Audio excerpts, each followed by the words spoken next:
After being bitten by a radioactive bird, somewhat mannered T. Tuthill feels compelled to become Kineas, the Skydude. All right, this is an extended episode, part 2, Friday night. So episode 16A, doing some overtime this evening. Yes, I have no social life.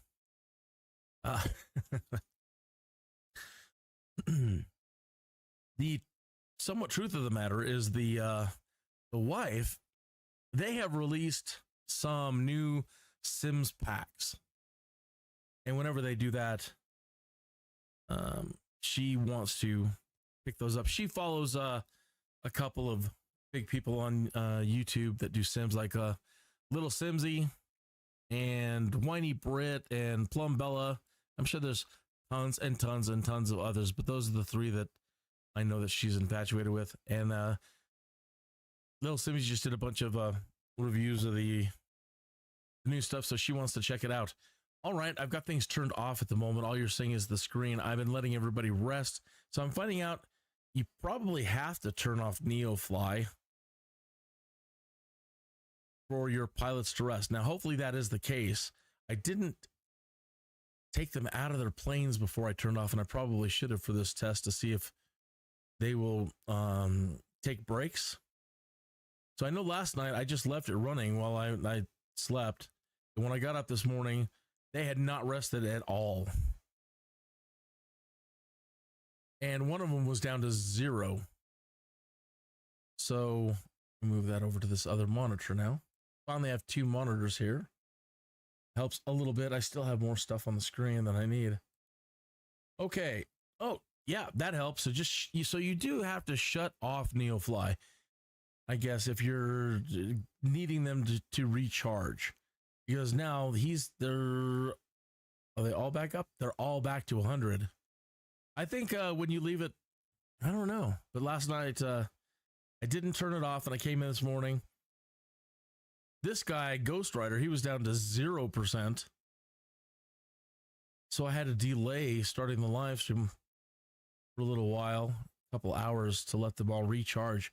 And this one only took, I don't know, maybe about 30, 40 minutes to recharge back to 100%. So that's nice. Okay, let's try to remember where we're at, or have this thing tell us where we were at. We were at the Air Force Academy.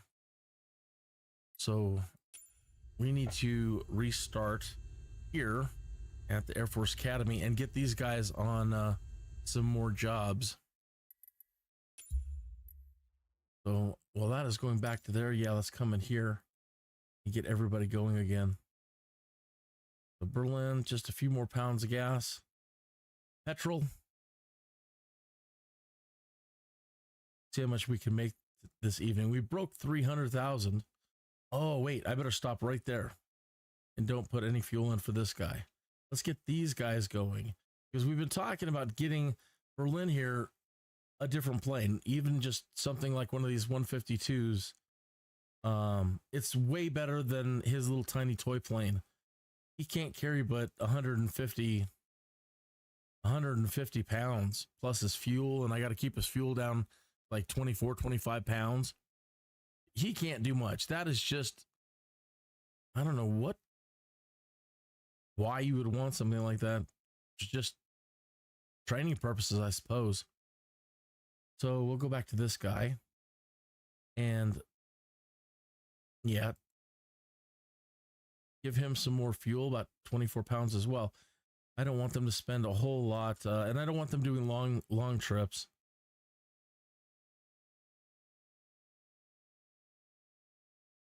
Okay, so, 25, 30 miles. Oh, there's one down to Pueblo. Well, he needed to come back south anyway. He's all the way up in Denver. That's 80 miles. So, yeah, let's go ahead and give him some more fuel. Let's set him up, though.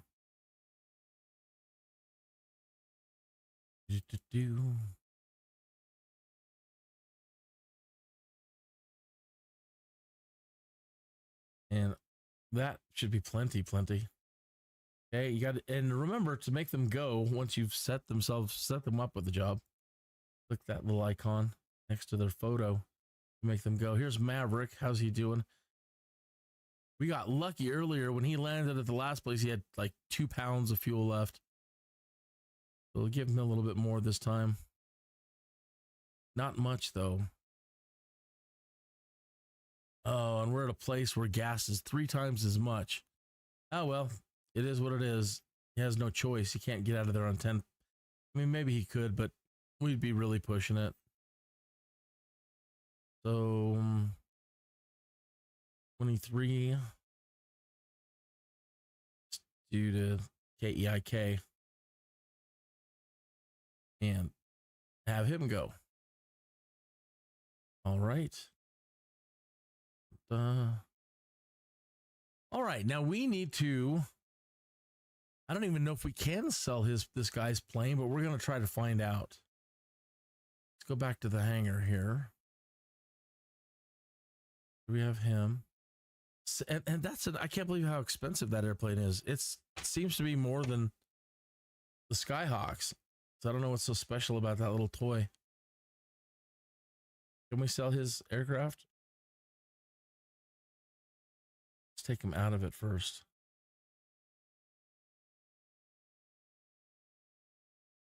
Sell it.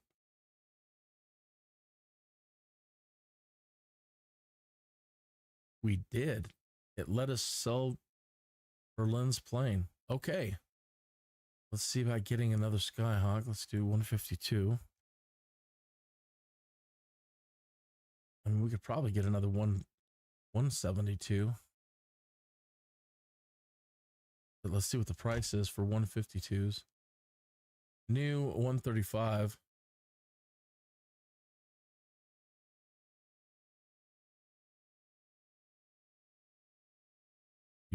Do 172. See if there's any cheap ones out there. 424. 300. Yeah.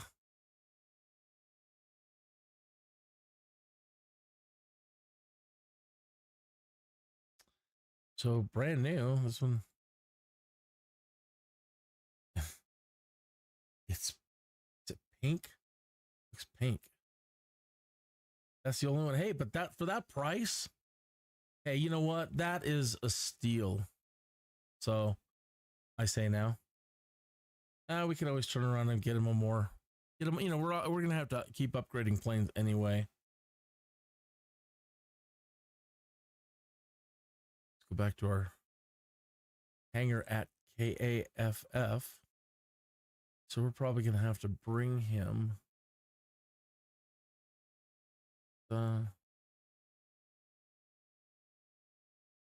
pilot. We need to relocate him to KAFF.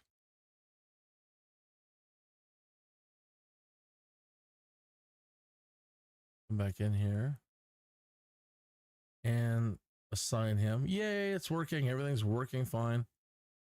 Probably doesn't need that much. Need to insure it. Pricey. Everything is. No, I shouldn't be surprised. So we don't need 78 pounds. So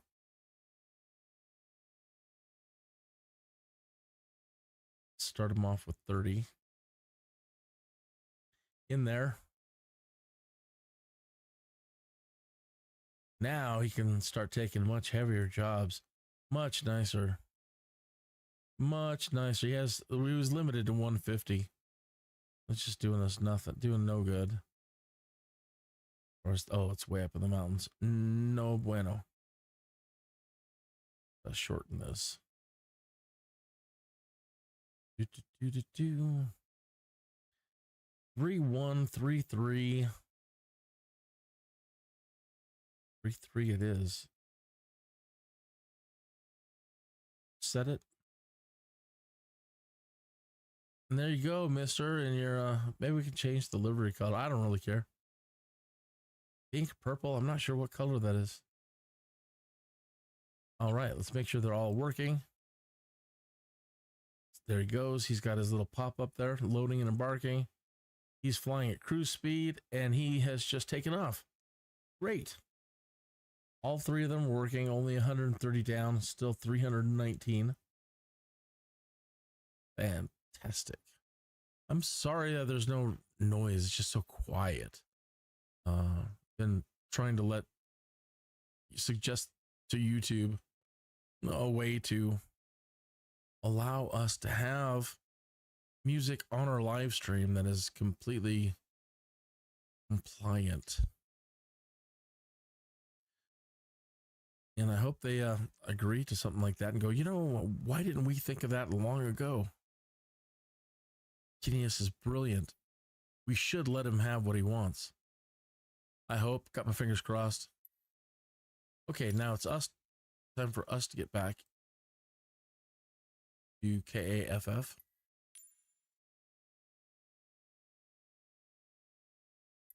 And this episode was titled, at least the first one this morning, it's part 2, Back to the Future. And what I meant by that is they started us out in one of those 152s, Cessna 152. And purely steam gauge, no autopilot, and no GPS. Now, I mean, the GPS is fantastic, but it was the autopilot function that I wanted because, you know, I've been grinding at this for a while now. And if you do a lot of flying, I mean, it can get tedious doing the, you know, every bit of the flight by hand. Now, I've been able to use the assisted AI, but he has problems sometimes and not always on top of things. And he's been having a tough time taking off and landing sometimes. And by the way, you just can't really trust the AI all the way around sometimes. It was nice. Sometimes, again, just using him to at least keep us on the right heading. But if there's turns to be made or plots to be made or da-da-da, he couldn't do any of that. But now we have a functioning autopilot. This is our new plane, new older plane, the Kenmore version of the Cessna Skyhawk. I just thought they used to make refrigerators and stuff. But it seems Kenmore, unless it's a different company called Kenmore. I never knew growing up that Kenmore made aircraft. And I think that's just really cool. And if they're not still making planes, why not? They could only make them much cheaper. But if 130,000 is cheap, I suppose. But yeah, just for that, it is so worth it. I bought this plane, move up. I mean, I really like the glass stuff, all the, you know, the digital screens. But at the end of the day, the autopilot's more important. So, okay, get that to here, get that to here. Get our masters on. Oops. Our avionic switches. All these on.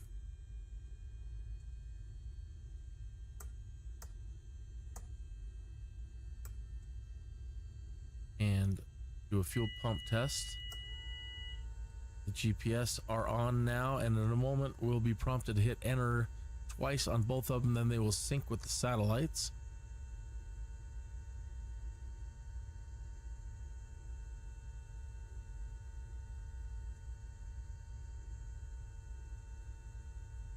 Oh, there we go for here. Enter, enter, enter, enter. Okay, so what it's doing now is it's searching for the satellites. Both of them are. And these little bars will fill up when it acquires signal strength. It'll display the signal strength to each satellite, and then they finally kick in.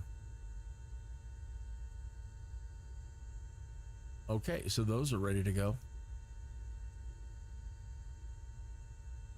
Okay, before we start the plane, we have to now, let me set the compass in case there's any gyro drift. We need to now assign ourselves a job and get something. And we are this fellow. This is the closest I could find to imagine what a fat-faced me with glasses looks like shaven. Everybody else looks either psychotic or mad or, you know, I'd rather go with this guy who looks a little bit goofy. I look a little bit goofy. Okay, I look a lot goofy. But no more goofy than that guy. Yeah, a little. Okay. Stretch this out a tiny bit. I don't want to go too far. And no major airports right off the bat. You guys. 15,000 for this landing. That's, ooh, we're craggy ground. Craggy ground scares me. But it looks like it's right. Oh, that's not a road. Is it? That's a... That's no road. Oh, this is... That's too bad. This land around here is just too...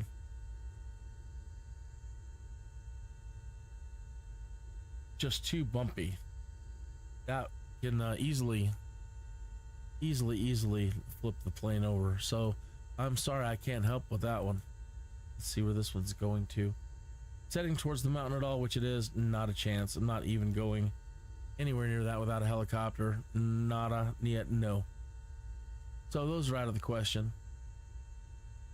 So the next one would be out there to up towards Denver. It's going to be a kind of a jaunt.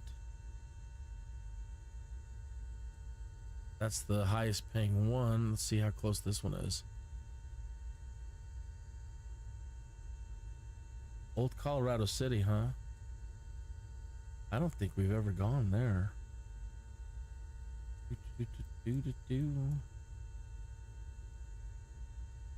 Is it actually a runway or a dirt way? Yeah, they got kind of a dirt runway. Let's see. Sorta. So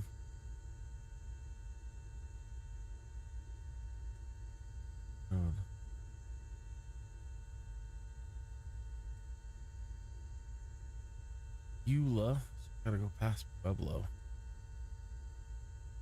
You know what? We've never done. I've never really gone out there. So yeah, why not? We've never done one, so we'll go ahead and do it. It's 66 miles.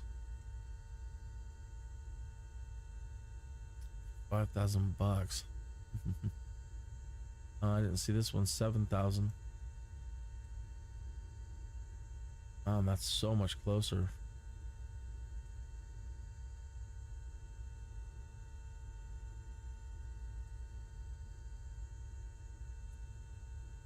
Oh, I think I'm gonna have to change my mind. That one's 7,000. It's almost 8,000. Because it's old wine and not a passenger. Instead of an old wino, taking old wine. Yeah. KE. No, OCE7.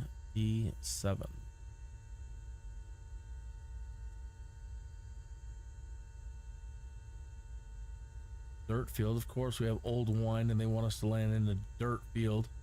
What's wrong with you people? And the ground looks like crap.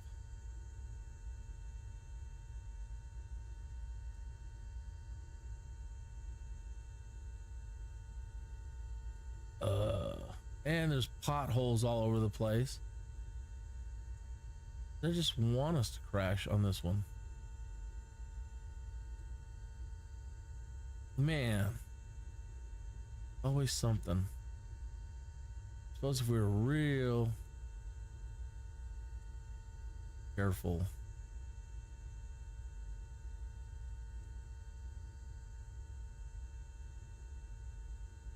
I'm just mad. Neither are ideal.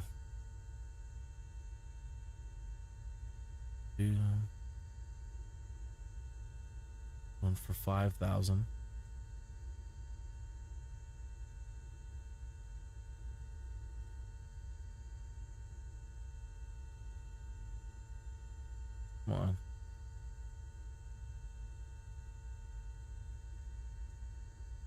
Okay, so the most bang for the buck, the shortest flight and the most money. Now it looks like that one is it.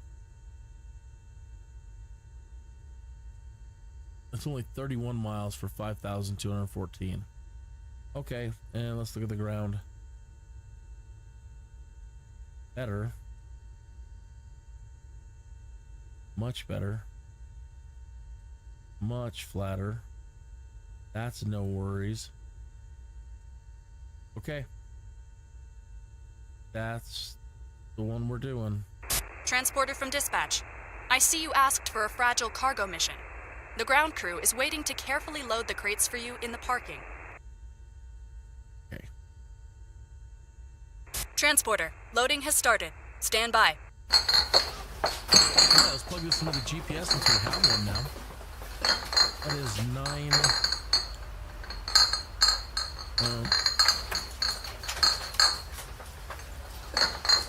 97CO. So Transporter, cargo is loaded. You can start your mission. great. Come into our GPS here. We can click this to use our keyboard.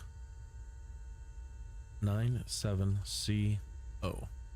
Yoder, Colorado, peak view. Hit enter to highlight activate, and then enter again to activate it. There we go.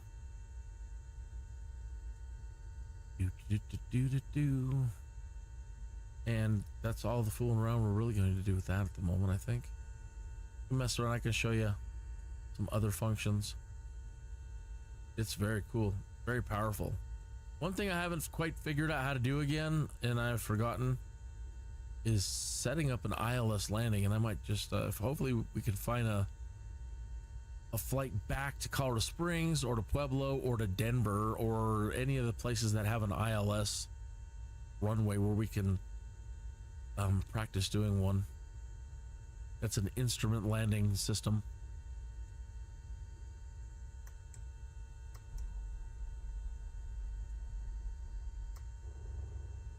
No, got to push the fuel in. Yep, that's what it was. Everything looks good from where I'm sitting.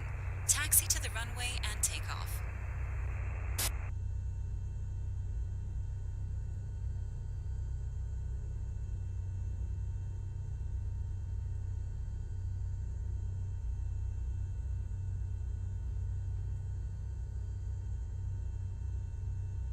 Okay, we need to announce it. We are heading east. Academy Ground Kineas 2-1 ready to taxi departure to the east with Quebec. Kineas 2-1 taxi to and hold short of runway 34 center using taxiway Echo Cross runway 3 for right Delta. Contact tower on 124.15 when ready. Taxi to and hold short runway tree for center via taxiway Echo Cross runway tree for right Delta Kineas 2-1. Got all that? That's easy compared to someplace like Denver. Cross runway Romeo, Romeo, Romeo, Romeo 8, Romeo A, Romeo 2 to runway Charlie 3, Charlie 4, Charlie 5 to runway. It's just, oh my lord. Major airports are crazy. Okay. One of the nice things about having this guy is if you don't like taxiing, impatient, or you'd want to do other things like read some tweets or something, once you have got your clearance to taxi to a runway,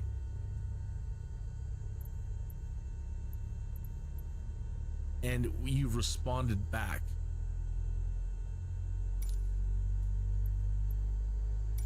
you can then use your AI assistant to taxi you out to the runway. That's particularly handy too at large airports where just last night 20 minutes about, I'm not sure seemed that way. I'm pretty sure though it was about 20 minutes. It took them that long to taxi out to the runway at Denver International. So once we landed, they sent us to like a parking lot way on the other side of the airport And then when we took off, they sent us to, a runway just way out in the sticks, the furthest point from. Oh, what I did forget to do is check our payload requirement. We need to set this before takeoff.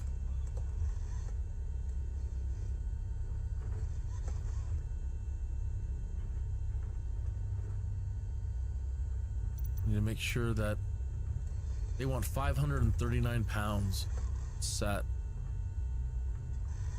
There we go. We've got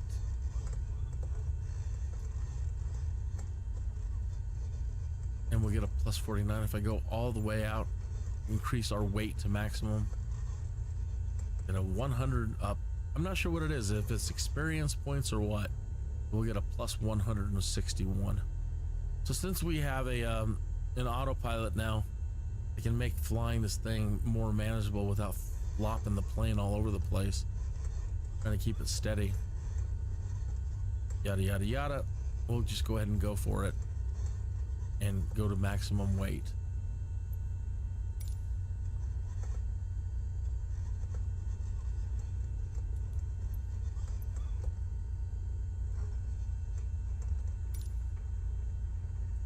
So we're just down the road a ways from the actual where the Air Force cadets graduated at the Air Force football field. That's just a couple of miles back that way. And then the main Air Force Academy facilities are another few more miles from there that way. So this is more near the edge of Colorado Springs, but this is their two little paved, and they got a couple of dirt runways out here too, I think. I'm noticing a lot of lag. I did increase the resolution properties of the terrain. I apologize for the lags. I was trying to make the terrain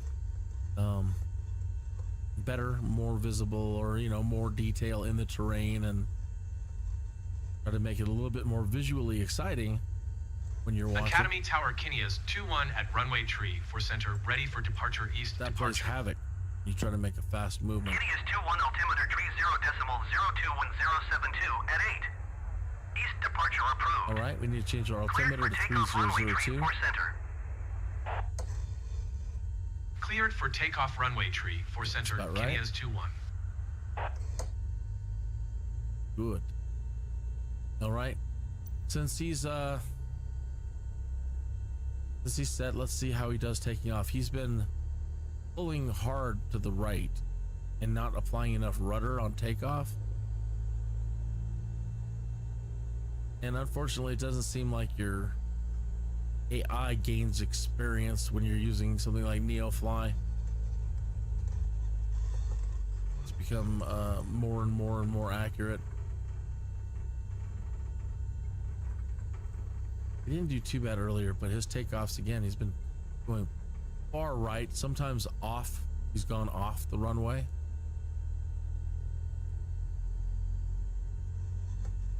See if he's gonna put any flaps in to help us take off. Getting himself lined up. Gonna put some flaps in, Steve? Flaps, Steve? Pretty heavy, Steve. Want some flaps? He's just thinking about it. He's thinking. He's raising the throttle. He's no. He's like no. I don't feel it. I don't feel it. Okay. All right. Let's try it again. Starting to increase the throttle. There's a. Did I do it? Are you gonna do it? He's raising the throttle, taking off. He didn't. No. He just says, no, I'm not gonna do it. I want to put some flaps in. Maybe I should put some flaps in. This is hilarious. He's never done this. He's never like reconsidered what he was doing. Hilarious. I love it. Hey, you're doing good though. You're just going. He's going much straighter. That is the best bit of footage we've ever captured of Steve. He thought about taking up tires twice and quit twice before he committed. It was like he was actually listening to us there. That is the best.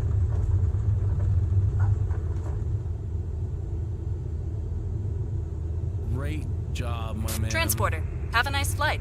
Keep the cargo secure. You have made me so proud and provided just a bit of live streaming gold. I love you, man. I'm not ashamed to say it.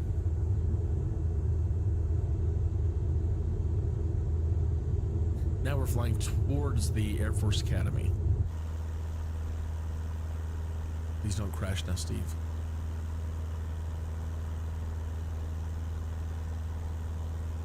I'm gonna have him try to get a little bit more altitude.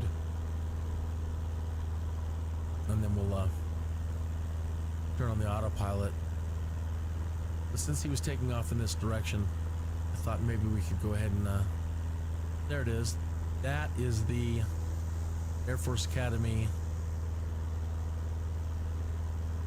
football field where they had the ceremonies yesterday, where Brandon dive. Happens to everyone.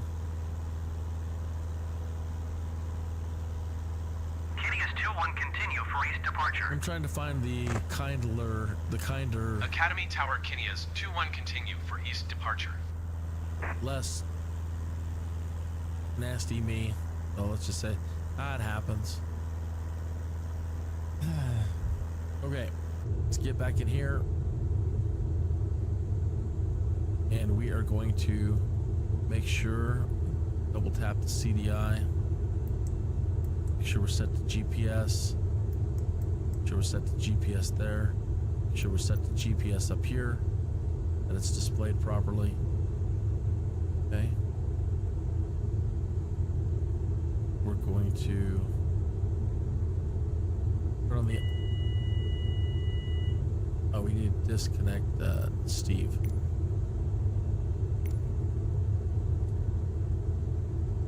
Okay. So turn off Steve. Turn on the autopilot. Turn on nav. We need to go to our direct and activate it again, I guess. Enter, activate. And we should be ready. Okay, we need to increase our altitude. Let's come back to our controls. Let's get up to like 7,800.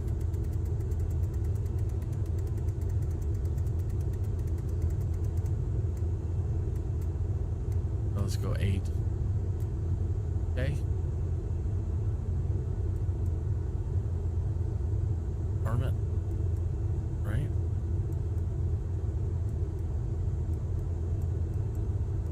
We're 100 feet per minute. 8,000 feet. Once it hits 8,000, it should level out.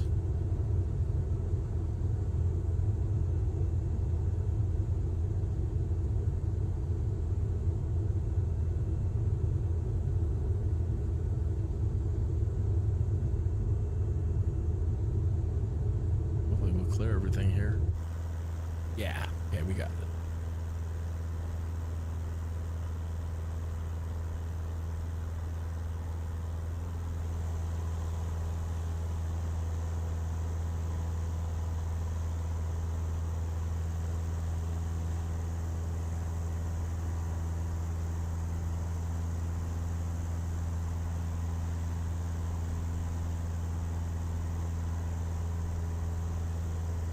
This is not a real sponsor. Tonight's show is brought to you by coffee. Just because.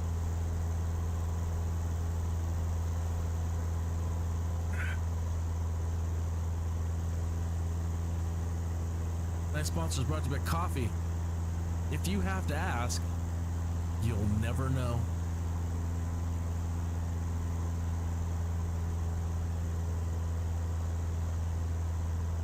Nice sponsors coffee. Buy Gumbo, that's great. Ooh. Yeah, it looks a little bit close. Wonder if we're gonna get over that without touching our wheels to it. Looks a little dangerous from here. From this perspective, let's drop down a little bit. Oh yeah. We should. Maybe. Kitty is 2-1 leaving my airspace frequency change approved. Maybe. Academy Tower, Kinias, 2-1 frequency I don't want to provide change. any more wonderful moments in live streaming. Colorado Springs approach Kinias, 2-1 is type Cessna Skyhawk Dang, 5 that's miles close. northeast of USAF Academy, 8,000 feet. Request flight following. Let's see about putting it up. Kitty is 2-1 Colorado Springs approach. What's Squawk going on? We're doing a straight 0412. and level flight. Oh, we're already at 8,000? Squawk 0412 We Kinias, certainly are. 2-1. Kitty is 2-1 radar 85. contact 5 miles northeast of USAF Academy, 8,000 feet. Altimeter 30.02. Roger, 500 Kinias, feet per 2-1. minute. Yeesh.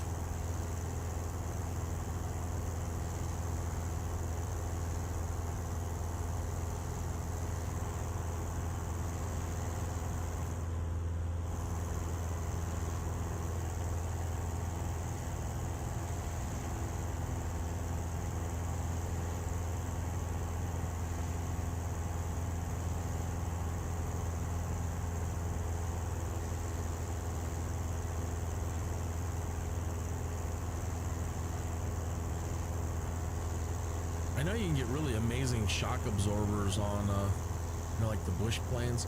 I know these things got like these hard struts down to these trike wheels. But, you know, again, I almost want like racing shocks.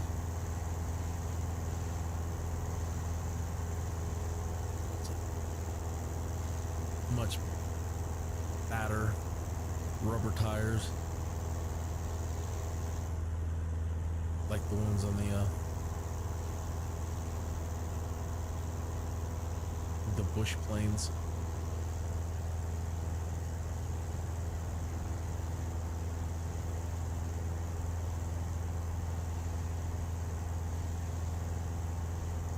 They've been talking for a long time about cars that can fly. And even with the bush planes, they haven't created anything that's like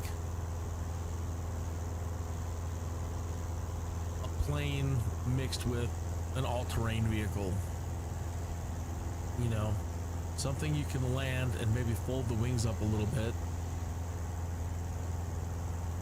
And have some at least somewhat decent off-road capability or just crap terrain. I did confirm they do make electric wheels now for airplanes. That's nice. I know old schoolers are probably thinking, that's stupid. But then again, without a pushback, you can't reverse. So what if you're in a place where you can't really grab and do a pushback, you know? You don't have somebody to push it back or whatever. So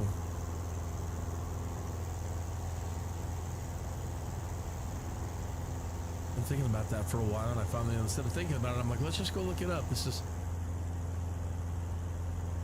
the whatever century, 21st century.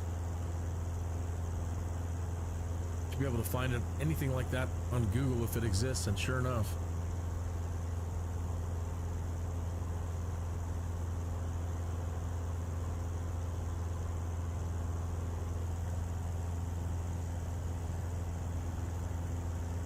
Let's check our gentlemen and see if any of them have finished their job. They're fast. He's landing. He's still flying at cruise speed, and Maverick's already at his destination and ready for another job. And he used, I don't know, like 5 pounds.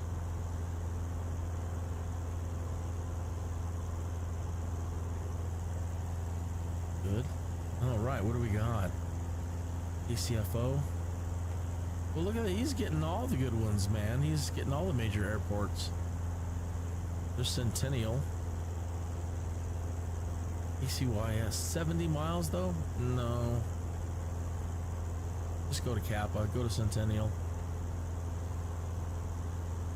Go for it, Maverick. Okay, Maverick's back in the air.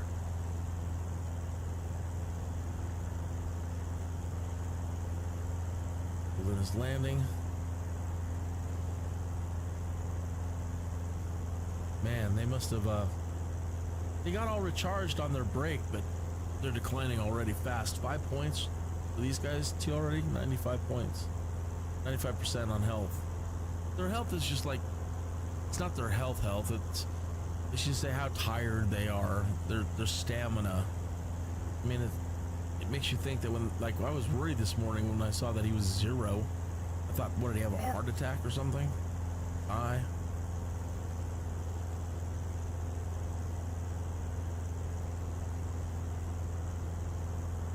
Maybe he came back from the dead and that's why he's called Ghost Rider. He can come back from the dead. I don't know.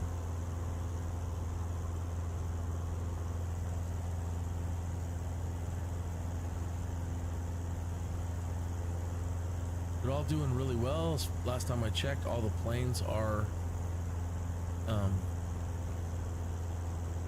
he's done a little bit of, I don't know if it was that way to begin with. That's a rental. Okay. We've had a little bit of damage done to our plane. 96%, so one of those tough landings took a bit out of us. Because this was a brand new plane, so we're gonna have to get that fixed up. Ghost Rider's doing great and has not had any damage to his plane so far. He's a dang good cadet.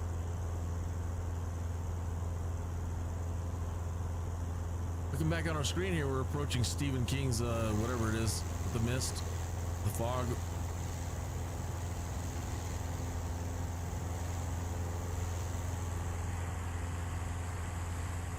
We've been surrounded, ladies and gentlemen. We're surrounded by the mist.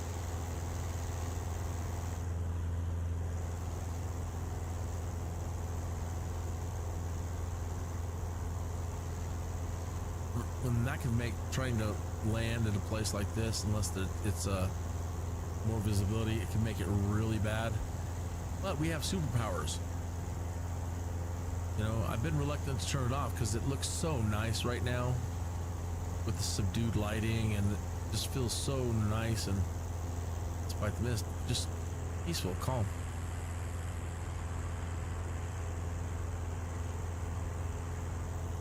Love it. Loving the moisture, loving the precipitation. Precipitation.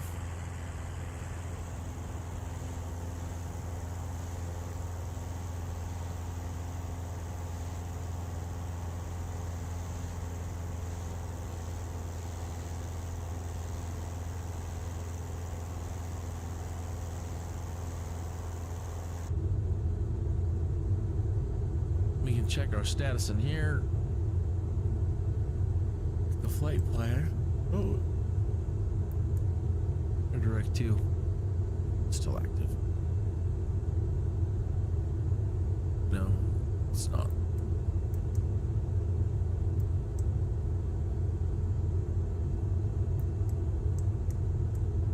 Okay, so we're more than halfway there.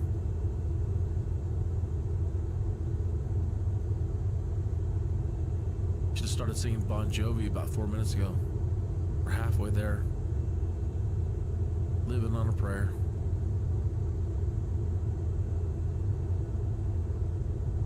We can also, if we are out in this mode too, and you don't want to go back to the cockpit, you can always check your VFR map to see your progress.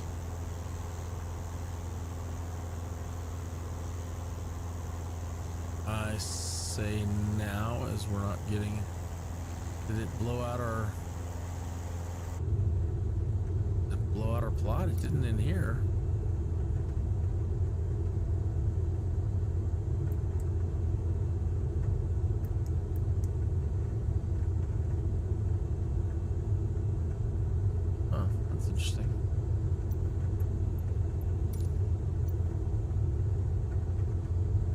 it's not showing our plot. Maybe because it doesn't have 2 points. It should though.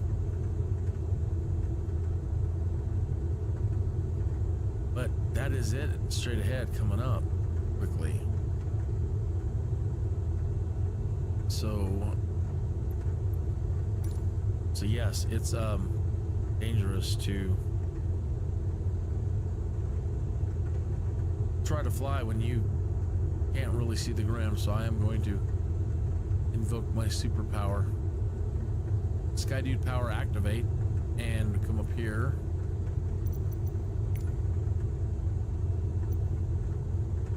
And we temporarily change from live weather to clear. It's an awesome power, but with great power comes great responsibility. I promise to turn back on live weather in just a moment. Yep, we're in Callahan. Here's all those darn the windmills, the wind power plant farm. Creepy at night, all the red lights.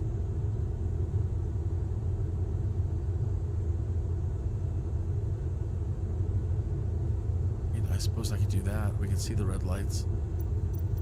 Skydude superpower activate.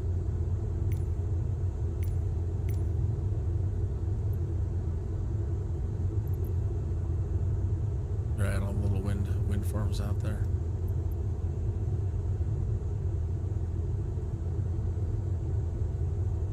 They're there. All the red lights. It's creepy. Creepy, creepy, creepy.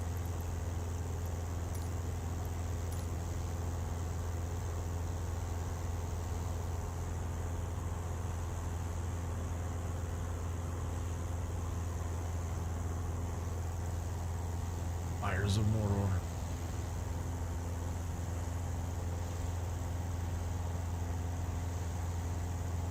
Okay.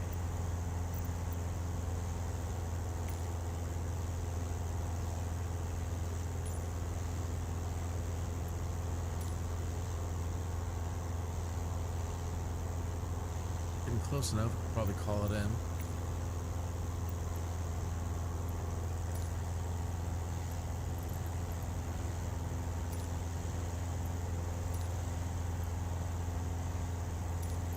Niner 7 Charlie Oscar, traffic Kinneas, 216 miles west, 8,500 feet, inbound to land runway 26.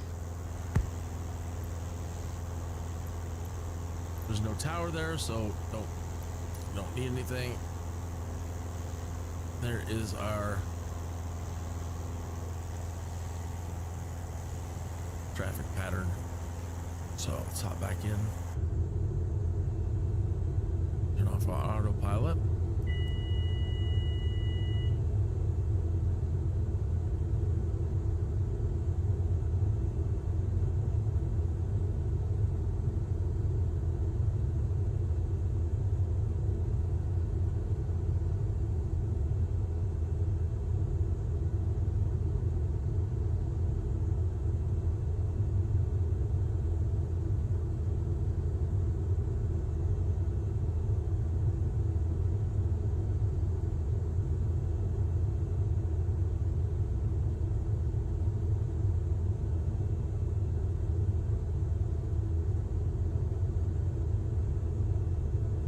Easy now. Back over here.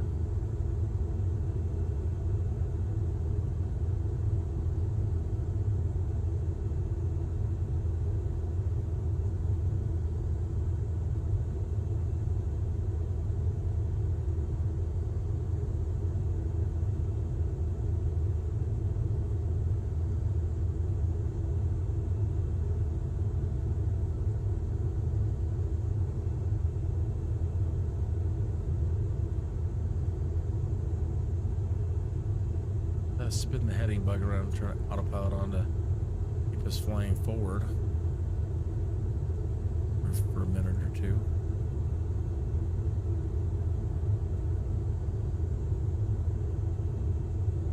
Autopilot heading. At least hold us in the right direction.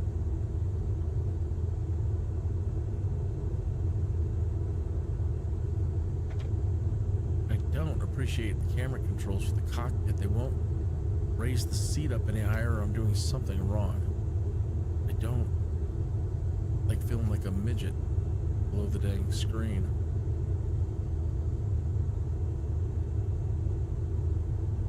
Okay, let's slow down.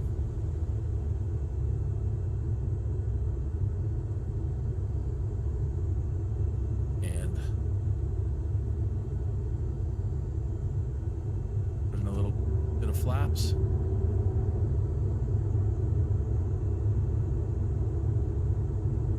Use our heading bug to start turning the plane.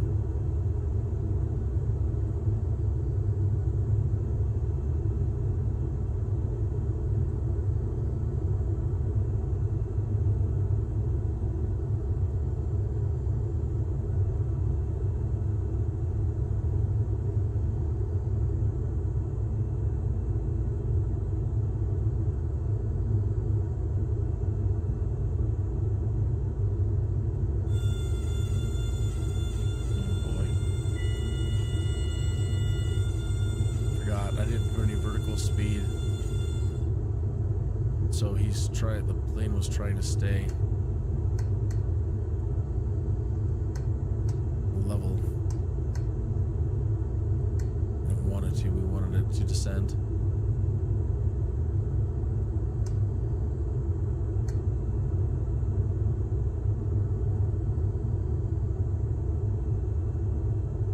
Scoot things around a little bit, get my joystick properly in front of me here. Let's be off on the desk.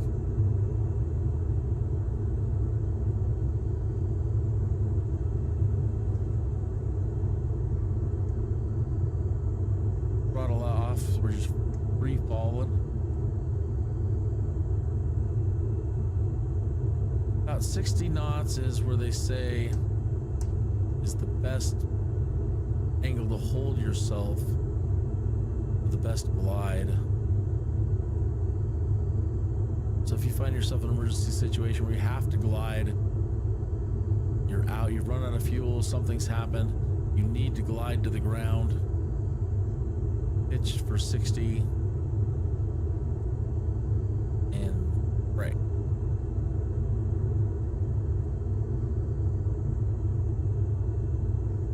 In Flight Sim World, I think it was, or it was the Flight School by Dovetail, they had one of those missions where your engine conks out.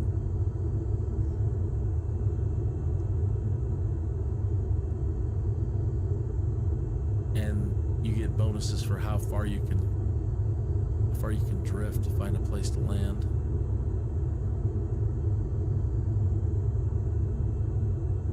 I'm in a little low. I'm gonna go ahead and put power back in.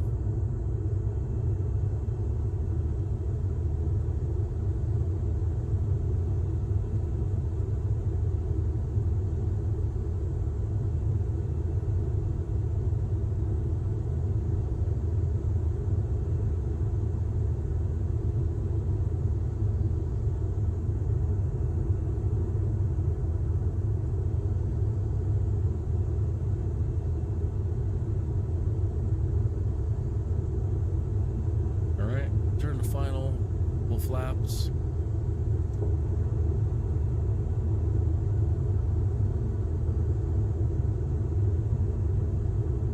Kill the engine again.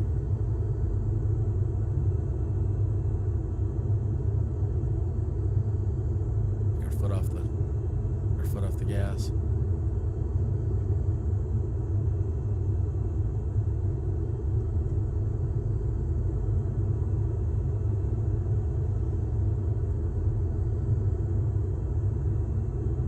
See actually where they want us to land.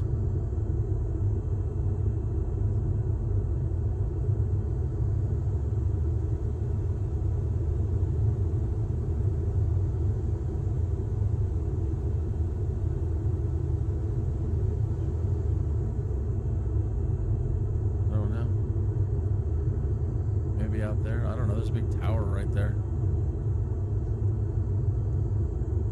Can't tell. There's some gasoline. You greased that landing, Ace. Why, thank you. taxi to parking and shut down your engine.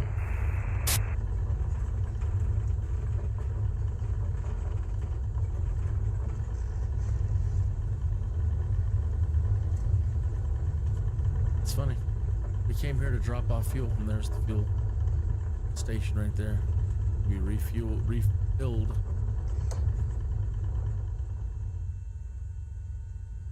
Dropping off some drums here. Oh, I forgot to check on Berlin.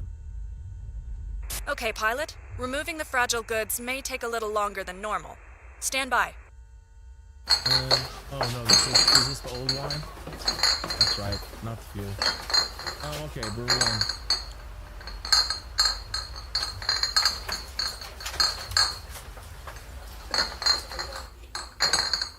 Good price. Transporter. Another cargo mission completed. Thanks, and see you soon. Only 8 miles. You can start your engine now. That is the best bang for the buck. What's going on? Order from any cargo. What? You're tripping. 185. Oh, they want 370. Really? Come on, really? No, I don't want to pull any more.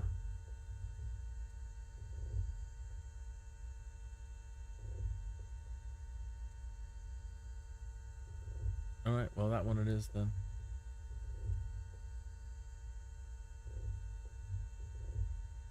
Okay, he's up.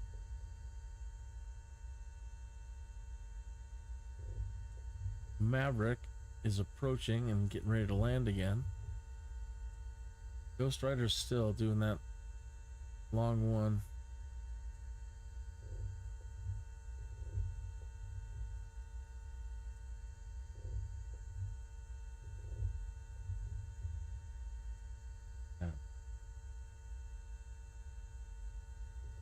Do we see way up here?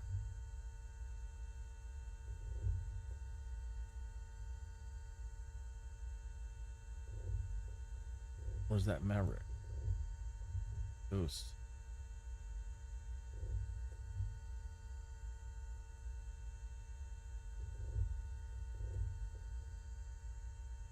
That's him.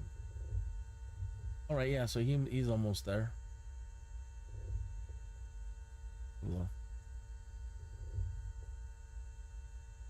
Cool. He's got plenty. All right, back to us.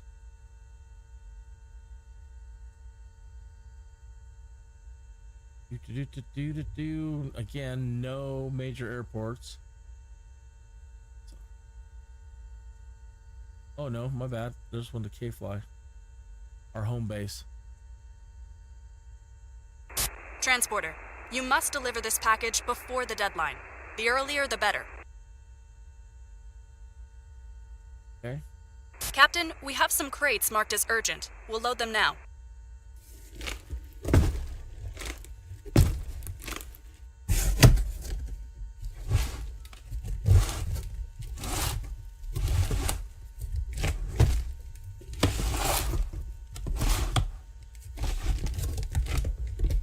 What are we taking? Magazines? Transporter from dispatch. The cargo is on board. You are cleared to taxi to the runway and take off. Oh.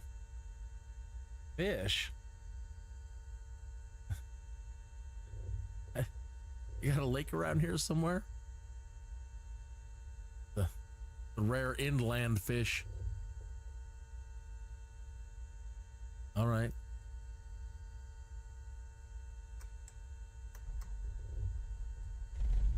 You say so. You're good to go. Contact the tower for clearance.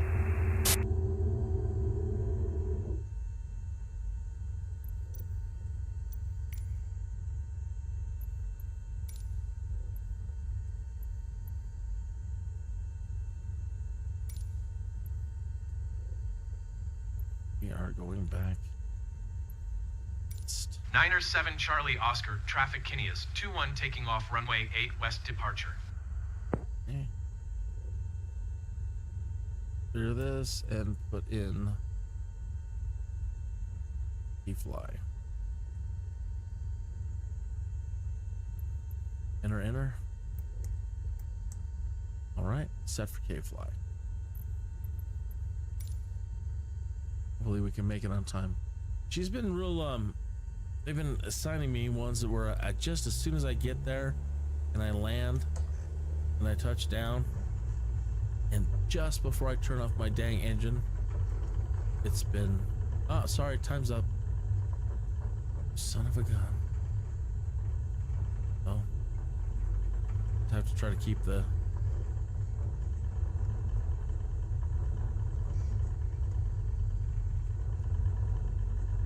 engines open.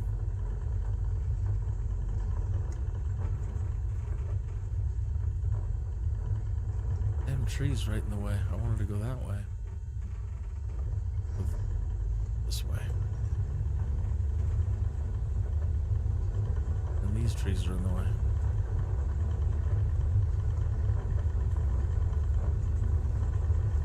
And actually, we'll just forget it. We'll just go across the field this way. Not worry about it. That was probably the strip there.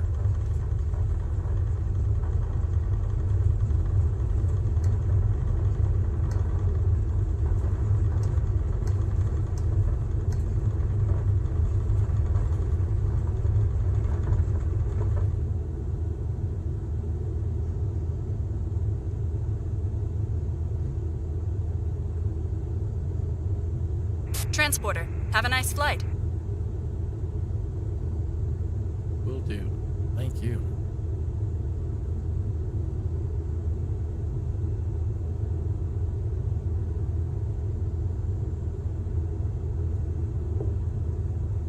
Laps up. I'm gonna dive for a minute, try to get some speed.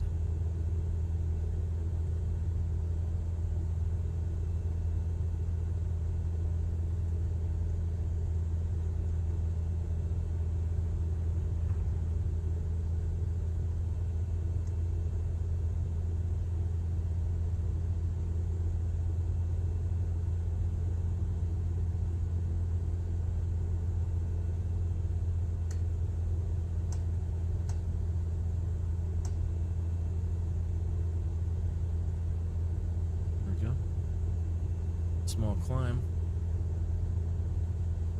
Or autopilot. Turn it on.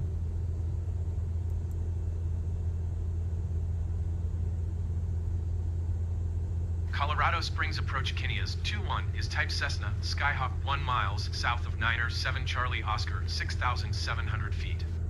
Request flight following. Kineas 2-1 Colorado Springs approach. Squawk 6 tree.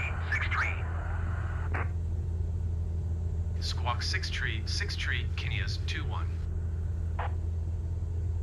Kineas 2-1 radar contact 2 miles southwest of Niner 7 Charlie Oscar, 6,800 feet. Altimeter 29.92. 2992. Roger, Kineas 2-1. I did hear that 2992. Oh, that's because we're back to clear weather.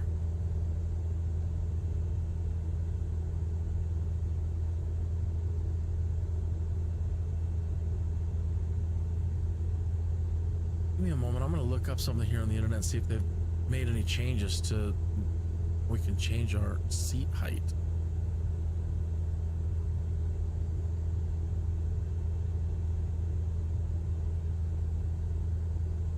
You click ready to fly, make sure your body position the head is set and comfortable in your seat. Press space and bar on your key. Press the space bar. And press the up and down buttons of the keyboard to adjust the seat up or down. I think my keys are set different. My keys are set different. 50 to 80. I've increased the cockpit height in the camera menu from 50 to 80. Okay, so let's check out this. See what he says in the camera view. Cockpit camera view. Upper position. What? Ah, that helps a lot.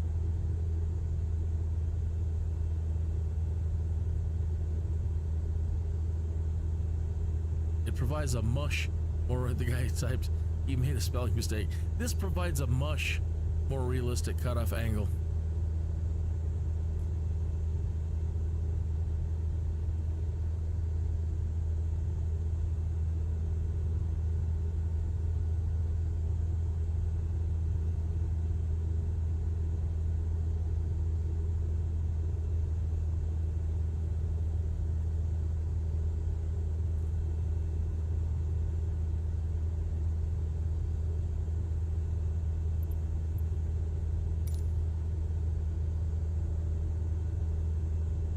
That's a much. It's a much better view. And we're stalling. All right, let's do an altitude hold.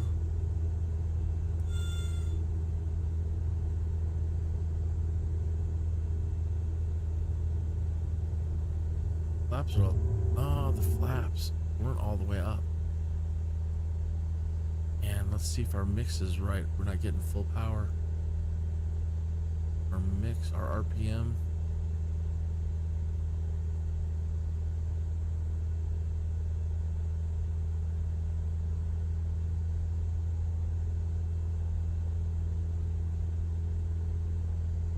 So we were not also firing optimally, but now we should be. So we're burning, we're just gonna open it up and burn the fuel to get there.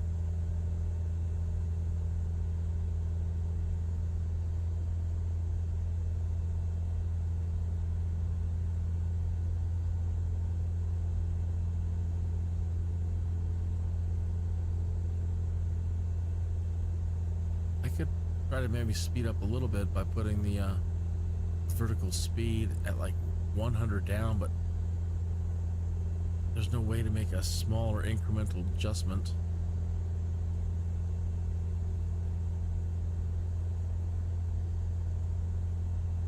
Than that.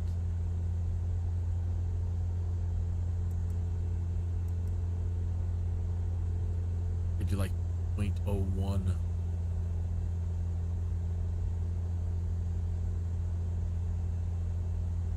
What that does, it puts the nose down just a touch and allows us to build up speed. So we're slowly losing altitude, but very slowly. The nose is just down enough to where we're picking up speed.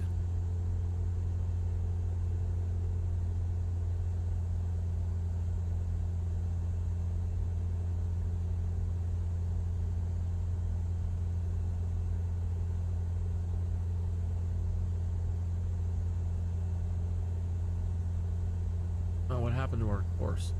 What? Track 2. Neofly. Enter. I turned it off.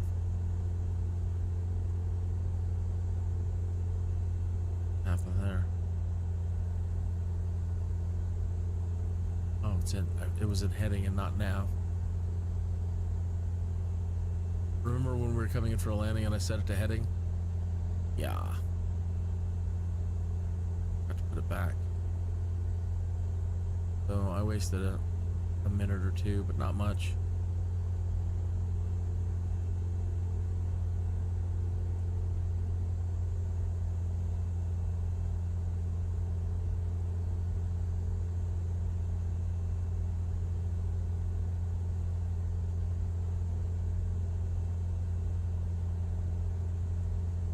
But if we have to get over that hill, let's see. We'll know in a moment.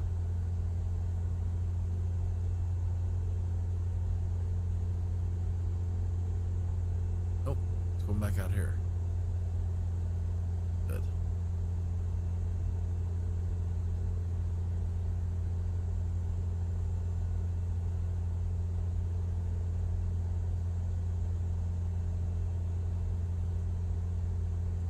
I think the ground is 6,000.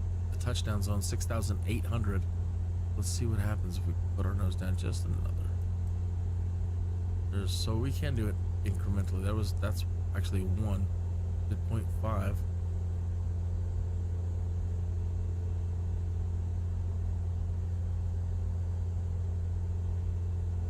Up some more speed. Oh no, there's 2, so.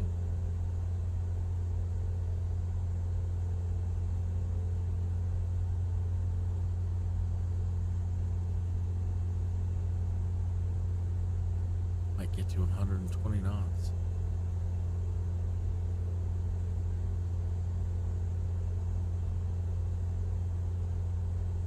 So far in this career mode with this plane, this is the fastest we've gone. The other ones just had no guts.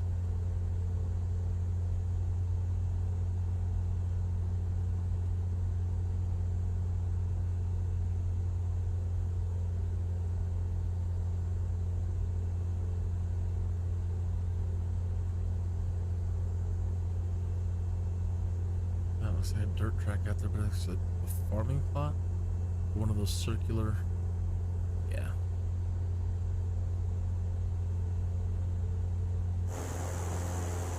Yeah, one of those circular pads.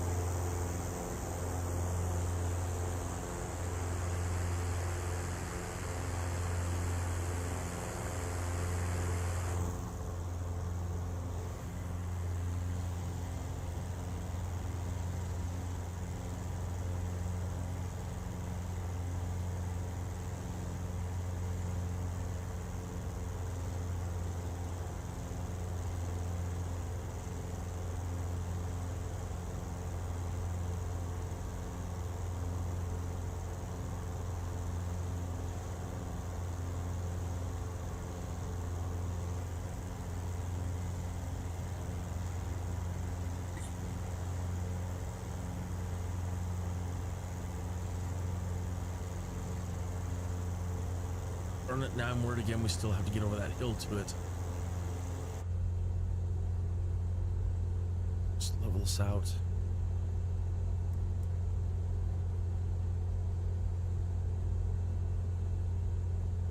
That was nice. We were almost at 120 knots. Just this silly little ridge that raises up. Had it.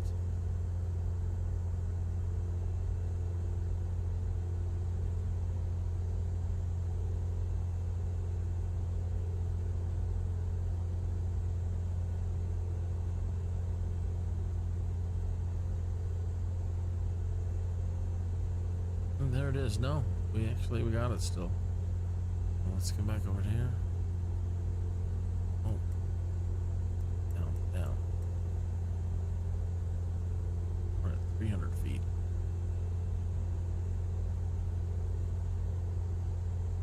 Six miles.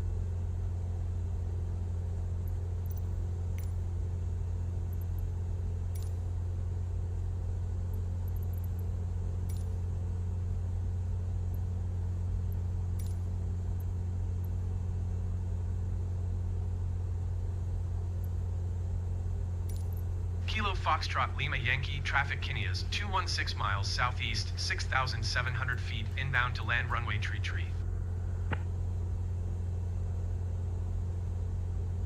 Tree.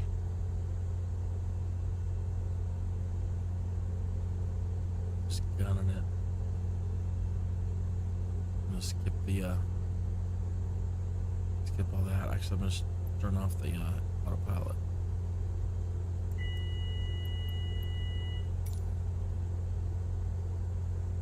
Have to do this by hand.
Okay. Oopsie daisy.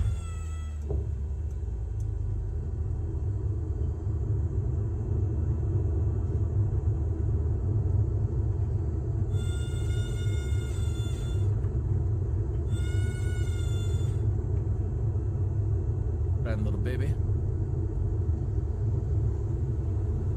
So I threw my nose straight up into the air and I deployed my flaps and then dropped the nose back down. Just tried to bleed off as much speed as I could right there. Same here.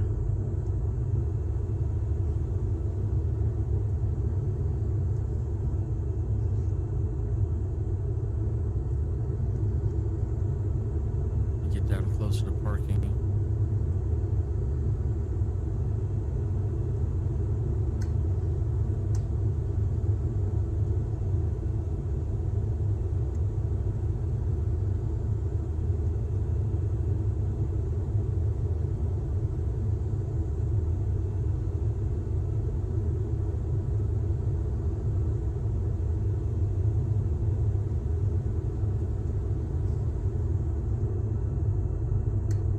You might still have time before the deadline. Proceed to parking. Contact ground for your parking assignment, then shut down your engine. Corner. At the corner.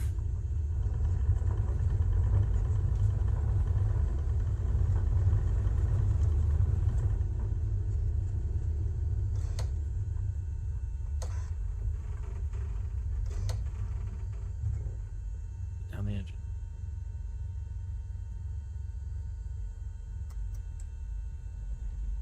Okay, pilot. The cargo will be removed as quickly as possible. Yay. Made it. Okay. Okay, Ghost Rider's ready to go again. Fuel. Almost blown down.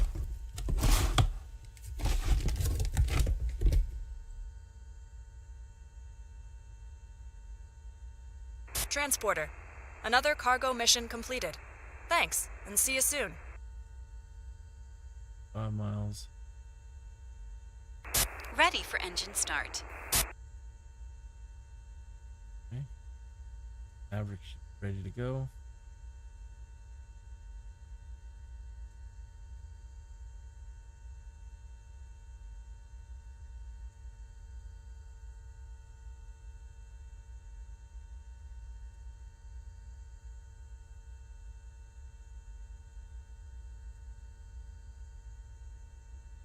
Two 9 for 25 miles. Oh. You do it. Landing. Okay. Find a job for ourselves.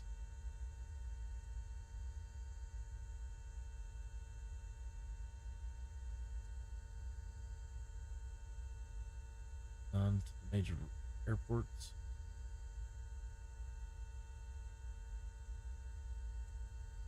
Emergency. Yeah, we can do it. It is next to a road, 2 roads, and it's got really nice fields and stuff that was stretching right through here. So we'll do that. What is that? 40 miles for $13,000. Mayday! Mayday! Mayday! An aircraft has made an unscheduled landing. Bring the doctor to the crash site. Didn't realize that was up so loud again. Sorry about that. You blew your eardrums out. Good morning, pilot. Bring me to the crash site. Hi, Pilot, doctor. The medic is on board. Let's go. You sound just like the medic. Are you sisters? But she's English. Check her weights. You only need 140 pounds.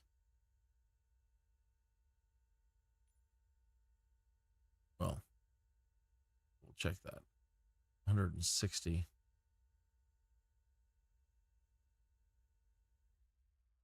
What? Oh no.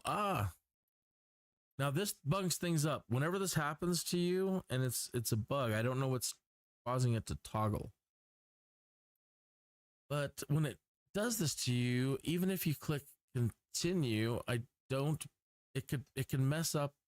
The plane either won't restart or it can bug the mission. So all you can really do is hope that the mission is still available once you cancel it. All you can do is go back to the main menu and really come in or hit restart. But probably just a good idea to go back to the main menu. Then you got to come in here, make sure you're selected, clear that job.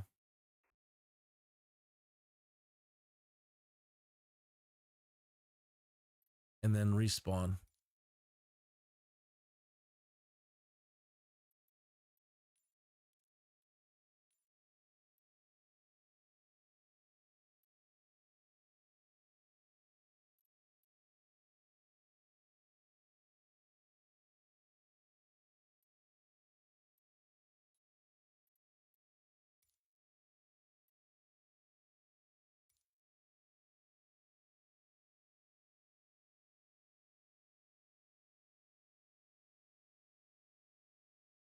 We have not done any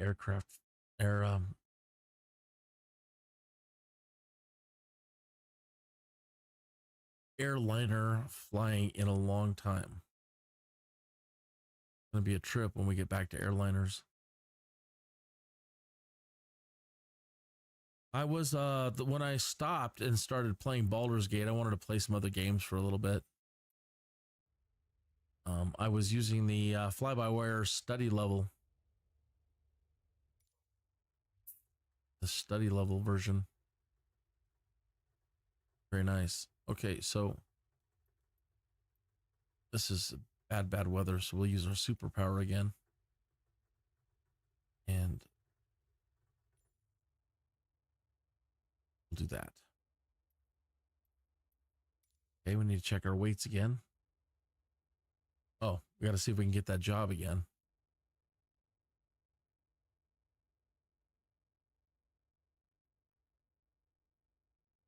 Yep. Mayday, mayday, mayday. An aircraft has made an unscheduled landing. Bring the doctor to the crash site. Okay. So now we're in good shape. And they want 260 pounds.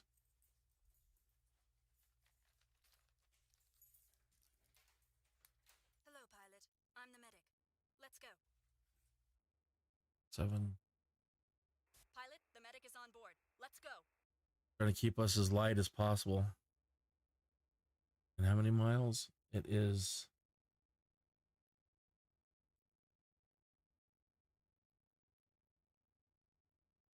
40. Should be all right.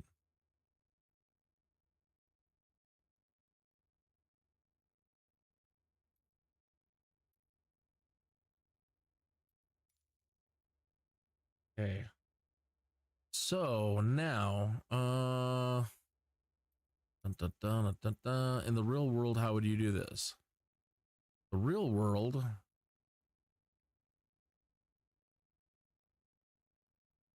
get our plane started and we'll, or we should probably figure this out first. Okay. And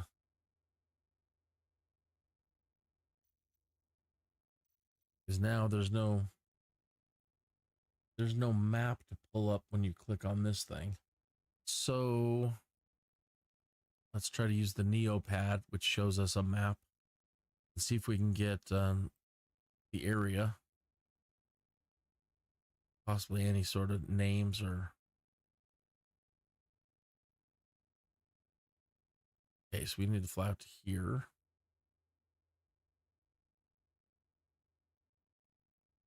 Change the map.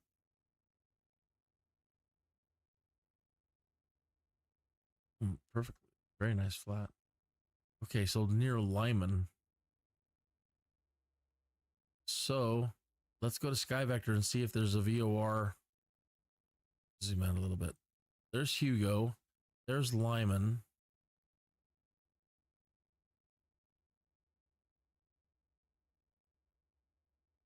Okay, so from Hugo, if we were to draw a straight line, that's probably, if this would be directly west, that'd be 270. So like 290 from Hugo on the radial, or for, yeah, so the 290 radial from there. If there is a VOR in Lyman, this would be directly south, so that'd be 180, 200.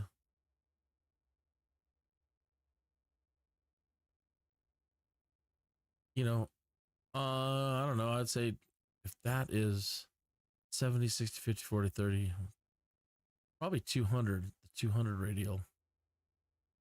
Okay, so in SkyVector, if we can get 2 VORs there,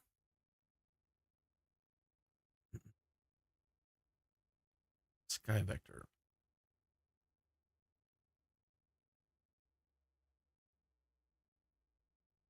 Okay. Don't need that.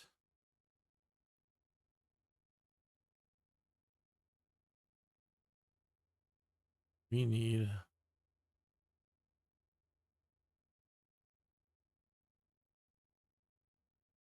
Hugo, Chiba. This is Hugo right here. So we said our flight plan to clear these out.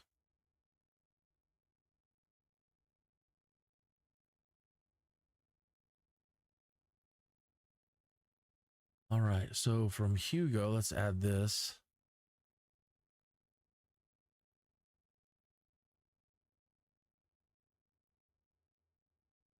Yeah, and if we were to come out here, all right. Now, dang, this one is here. This Lyman? Need to find the Lyman. Limex. Wardon, Thermon.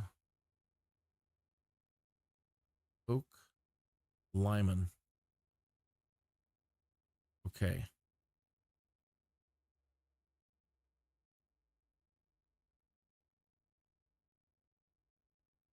Hugo 270, 290.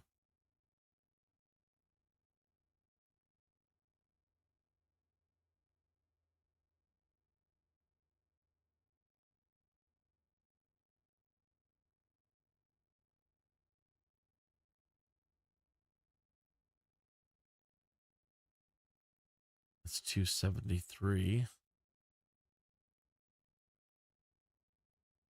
That's 278.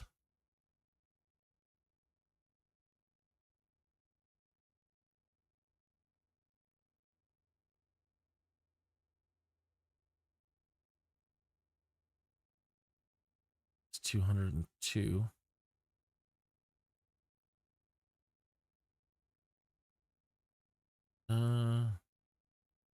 And weird.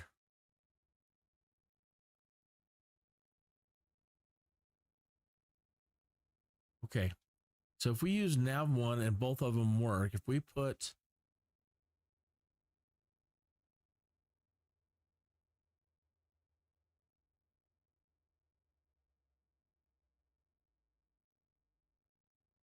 $290,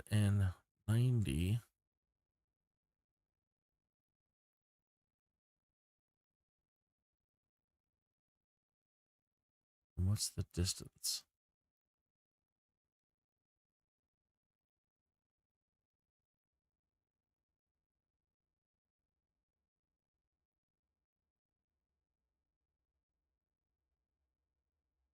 It'd be so much easier with like a straight edge. How can you remove this now?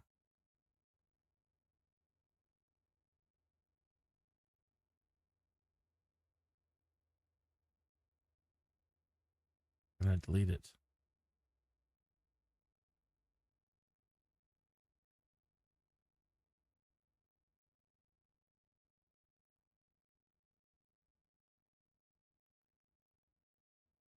So if that's a 290 and that is nav 2 at 202, where they both intersect,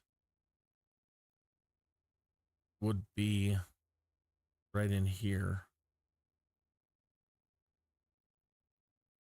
So let's get the plane started. At least get our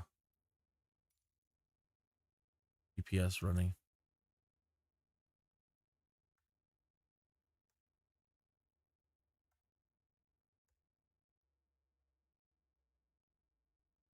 So we need to plug in the VORs. So we need to plug in Hugo at 1121 and the Lyman at what? Where is no? Oh no, there is no VOR there.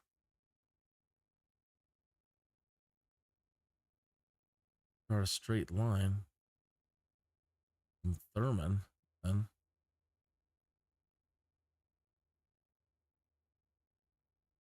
That would be about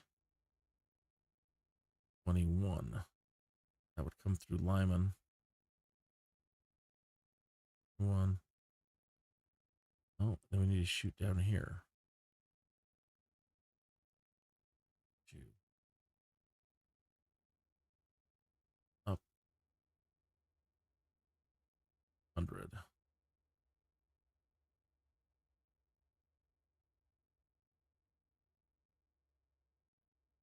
Happening. Oh, come on.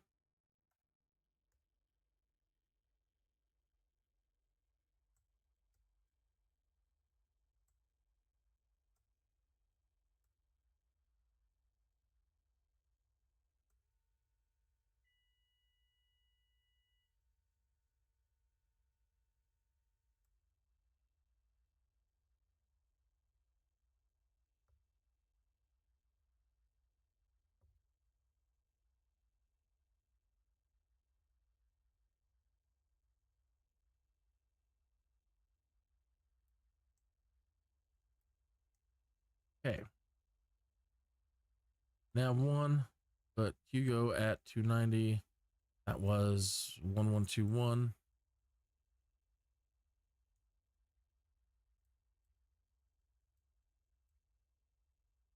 1. Make it active. Can't set it until we get into the air.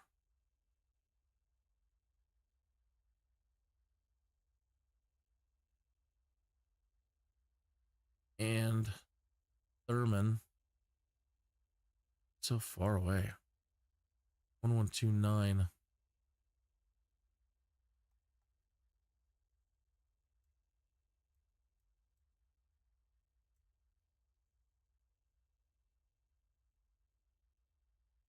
One, 2, 9, make it active. Okay. All right. So we'll try to get those set to the proper radials once we get into the air. And in the real world, that's kind of how you would go about figuring out a triangulation. You could totally cheat there. You do not even have to do anything as complex as that when using NEOFLY to find your thing, your emergency or whatever it is. No, you don't even have to make it that complicated at all. It's not. Because in here, in your Neopad, you do have a map. But I wanted to kind of see if I can approach this from a real world and see how close we can actually get it. Okay. So in here, all we got to do is just follow this map. Not a problem.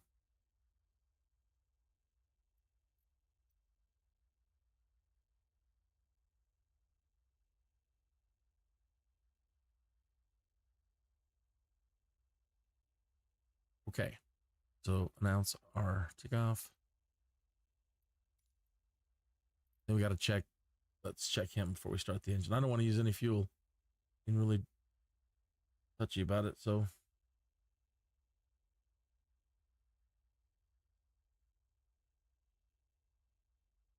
19 miles, 29 miles. It's better money for the shorter distance. Oh. Ghost Rider's already, no, I was going to say it looked like he was already done. It is. He is almost done. All right, we'll hang here for a minute and have a quick smoke break. And then we'll get going. Keep an eye on him. Is Mavericks already landing too? They both are. So let's just wait a minute and get them both set up for a new job before we go. Smoke if you got them. Bathroom break, drink break, beverage break. Say 2 drink minimum tonight.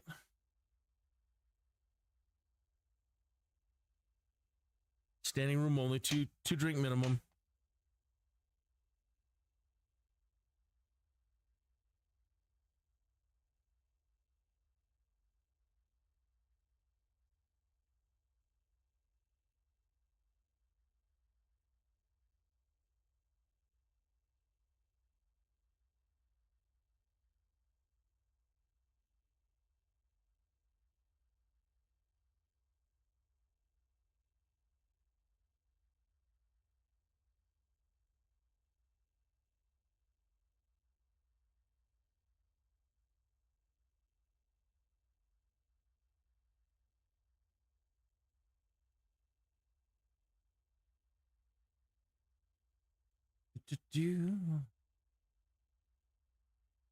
Great. Let me they're still not down yet. And then they got a taxi, and then what? SpaceX just destroyed an entire town? That can't be right. This is deep space. According to an article from the New York Times, the recent SpaceX Starship launch failure caused an unknown amount of unforeseen environmental damage to the surrounding area, including the city of Port Isabel, Texas.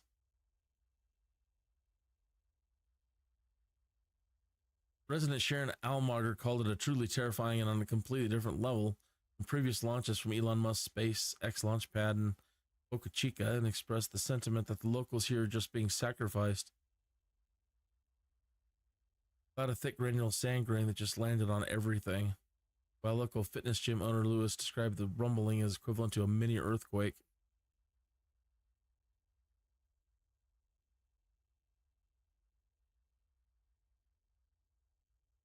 Dust indicates that the impact modeling was inadequate. It didn't destroy a town. What? The dust and debris came largely from a giant crater formed during the rocket's liftoff. How does it form a crater on the liftoff? That would mean on crash. No, it was on takeoff. He says it also believes that they created a crater on launch. He also believes that SpaceX failed to implement the common practice of engineering a trench or water system to dampen the impact of the rocket's flame from the ground. But the whole point of these are to send them to other planets, and you can't put water always underneath it. You just have to land where you can land. So testing on different surfaces, you know. The FAA eventually gave SpaceX approval and found the launch wouldn't significantly impact the environment. Some people got to complain about everything.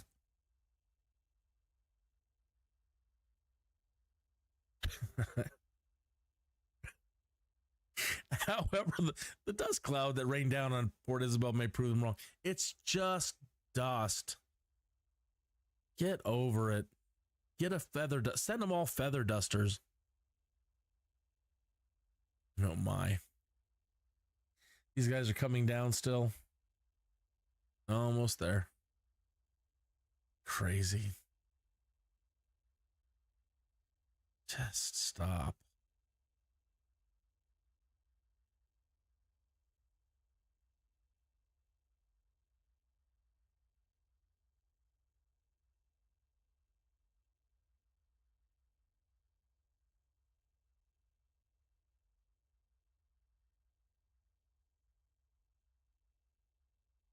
You I am so addicted to Twitter. It's just, I know it's stupid, but just all these people that you admire and follow, especially when they're incredibly active on Twitter. It's so fantastic to all through the day be in some of your favorite people's heads because they're constantly posting, it is almost like being one of their friends.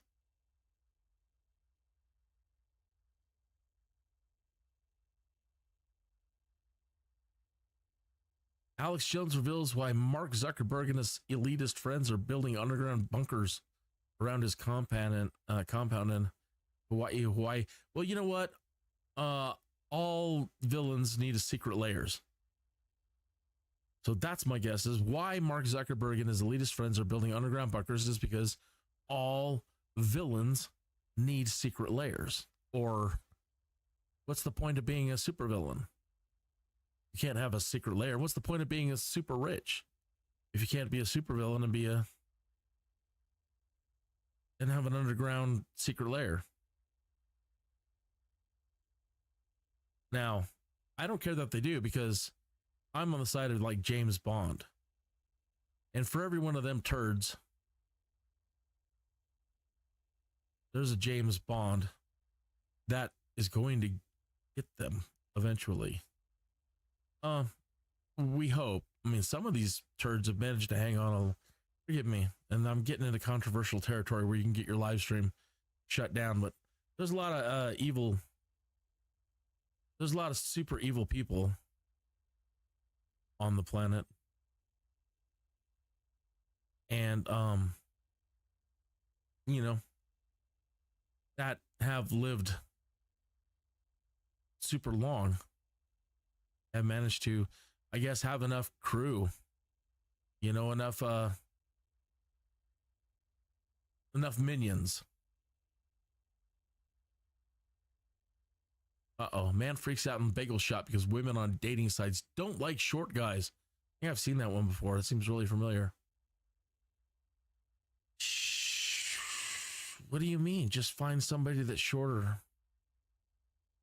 Just set it up for a filter that you won't. That you date somebody much smaller than yourself. A petite. Okay. Now they're unloading their cargo. So, sorry. I mean, I guess we could have gotten in the air and done all this, but I really want to be paying attention to the whole triangulation thing.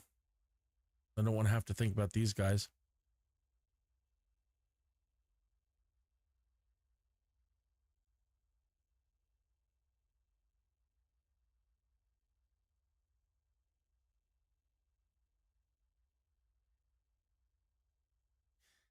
Have you seen into the new Into the Spider-Verse, Across the Spider-Verse?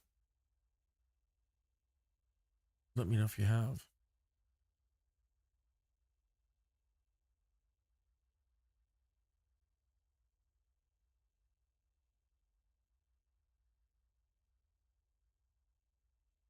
All right, they're both ready to go.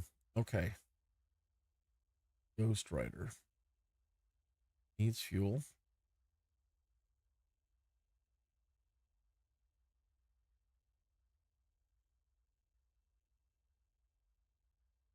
The Pueblo, do that one. Safe. All right, Maverick.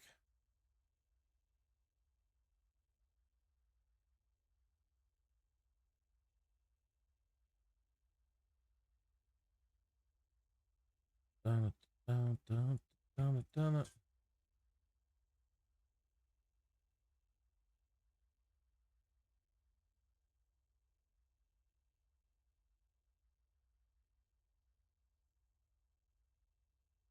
I thought he was at Kappa. Well, one of them went to Kappa. I think he's going back.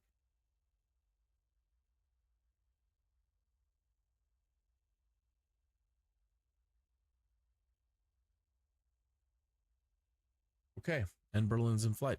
All right, now. Kilo Foxtrot Lima Yankee traffic Kinias 21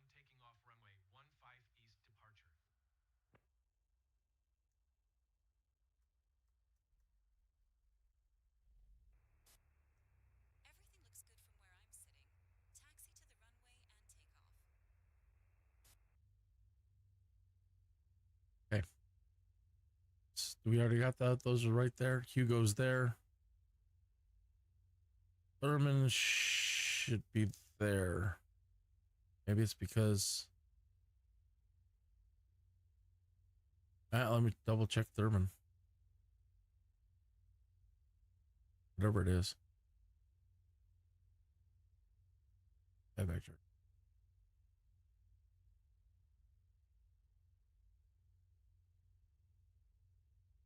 1129.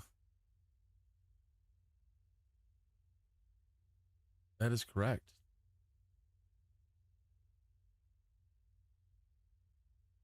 Okay.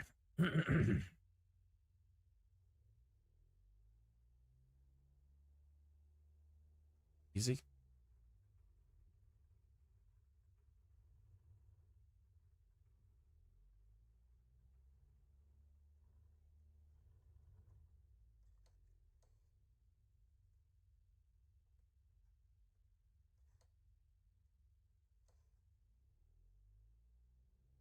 Normally I always stop there on a tower. You'd want to really get your clearance from tower at that point. When you're coming off a runway, you have right away and you don't have to stop at the double yellow lines. You're coming from taxi to a runway, you always have to stop at a double yellow line.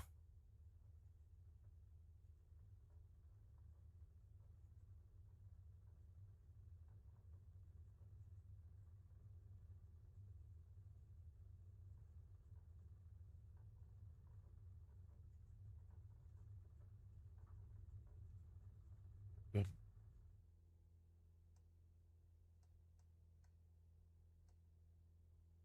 Fly safe and watch the pylons. Watch for Cylons. It is 2-1. Okay. I want to get this up in the air high enough to where we can receive the Hugo VOR.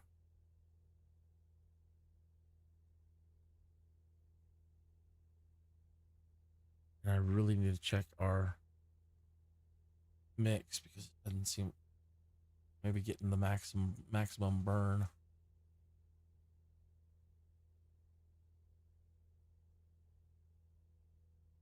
No, there's a drop off. That's about maximum burn.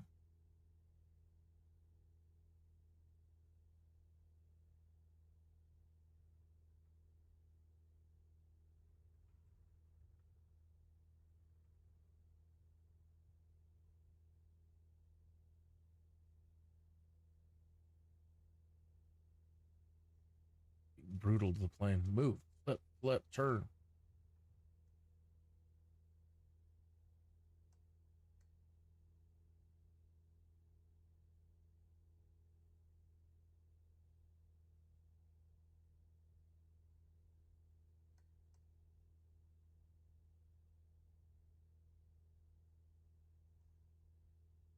East.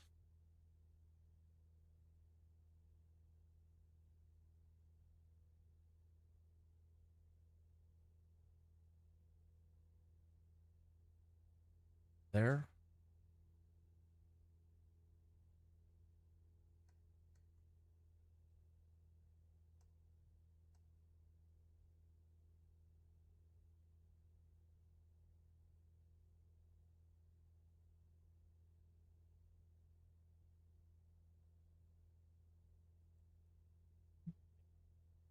It's the autopilot. Hopefully it'll hold that pitch angle of 20 feet, 200 feet per minute.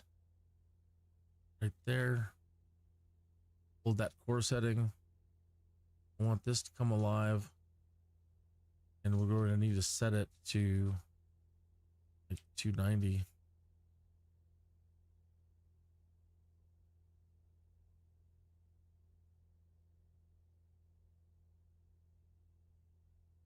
And this one's going to be like 200.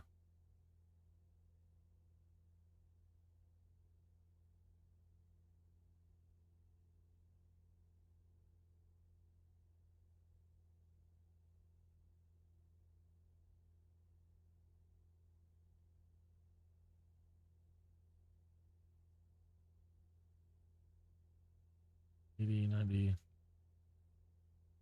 200. Okay, still climbing. Hopefully we will acquire any moment here. These VORs, these radio towers that we're trying to tune into, they're all like real radio stations. They're line of sight, you know, it follows the curve of the planet, and there are little hills in the way.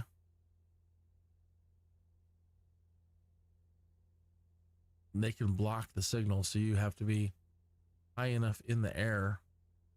I think we're still getting some of these little hills out there interrupting our signal because we don't have our to from indicators here.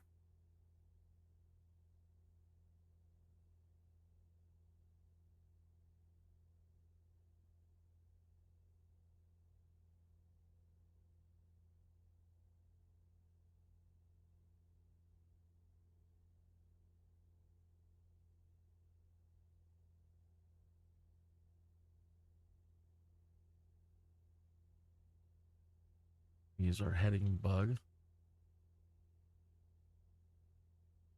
Minus. I want to go.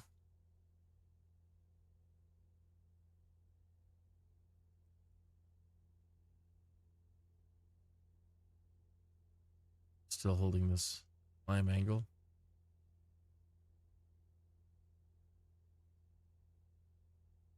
Oh, I'm so happy we have autopilot back.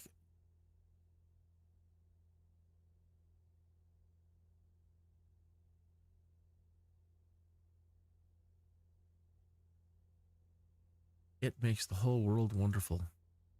I didn't really fully understand how to use them for a long time. There wasn't back a long time ago. There wasn't a whole lot of information on how to use them. There was no YouTube or, you know, so the documentation was shoddy. Just kind of had to figure it out. For the longest time, my mantra has been never trust an autopilot. Never, never, never. And it always comes down to, you know, user error.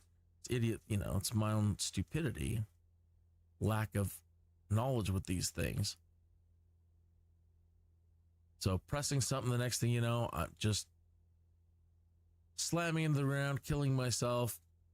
And so I blame the autopilot. So never trust an autopilot fully.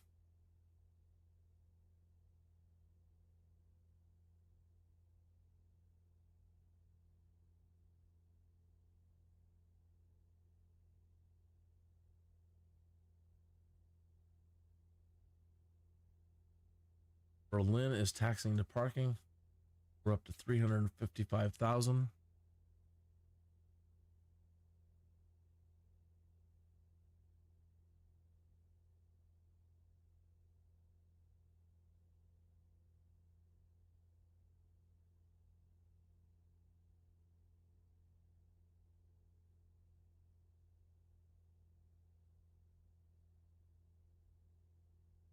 Can't believe we still haven't got anything on from the Hugo VOR. Let me turn these to, maybe that's the reason why. Ah, it's me. Of course it's user stupidity. Of course. I forgot to turn on the CDI. Okay, so we need to fly to intercept the 200. No, the 290.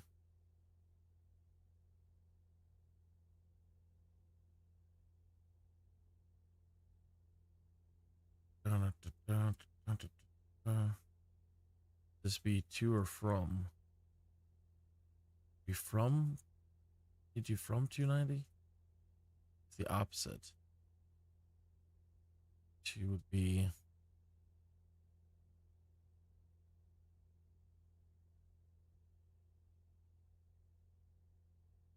$90.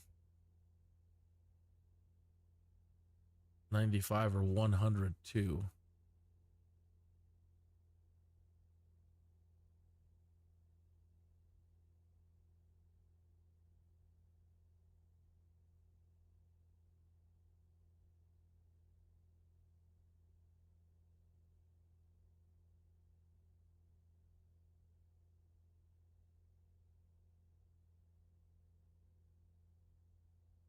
All right, we need to turn south to intercept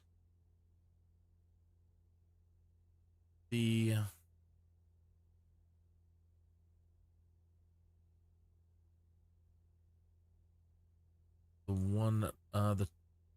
basically the 100 or the first. Doesn't look right. Well, right. No. But again, we're supposed to catch this one. It's not.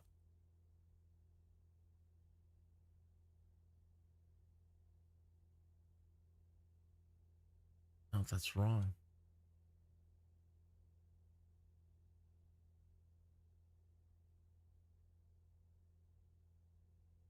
Shoot, I just jacked my altimeter.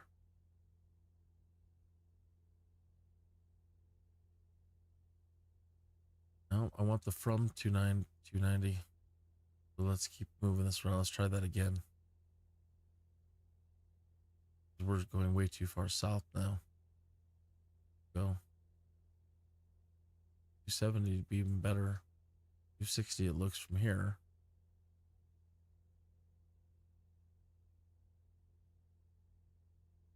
Oh, yeah, from 270. So we need to turn.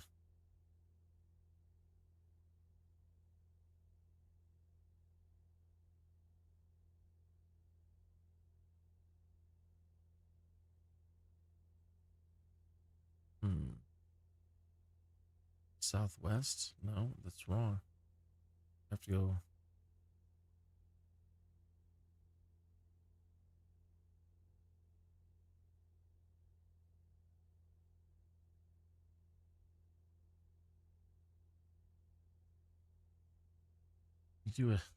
I'm so sorry. It's been a long time since I played with the VORs. And I'm feeling really stupid because I've forgotten how to do such a simple thing. By 2 and the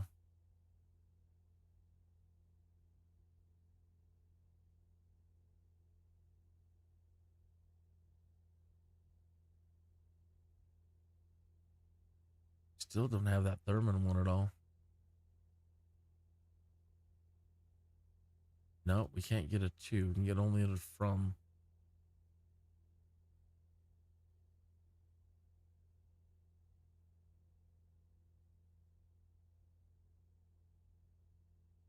But yeah, we would have to go north. We're using the opposite side now.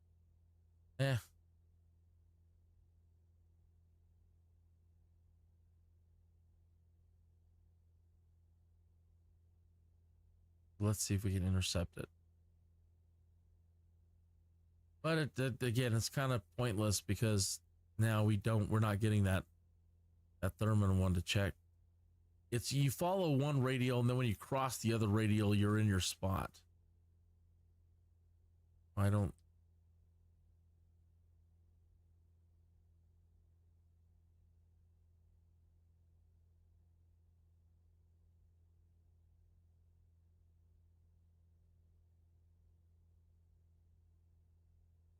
I'm going to turn almost straight north. See if I can intercept it right quick.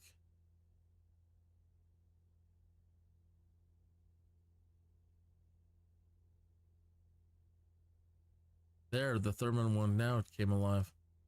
Okay, from 200.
Berlin is ready for another job. I'm just been watching this needle right here. I'm waiting for this to move. Okay.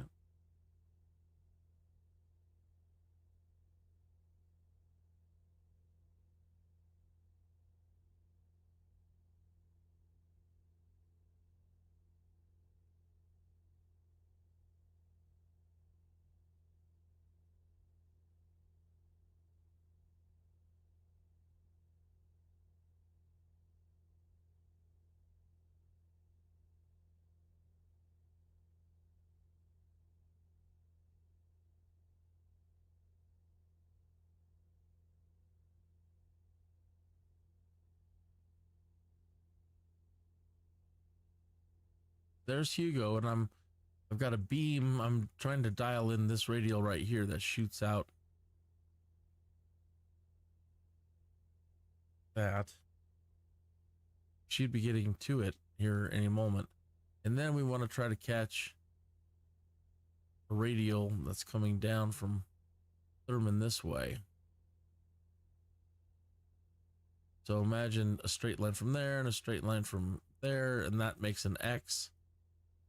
And that would help you find your spot in the real world without something cool like this, or, you know, GPS where you could put in the coordinate. And that's something I don't know how to do yet with these GPS systems, is create or enter in a coordinate. I'm not even really good about using coordinates. I would have to actually probably do some studying and learn about how, you know, the coordinate system. I couldn't tell you. If you were to write down a coordinate and show me, I doubt I could find it. Don't know anything about them.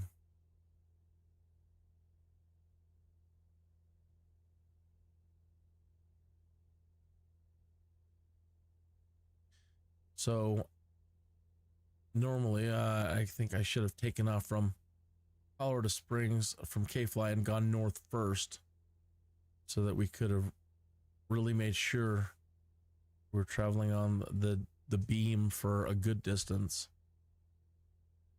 This needle should, with any luck here,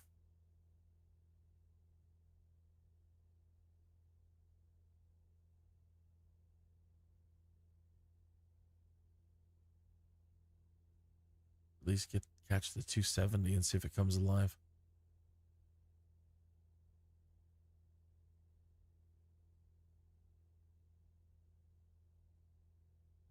I already miss it.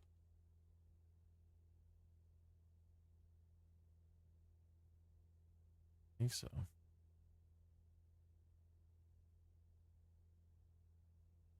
Really? So do we already miss? So we missed it. So we're above it. That's a drag. So now we have to turn back to the south.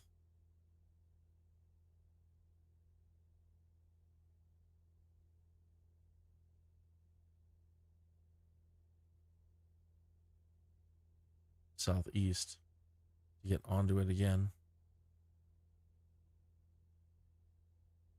How did we miss it? I just dialed in the wrong thing. It's been a minute since I've done it.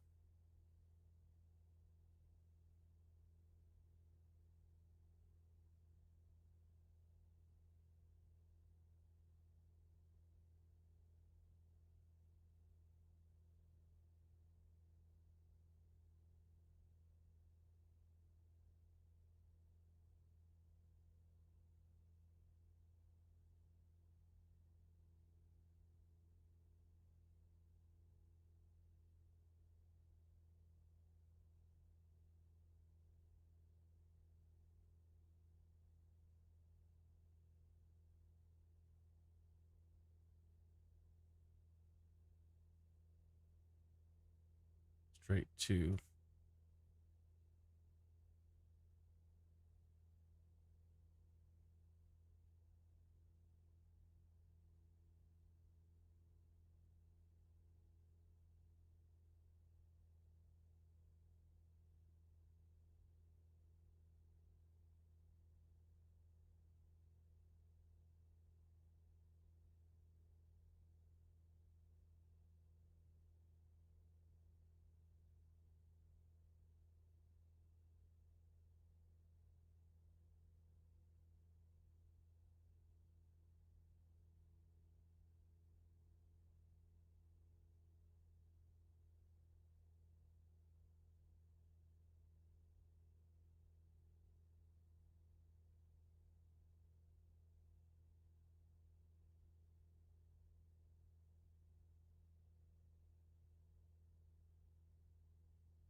Come on, we should hit it. Should have hit it.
Let me turn. Let's just turn to the right heading then. Let's set it back to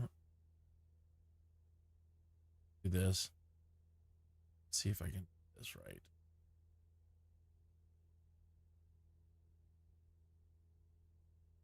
Let's go.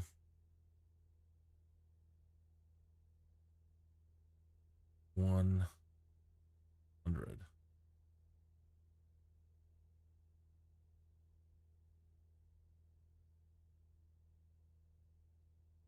That.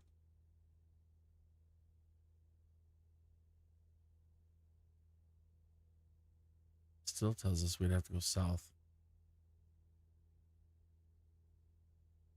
So this map may not be, I guess maybe the map couldn't be accurate because we're not getting the right things in the right places, that's for sure. I just fly straight towards it for a minute. Where's that going to put us?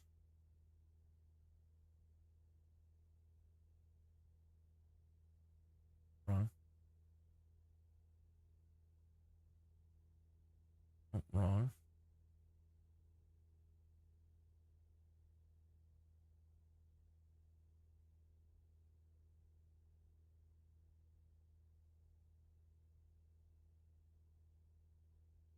I'm 21.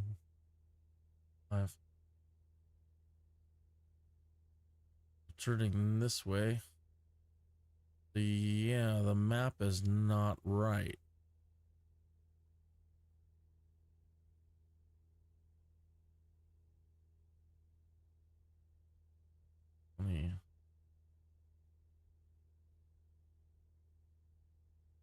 One there. So this map is more right. Because that puts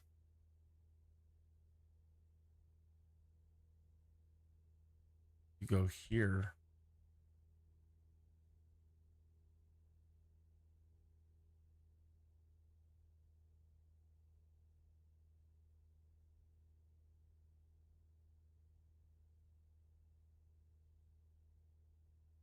Maybe my compass is wrong. There's gyro drift. Maybe that's what the problem is. Let me hit Shift H, and if we get a major deviation, that's what the problem is. So watch this. If I hit Shift H, it's going to recenter it. Re-push it. Can you push this one? No. Shift H. No, not a big deviation at all. So that's not problem. That's centered. Okay. See how different that looks?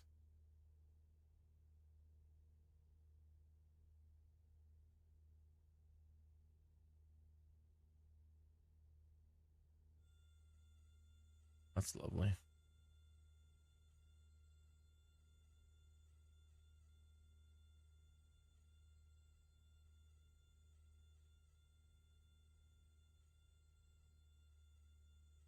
What's going on, buddy? How come you're freaking out?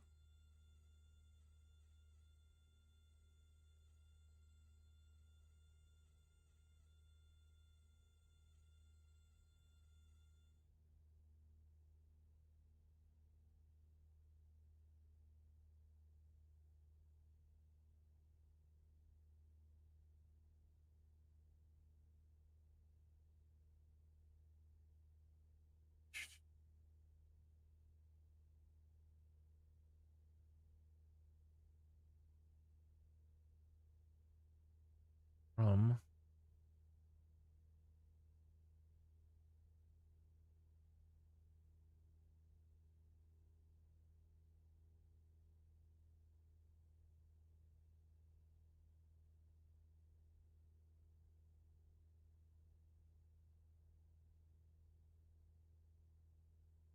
well, I'm not succeeding. I'm wanting what I'm wanting to achieve. Because now we're flying off and I'm trying to get the triangulation thing right. We've overshot, haven't gotten any movement on this one.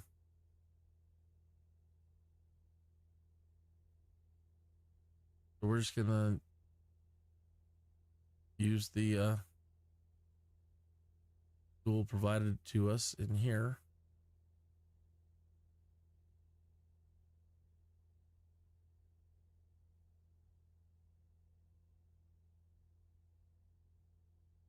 And just get to it. If we get any movement on this, we'll just consider ourselves lucky. That's still from Hugo. I guess Hugo and the VOR are in different spots. Because there's it there, K-Hug. I don't think the VOR and the airport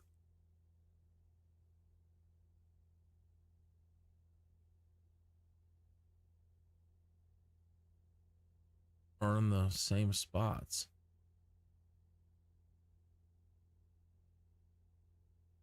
Joe.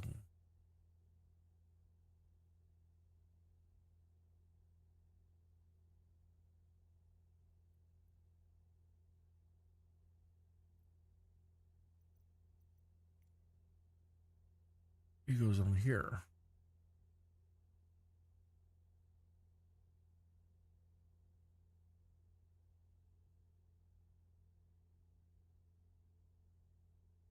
Come on, you populate, hurry up. Ain't got all day.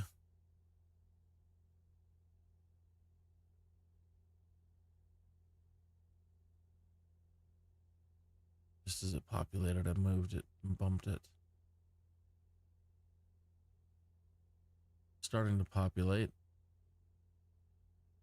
Hugo should be right in front of us, populating over here. Where are you? This thing is so poor. It is the worst thing about Microsoft Flight Simulator is this in-game, in-simulator, virtual, whatever this is. There's Hugo. So, yeah, we're way off. And now Thurman, or THX, is up here. So we should be crossing that 200 on it. Lucky.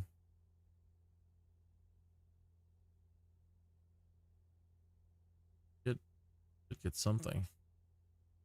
So looking at that from the VFR map, dang, Hugo one is at 300 from us. Center this up.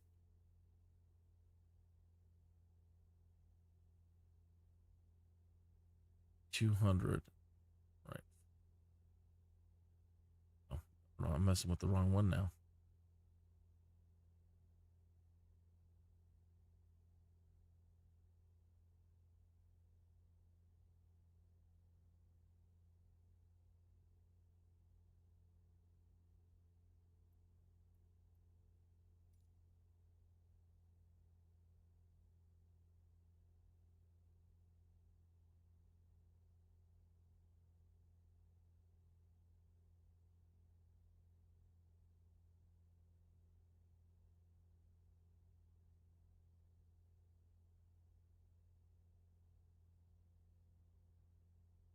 Should be centering. Yep. That is about where it's at. This one is moving. Hey, you know what though? We're pretty close. Actually. Because we're not there yet. And this is centering up. Transporter from dispatch. You are less than 3 miles from the And this is centering up. Find a place to land.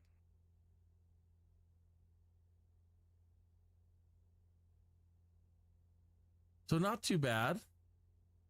I mean, that's I'm not so far off that we're out of the ballpark. I would have liked to have hit my radials much, much sooner, and maybe on another one we can nail it a little bit better. But that's pretty close. That's centered. I wanted it 200, so let's go back a little bit and get that to center up a little bit more. 80, 90. Yeah. So close. And on this one, the angle was off on this angle. I was saying it was 290, so we're already up into the 330s.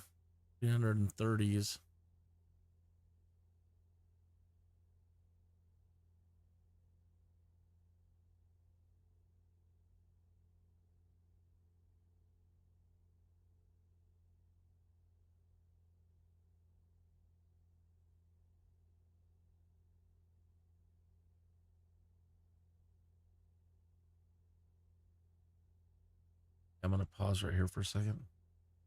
Maybe. Oh, I've changed my pause and I forgot my button. Okay, well, we're above it. And now we need to just, we need to descend.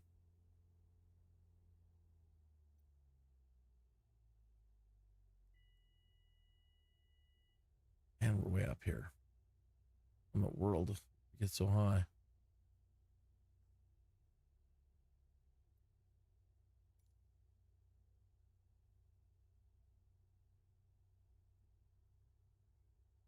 I think that's it on the ground there. That big puff of smoke. Where somebody bit it.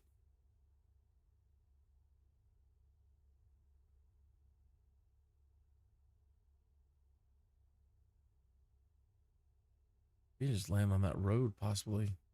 On either road, they'll both be close enough for the doctor to get in.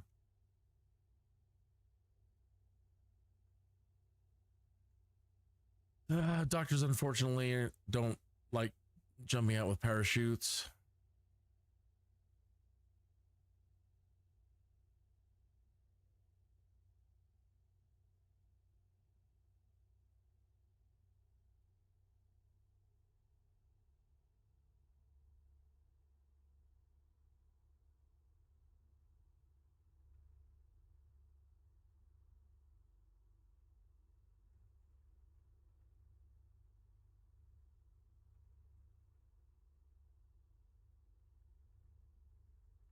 I want to descend quickly, but not so much as to overstress the plane.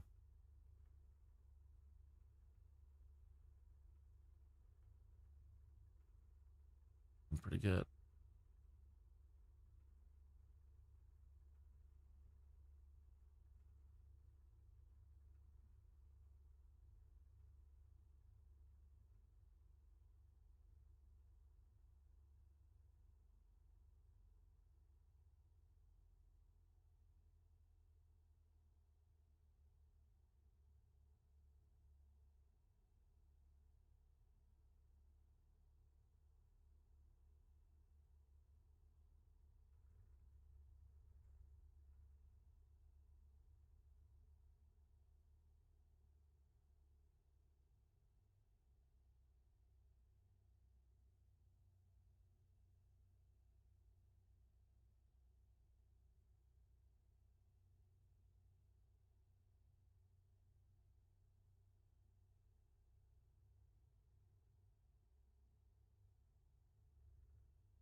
Bark, bark, bark.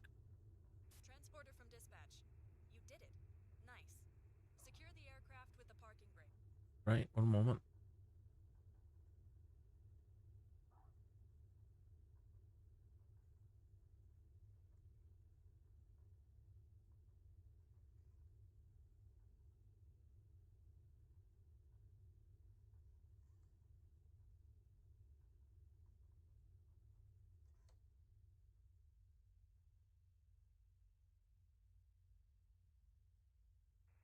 On the way to the crash site. Now the doctor and the doc, she didn't even add the little English accent to that particular recording. She forgot to do it. She forgot she was an English doctor on takeoff. Transporter from dispatch. Good job, pilot. You can land where you want. I can land where I want.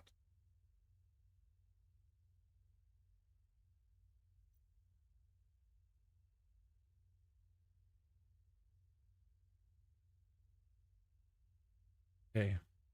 Before we get going, let's check our men. They are all, they're such awesome dudes. They're all ready. These two are ready to go. He's coming in for a landing. So.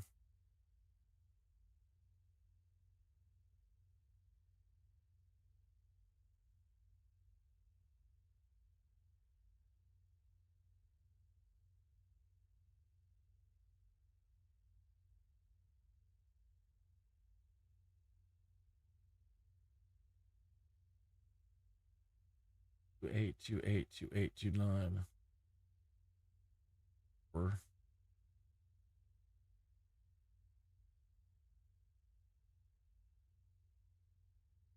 yeah, that looks like. But I can't do it. What's up with that one? Not enough remaining cargo. Is just how much? Okay, well we'll go something else then.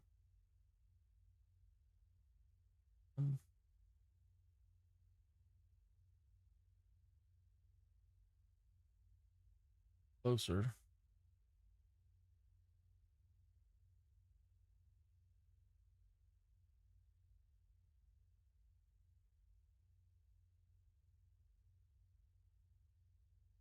Oh. Maverick. Fuel.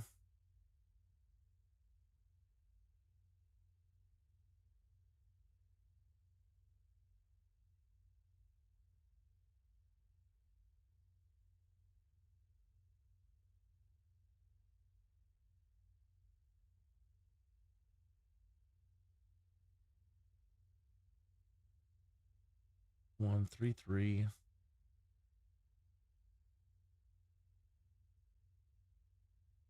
3, 8.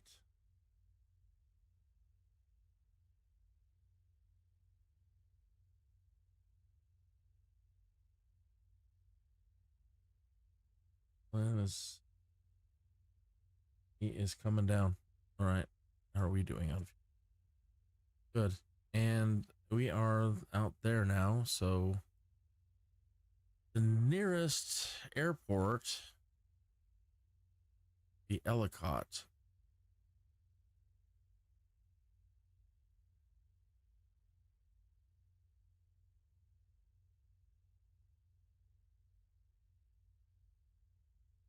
To do so from here. Well, we now know that we're about 3,200.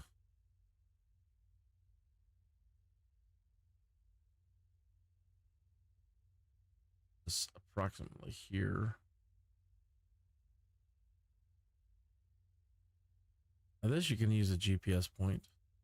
Okay. All right. And so let's say we were going to go to Ellicott. So when we take off and spin around,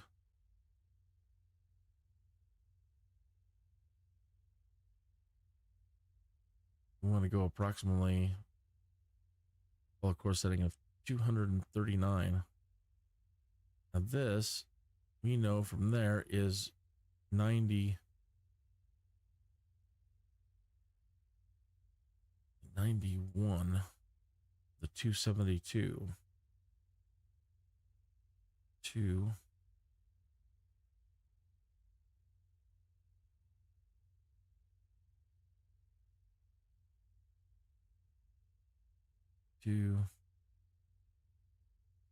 pretty much 270.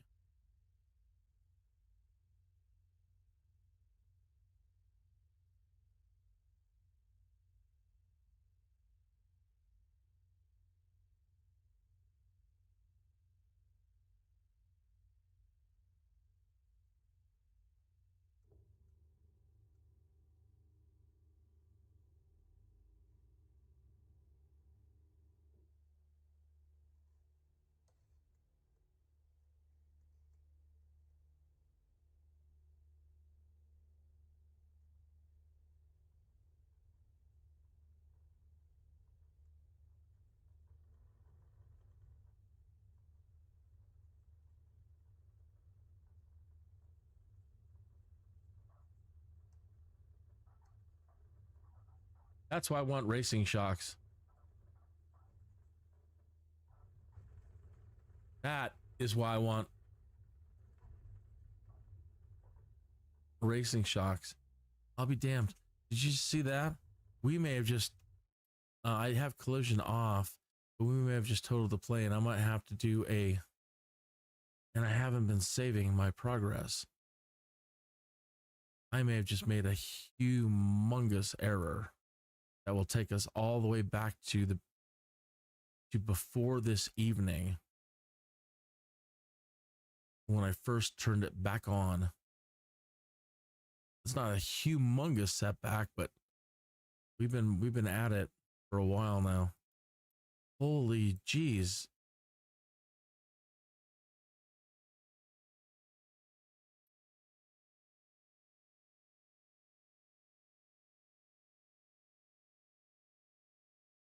Ready to look.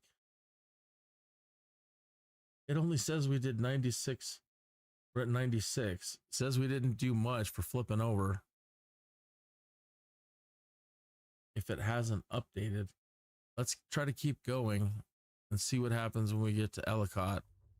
Man, we faced, yeah, that's just nuts. I don't even see it.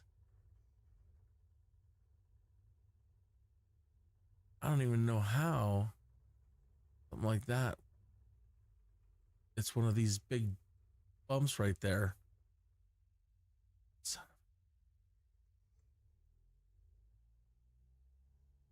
That was bad.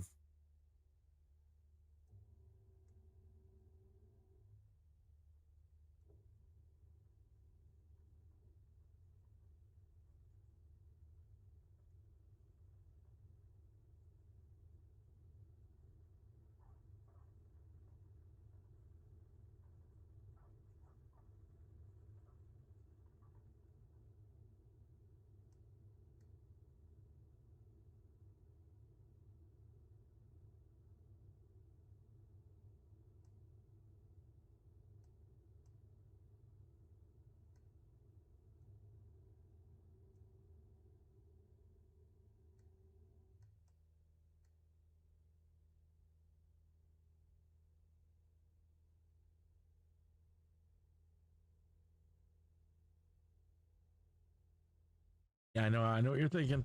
Well, if it didn't, then you better back up right now before it does. Because if it does, then we can go back to at least this point, and I don't know. Let's do a backup.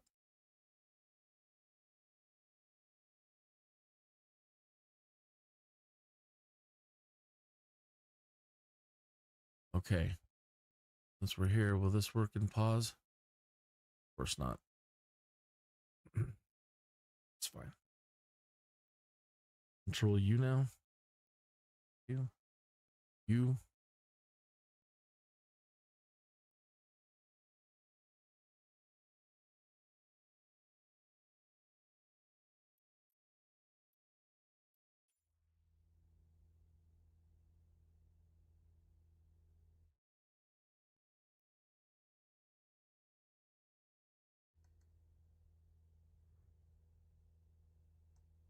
pause or turn on the autopilot. Down. Buddy. Come on now.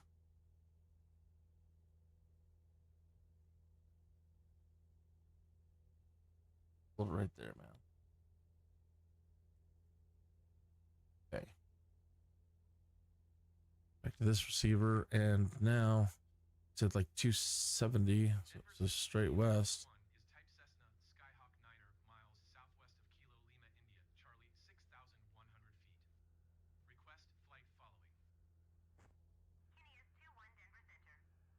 Squawk 0257. Squawk 0257, Kineas 21. Kineas 21 radar contact 10 miles southwest of Kilo Lima, India, Charlie, 6,100 feet. Altimeter 29.902. 2992. Roger, Kineas 21. Okay, so turning directly to the south, we're going to try to intercept the 270 radial and follow that to Ellicott.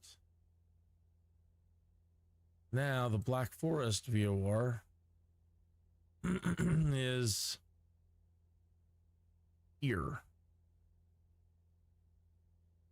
So that would be, if we dial the Black Forest in at 100 in the Black Forest VOR, that's 1125. Kineas 21 contact Denver Center on 128.375. Good day. 5, make it active. 128.3. It's active Kineas 21. and set to 100. Kineas 21, 6,600 feet. The other way. Kineas 21 Denver Center altimeter 29.902. Continue as planned.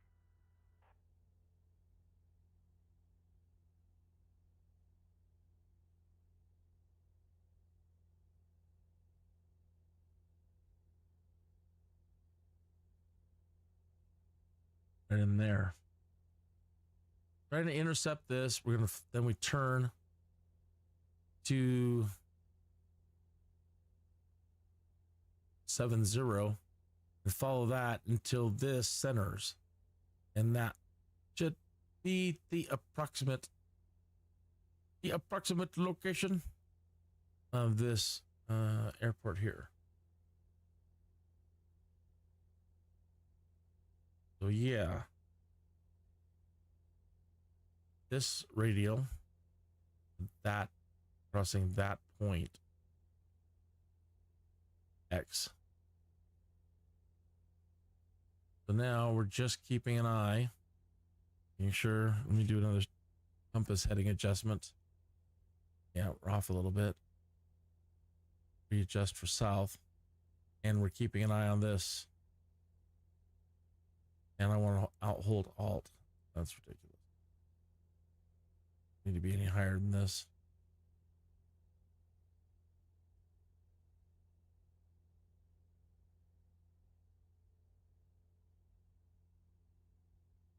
Let's see if everybody's still working. Anybody landed? Anybody need a job? Berlin needs a job.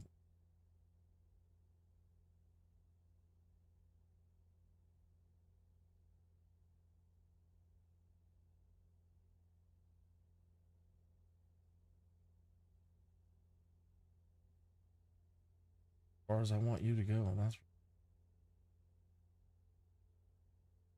give them a little bit more.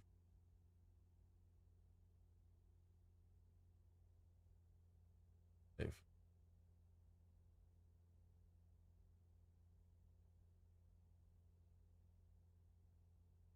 Okay, they're all working. 365. Check our hangar again. Make sure that it hasn't caught up to our damage or anything. Still at 96. We can afford a repair like that. Although that'll still probably going to be an arm and a leg. Just wait. If you have a crash or a crack up and you haven't made a backup, the first few times you have to pay for your repairs, you're going to cry. And then you're going to go onto Discord and you're going to tell them off. Say, why in the world are you charging for so much? That's the cost of like a new plane.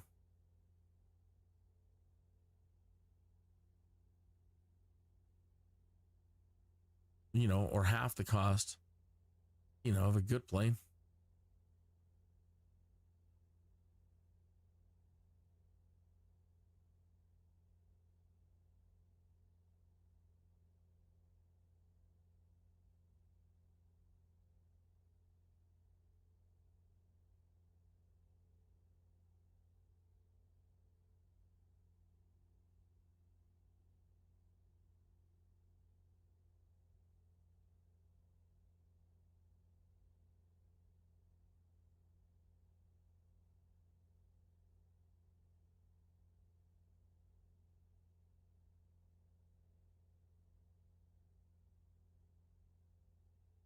Do. Mana. Do. Mana. Hey there, kitty. How are you? She heard the phenomenon and came over. You're a Muppet then, huh? Do. Phenomenon. Do. All happy. Phenomenon. You know how the cats, they get all happy and they rub their face on stuff, marking the territory. Hey, how are you? Kitty? Hello. No.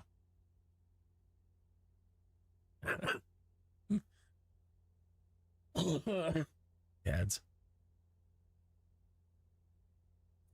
Well, Ian Flemmy. That sounds good.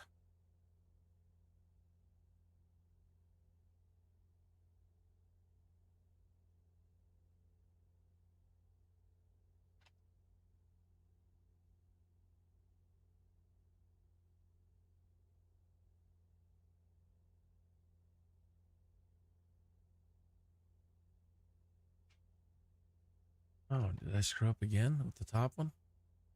We're supposed to be in 2.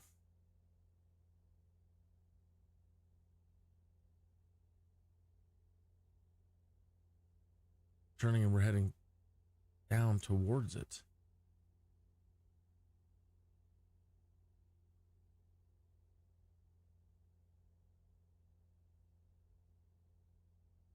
I would put it on the 90.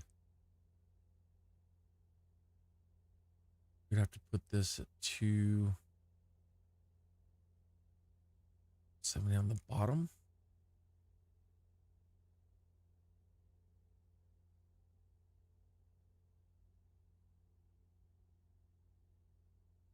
And we're still heading south. So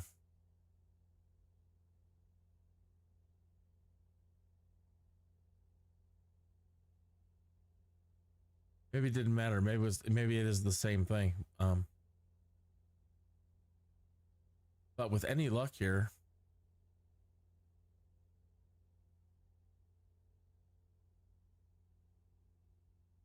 I will be doing the right thing and we'll be getting closer, and this needle will move in and center. Cross your fingers, place your bets. Spin the wheel, please. Will he do it or will he not? Last time, dear viewers, flying out to that last point, we never really did connect with the radio on the way to.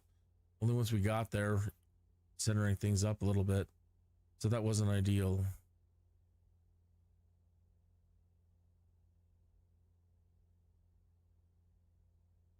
So hopefully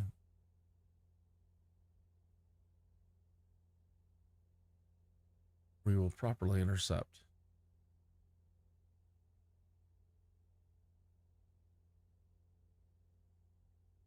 Because we were north of here. So when we went up and landed at that emergency, we were on like the 300 from it, 330. When we finally dialed in, and then the 200 from Thurman is here. Cross that. That would have put us, yeah, kind of where in this spot. So now we're traveling straight south from this point, or out here where we flipped over. somewhere from here, flying straight south, and we're trying to intercept the radial as we cross it right here. And here it comes. Here it comes. We're getting ready to cross it right now. Look at that needle. Look at the needle. Hand me your money if you placed a bet against me. Go into the chat room. Hit me up with a super chat, a donation. You've enjoyed 1 minute of programming. I'd really appreciate it. Doesn't have to be much at all. Anything. That'd be fantastic. Okay, as soon as that hits that crossing, we're turning to west. Ride that beam towards the mountains. 5, 4, 3. Let's start turning right now.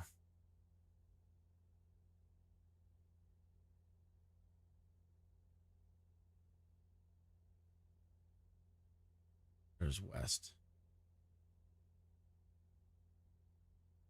Overshot a tiny bit. Not a big deal. Bring it back this way a little bit.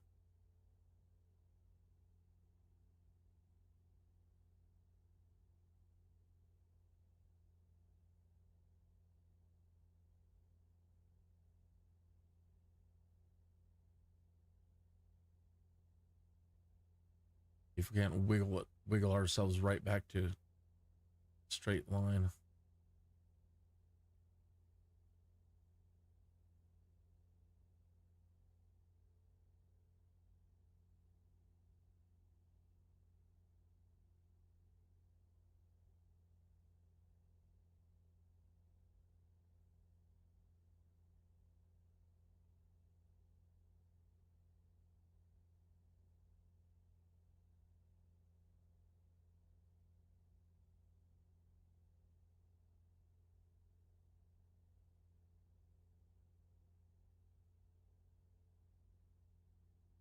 Pretty center.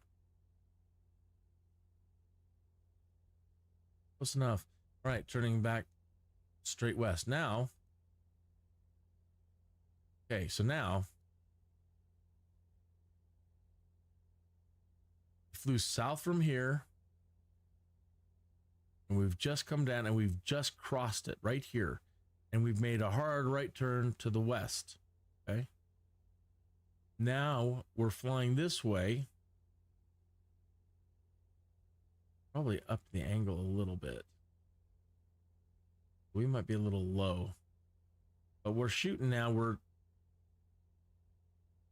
We're this VOR, this radio station right here, is sending out a beam through here, and we're going to cross that at about 100 and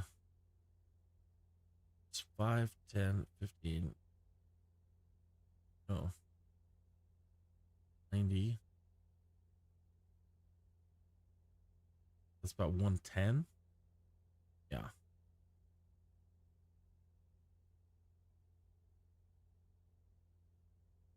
Could also change this a tiny bit.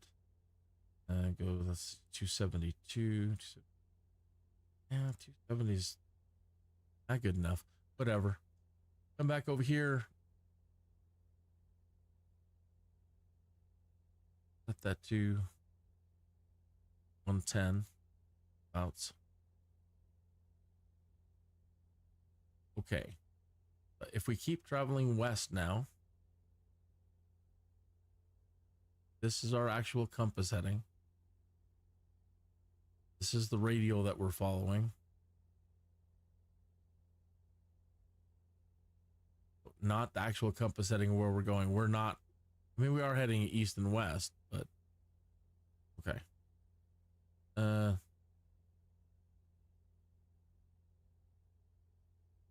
think I just confused myself by saying that. And so let's just back up and let's just cancel out everything I said for a minute in the last minute or two. Okay. Let's change that to 2 again. Got a from. Do it again.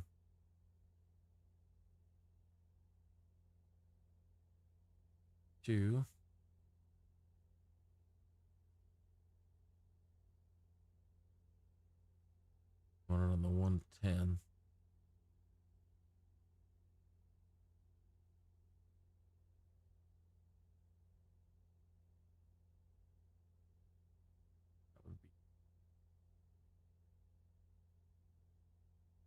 West 70, 80, 85.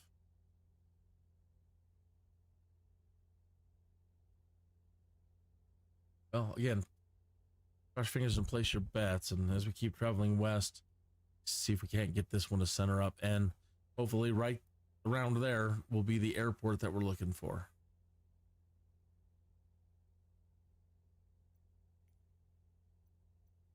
Pull up our nearest airport list. It is called Ellicott. No, it's closer than that.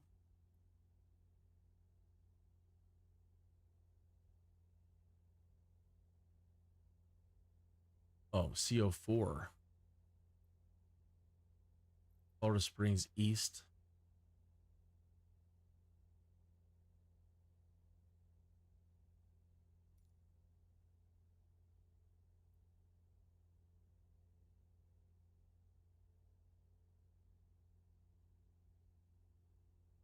We should probably increase our altitude.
To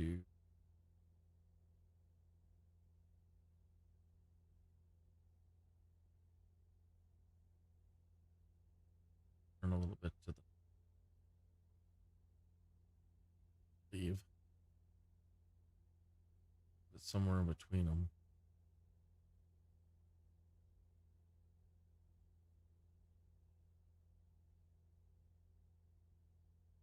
I've changed the radio that I want. I'm trying to fly to the new radio from Hugo. And once it centers, turn back to the west. If we come out here again, let me close all this.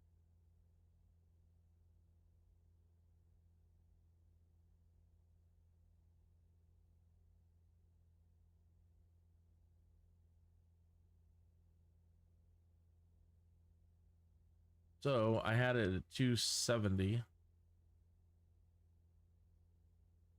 We're following that radio. And now I've changed it to like here. That angle precisely.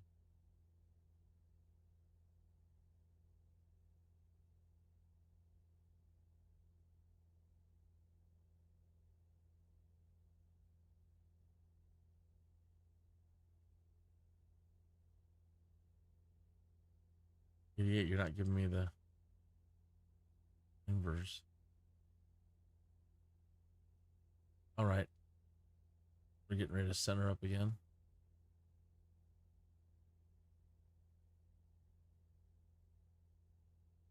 $90.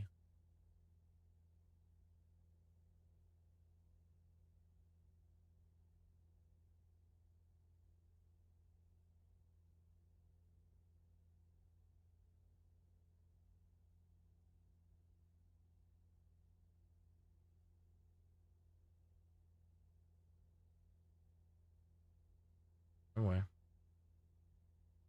The other left, please.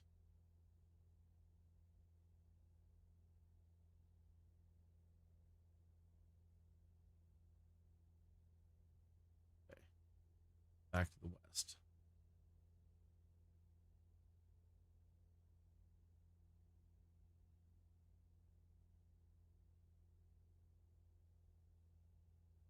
Now we're moving down to catch again. Now this one.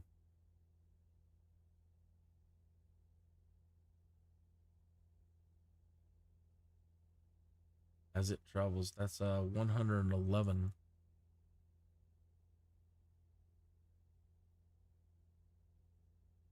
Yeah.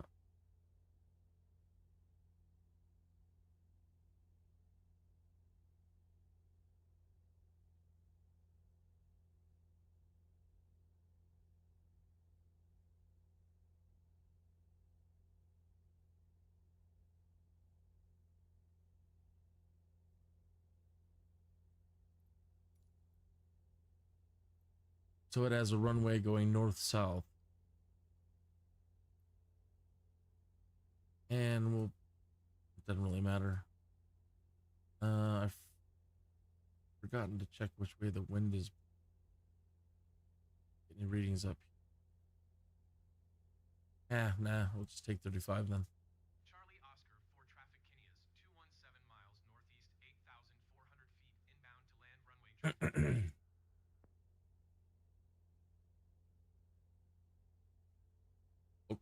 Okay. Wow, it's over there.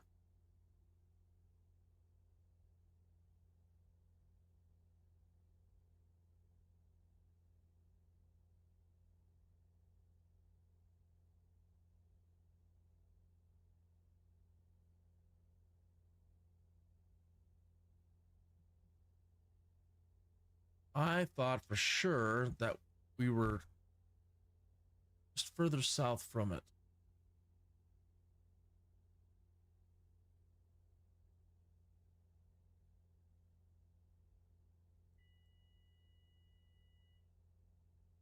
Let's see how close we are when I turn and try to intercept now the black video.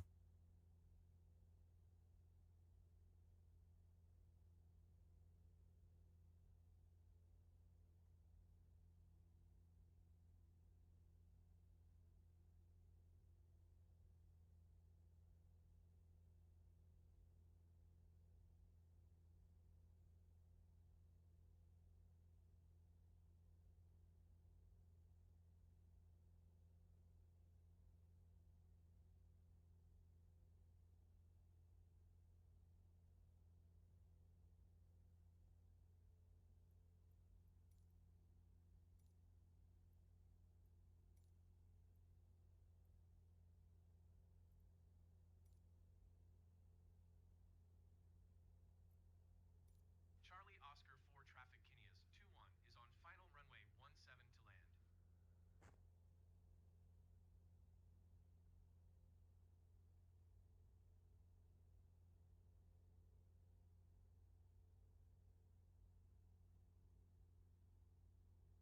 Bottom needle, she is a moving.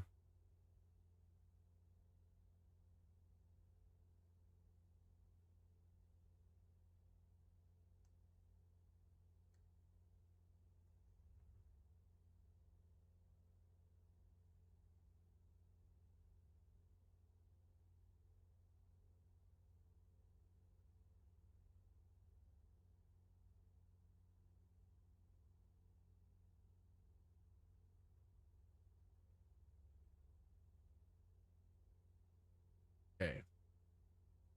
Just crossed it. So, and again, I don't think you can do that. Sucks. Really want to get a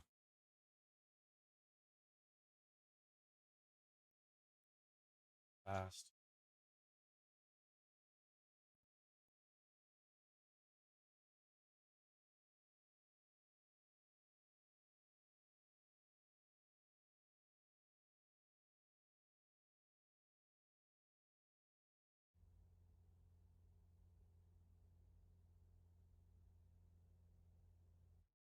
Okay. Yeah, well, I mean, I was right, but my timing was wrong. Because look at this. I've been saying 270, right?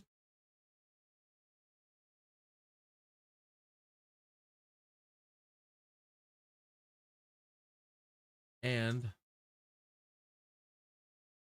111. 11. And the airport is right there.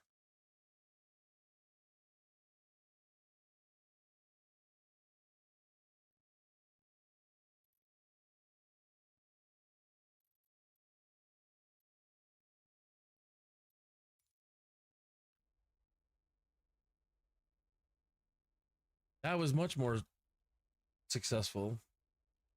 And because it wasn't just some arbitrary point where we couldn't verify if, you know, something was.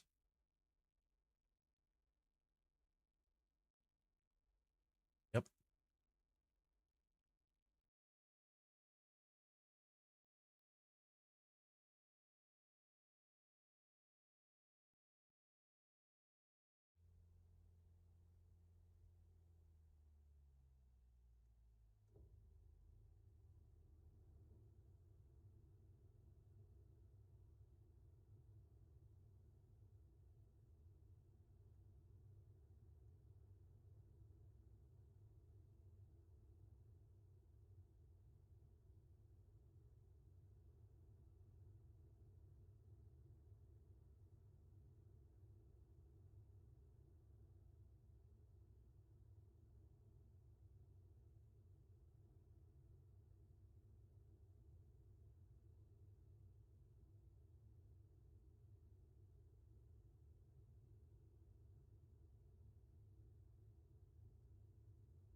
Easy, easy, easy, easy, easy.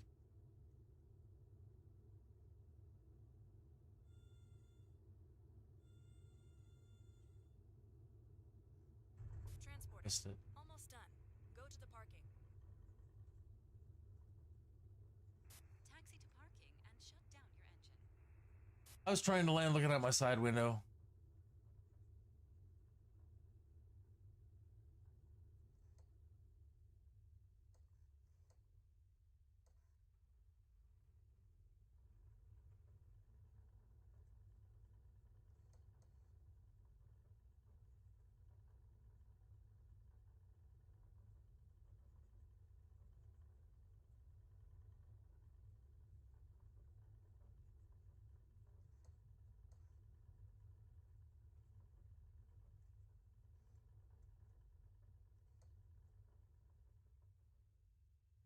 Felt compelled. I don't know what it is.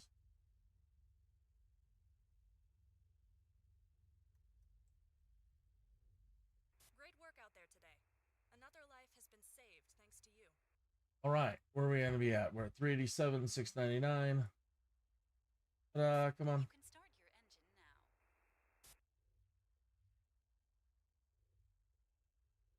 Generating.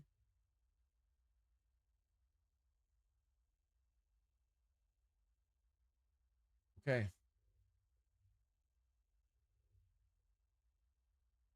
Busy. Hey, these two guys ready.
one that might have gas.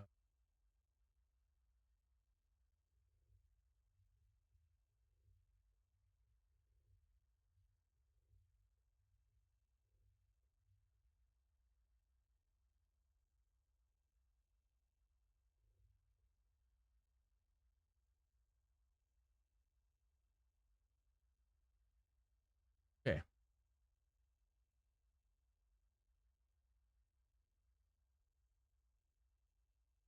Repair our hull. What do you mean the engine's not running? I did.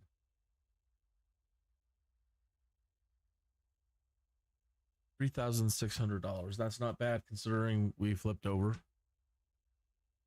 How we got away with that, I don't know.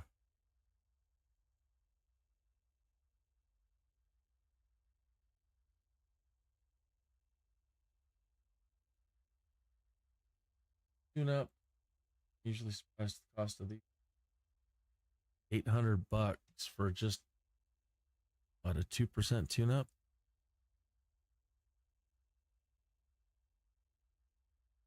If the prices are like this at all in the real world, you know, I'm totally in the wrong. Real world, career field. Probably is. But who would trust me as a pilot? Right?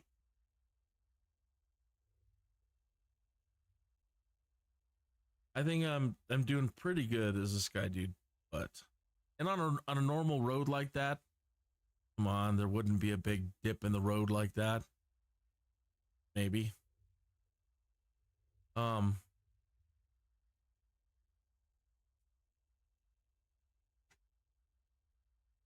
don't know.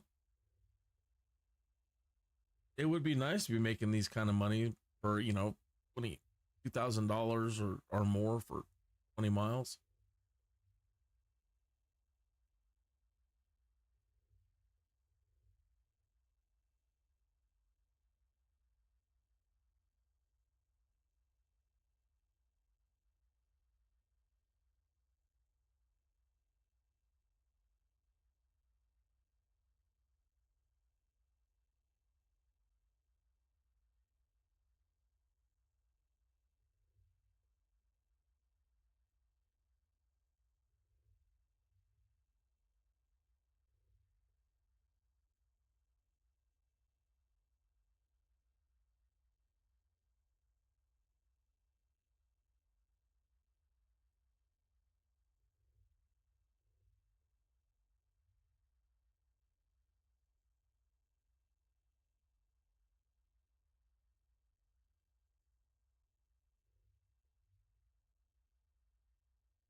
Still here. I'm reading something. I'm sorry. I got distracted and I should have said something.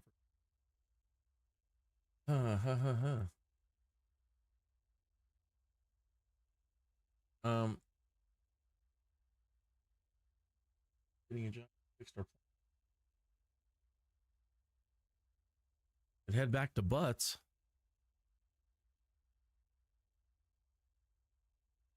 If you have not been hearing me well, or too well,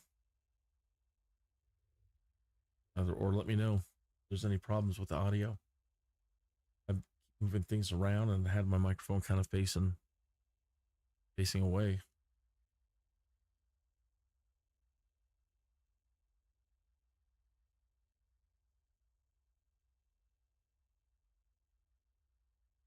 You're a big fan of Star Trek Online and you still play actively all the time, and you really like socializing and dance parties. Nemesis Chicken is still running his station for his fleet, and he still has an active station. There's also Subspace Radio, but you know, we're at odds, and I'm the creator of that station. I'm the co-creator of Subspace Radio. I was the first. I was invited in to create the station. That was my job. I was also learning how to be a recruiter, a DJ, broadcaster, and a station manager all at once, and producing artwork and doing a lot of other producing things. And so through a disagreement and my own fault too, just things went south. And I left. And I went back to work with older friends who also, in the end, when finding themselves in a position to take everything for themselves, they did the same thing. You know, and I'm not going to, I really would have liked to have to manage them and got them both up to commercial status. And that was my goal with them. But once somebody else realizes the commercial potential, it's necessary to eliminate anybody who can screw with the profits, potential profits. But I don't know where I'm going with all of that.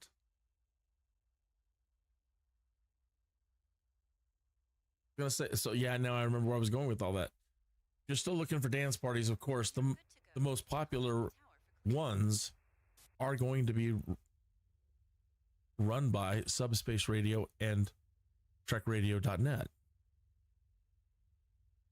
I was brought back into STO Radio to help create that. So when I hooked up with my old friends who I did the Hailing Frequency podcast with, and they had created STO Radio, STO Radio. Okay. So then I said, hey, I'm done. I've left Subspace Radio. Disagreements. And they knew dang well, too, everything about my disagreements. It's just people, man. But it's not enough to, karma's going to get you. No matter what, there's always prices to pay. And so if you're willing to screw over people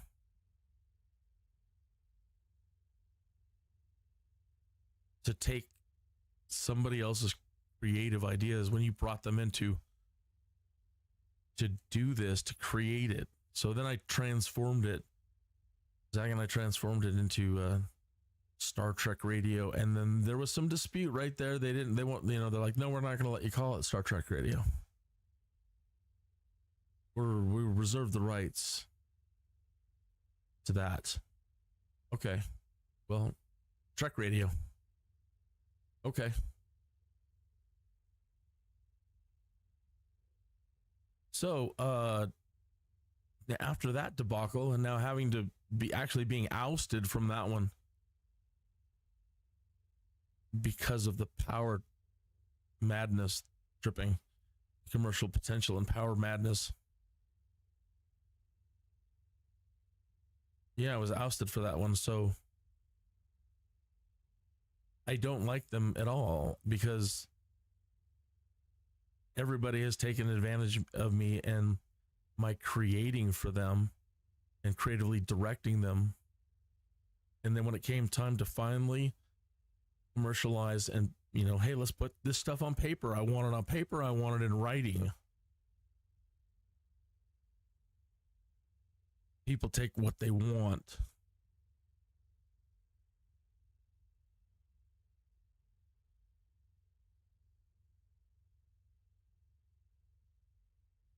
So if you're a hardcore gamer and you play Star Trek Online and you listen to Subspace Radio and you listen to Trek Radio and you go to their dance parties because they're the most popular ones, just tell them, hey, I don't know what you want to tell them. Phineas says hello. You guys, you guys suck. You stole these stations from Phineas. You wouldn't let him finishing developing. You wouldn't let Kineas finish developing and commercializing. I'm getting old now. I started everything when I was a young man. I'm old. And mostly because of these people. You ever go to conventions and you run into hailing frequency or subspace radio or Trek radio at the conventions? Tell them Kineas says hello and that they suck for stealing his stations and denying him the ability to benefit as they have on my ideas. If you go back into the history of Star Trek gaming and internet broadcasting, internet podcasting, just research the dates on the very first Star Trek podcasts. Before all the commercialized ones, you're going to find me. You're going to find Kineas, Ainneas. You're going to find me on most all of the podcasts and cartooning and other community activities, going to the conventions, being at the conventions to announce the arrival of Star Trek Online and working with the developers and interviewing the developers for years before the thing came out.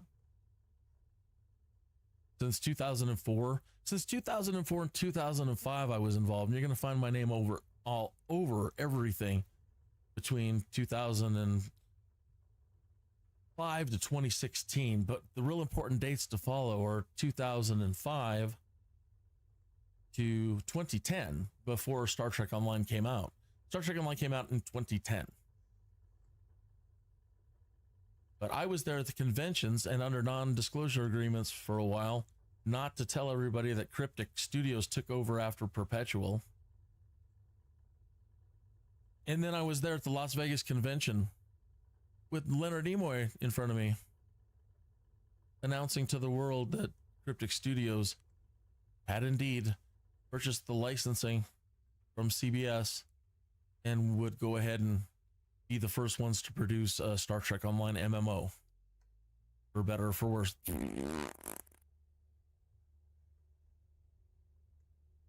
All right, I did all the interviews with Zach and Victor and a couple other people all those years before Star Trek even came out. And my contribution to entertainment in those podcasts and interviews and well, in the podcasts.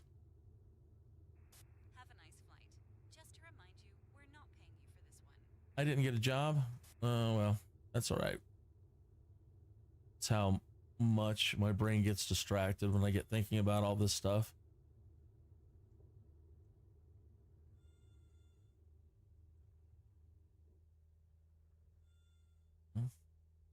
To the point of crashing my plane. Not getting a job and crashing the plane. But they've got this Starship Captain and broadcaster agent, temporal agent,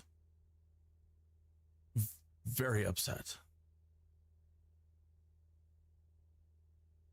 Very, very, very upset with their behaviors. Now, I'm no saint, I'm somewhat mannered. But when it comes to certain things,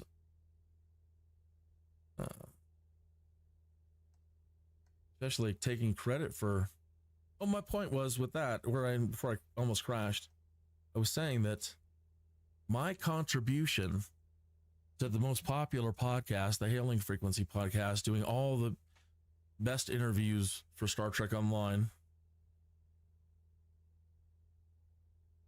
all this stuff, my contribution was the Fleet Radio segment. Not only did I do cartoons and help with making the podcast entertaining and being a co-writer, producer, whatever it took to put on good shows, all the artwork, all the cover artwork for every episode, all the advertising, all the logo creation, all the website art assets. mostly the design, the website designs as well. I was always creating the website designs and handing those off to Zach to realize. He was the genius when it came to that kind of stuff. But it takes a good, you know, a team. We were a really good team. His technical skills and my graphic design abilities, et cetera, et cetera, et cetera. You know, we were able to knock some amazing stuff out. Okay, so my contribution was Fleet Radio. Now, the intro and outro would usually the outro would contain Fleet Radio. Oh, now I've already forgotten the tag. Fleet Radio was created to promote the Springs approach Kinneas. 21 is type Cessna Skyhawk, 4 miles west of Charlie Oscar, 47,000 feet.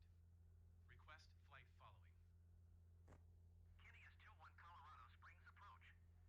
Squawk 7517. Squawk 7517, Kinesis 21. Okay, Fleet Radio was created to promote the idea. Oh, you guys, come on. 4 miles west of Charlie Oscar for 6,900 feet. Altimeter 29.902. Roger, Kinneas 21.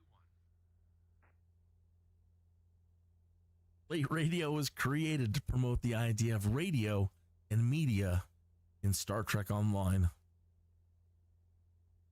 Fleet Radio.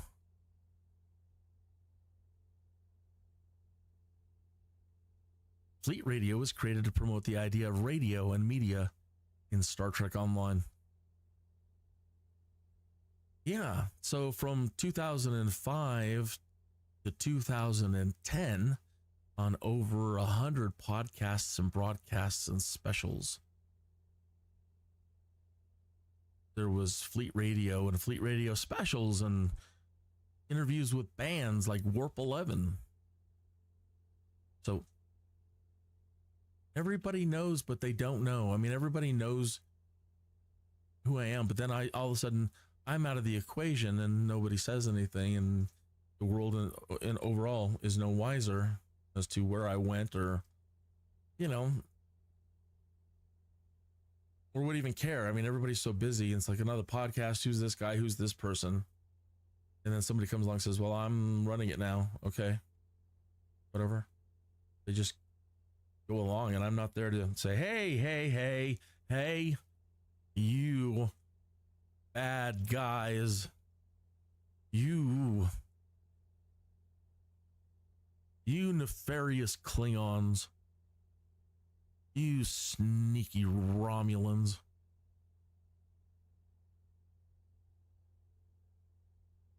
You have usurped my starship. Approach Kinneas 21. Request clearance to transition Charlie airspace. Okay.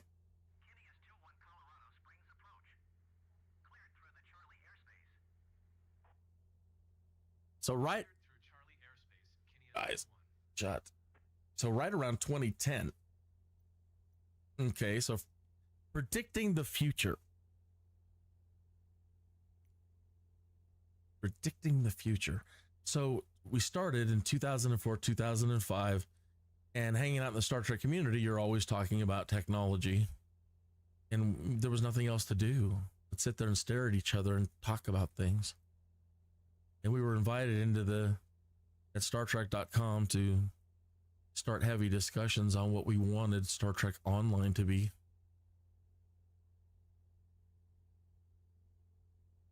Okay, so sitting there from 2004 to 2010,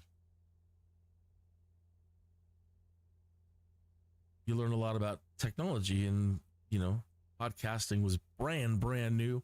And that's why Hailing Frequency was the internet's first podcast dedicated to Star Trek gaming. I think the Argus Array would argue that. Victor First of the Argus Array would argue that he was the first. But I think, you know, podcasting wise, he still joined hailing frequency first. That's neither here nor there. We like to believe that, according to everything at then, we were the internet's first podcast dedicated to Star Trek gaming. Okay, so sitting there from 2004 to 2010, we get involved with podcasting.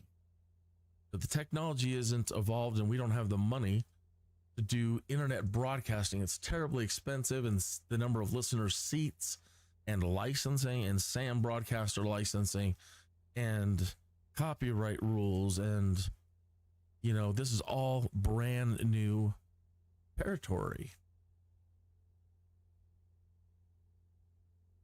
Like the wild west of internet radio. There were no providers or vanity stations you could, like Live 365 and things like that. They were not really there yet. And so I knew that the live radio technology for the internet was coming.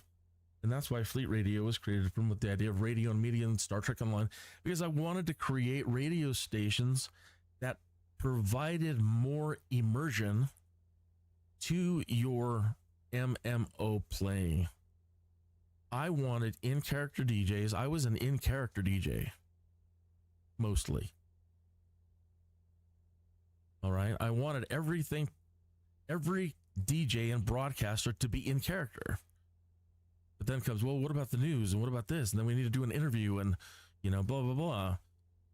So then the listeners would get confused. What am I listening to? An in character, out of character? But, either way, I wanted it all to be in character content as much as possible. So with Trek Radio, we kind of had both. Same with Subspace, in character and out of character broadcasters.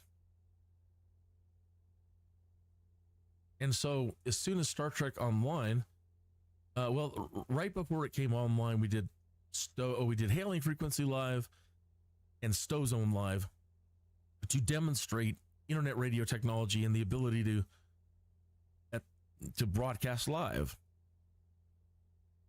Not podcasting, to broadcast live. So those were in the year before Star Trek Online came out, so 2009. So then my partner didn't want to do internet radio. And I said, well, I have to. This is what I've been working for. So I need to hook up with anybody that can help me get this off the ground. So other people that were already over the technology and they were already ahead of the game was Gaming Radio Network, Eve Radio. Okay, but Eve Radio had no in-character content. Eve Radio, Gaming Radio Network, provided just terrestrial radio, basically terrestrial radio stations for fantasy, sci-fi fantasy MMOs. So what's the point? What's the point of just having a radio station in a sci-fi fantasy MMO where none of the broadcast content has anything to do with what you're playing?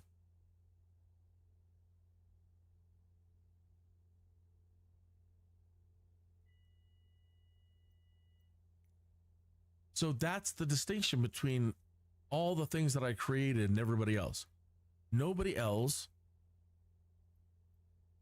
had created at that time an in-character radio station or an MMO.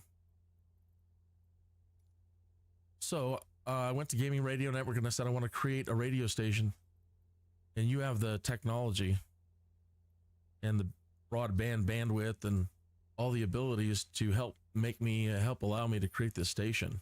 So ultimately at the end, they still were the other half of the business, and I left on my own. So, but still they were stripping me of authority. and dismantling me when I started insisting we go turn into a business and do it properly, in that we commercialize.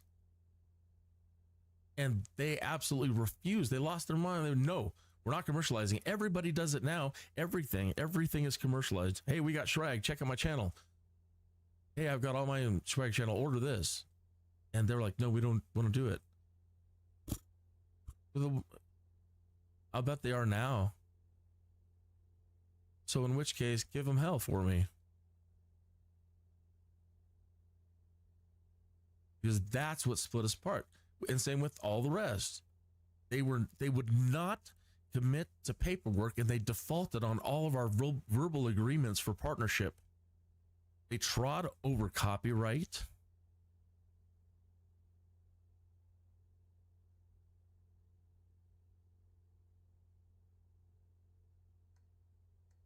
So if anybody, is good on Google and researching real fast, again, just go back to 2004, between 2004 and 2010, and enter Phineas Star Trek. You'll find years and years and years and years and years and years and years of stuff with all of my ideas just on what I wanted to do from day one. Create these internet radio programs.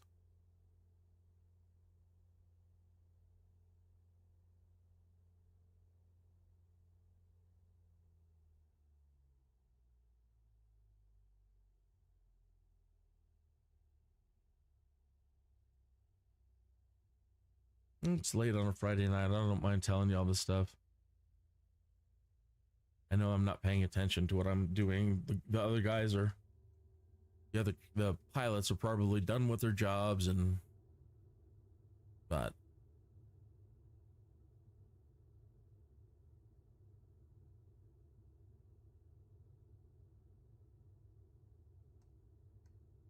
Friday night.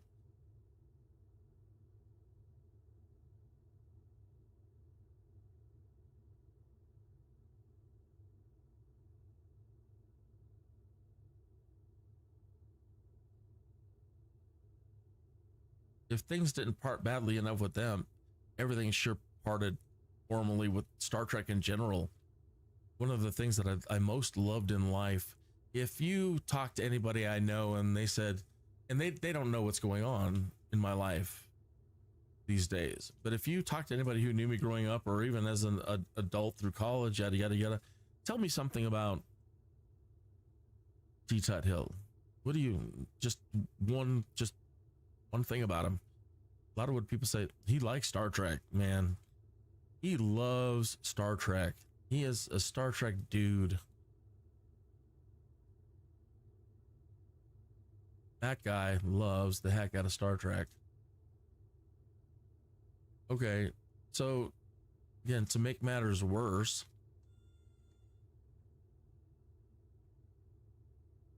2016 rolls around and everybody loses their mind over politics and started splitting hairs. You either vote the way we vote, or we don't even want you in the community, in the Star Trek community anymore.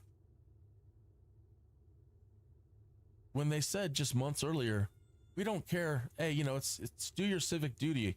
We don't care how you vote, but it's your civic duty. So just vote, it's okay. We don't care who you vote for. And then after who wins?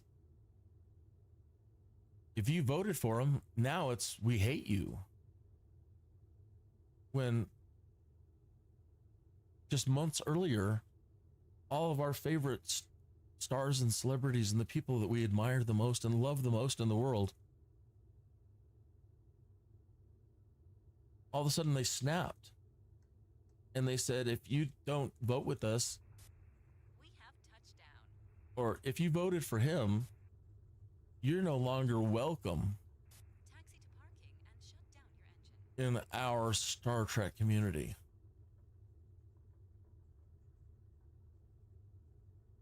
And you try to tell people, look,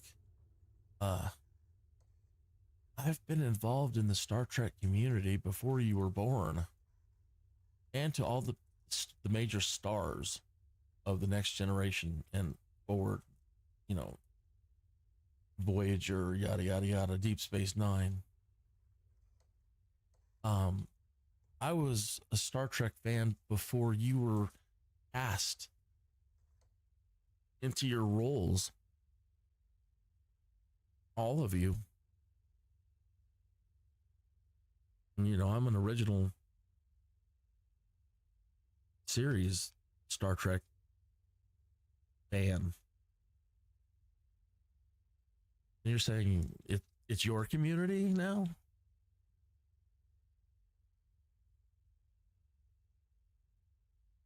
So, wow. What a jacked up series of events for yours truly. Okay. So yeah, that's what I've been doing since 2016 is just, well, life stuff. And now, at least trying to get back to having some fun and gaming. It's not Star Trek related. I was doing Bridge Crew for a while. Most people in that community, you know, so small and broken up that no drama really. And I don't watch any of the new Star Trek series. I watched a couple episodes of Discovery to see the reimagined Klingon, and after that really just kind of remember that, you know, I wasn't welcome anymore. And then the Discovery people, actors jumping on. You voted that way. You're not, we don't like you.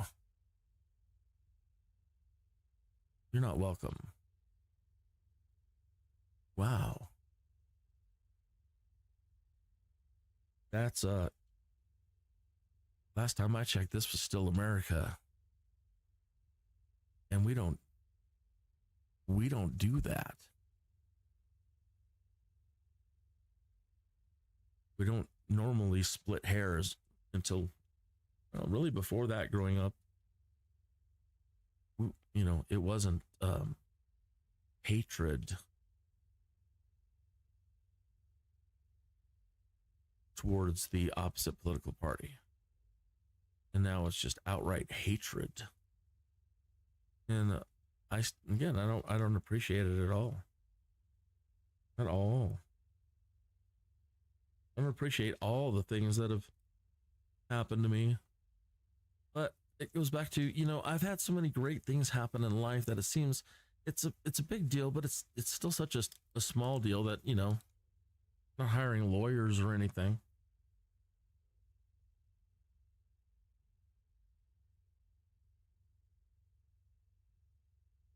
And so time and good luck and karma and, you know, I just have to keep hoping for all of that. And eventually maybe some great Star Trek historian will come along and right the wrongs. Look at this. Look at this guy. This guy did all of these things. This guy pushed all of these people to do all these things. We haven't even got around to talking about the Guinness World Record related to, for Star Trek that I pushed to have done, and it happened. I am responsible and still got no credit, but there's a great record of it that exists of me doing these things. So if you look up Star Trek Guinness Book of World Records and you know how to use the internet well to find anything, you will find so much content related to the launching of the most dressed trekkers in one location, Guinness Book of World Record. Guinness Book of World Records, okay? And you will find my name and activities and the radio stations that I mentioned all over it.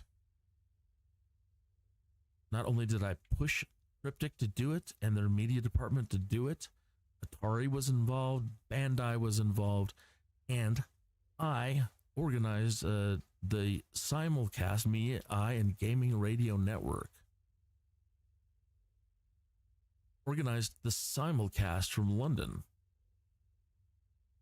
on February 14th, Valentine's Day, 2010. And not only that, in the Subspace Radio archives somewhere, there is the content of all of the shows that we did leading up to and during the launch of that Guinness Book of World Record in London. This guy named Space Cabby, Dutch fellow, I think, went all the way to London to be the broadcaster on site while we were simulcasting from there to the United States and the world.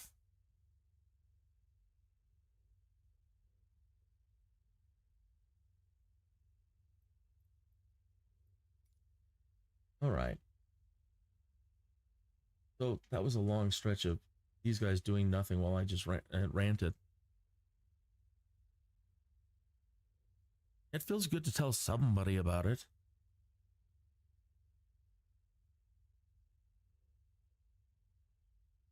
There's always hope that you could be that somebody, that somebody tunes in right when I'm talking about it, or, you know, they end up watching this and and you're the right somebody. You're the right somebody that might care and have the ability to, I don't know what to do, but to do something about it.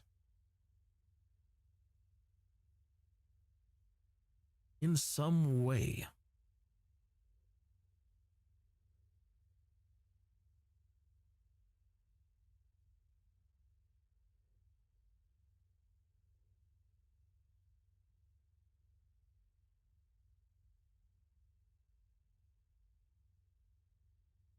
I imagine somebody with a lot of power go, I'm stripping you of your stations, giving them back to Kineas. But now I'm getting old, and I don't know that, you know, I don't know. I don't know what would be the right justice. I got my name in one of the IDW Star Trek comic books written by Derek Chester and DC Fontana.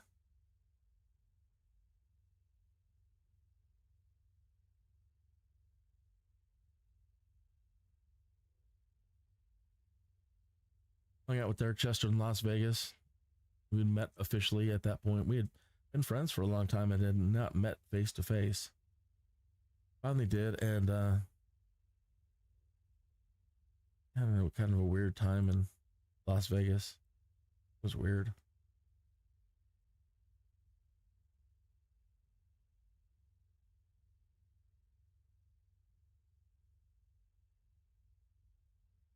So in the Star Trek Year 4 comic books from IDW Publishing, the Enterprise experiment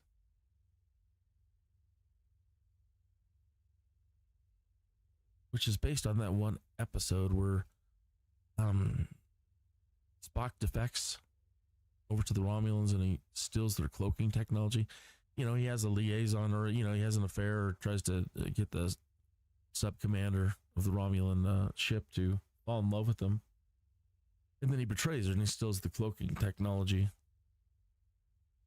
Well, the follow-up story to that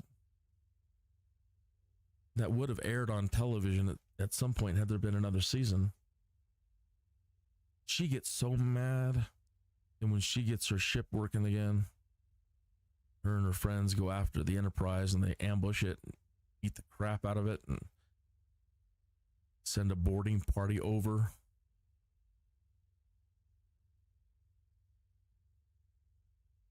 And during the boarding party fights, a red shirt takes a hit. A red shirt named Tuthill.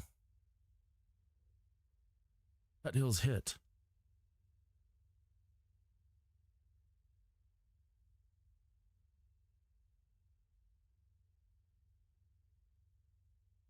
That's my cameo.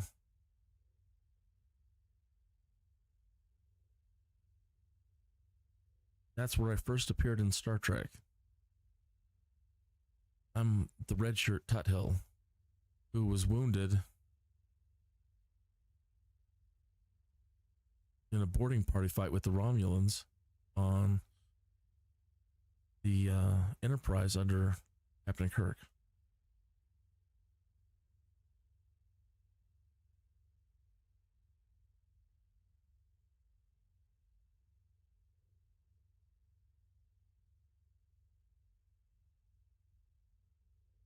And then my storyline from there is Kineas is my role-playing character that I've been using online since online became online. I have been Kineas online since online became online.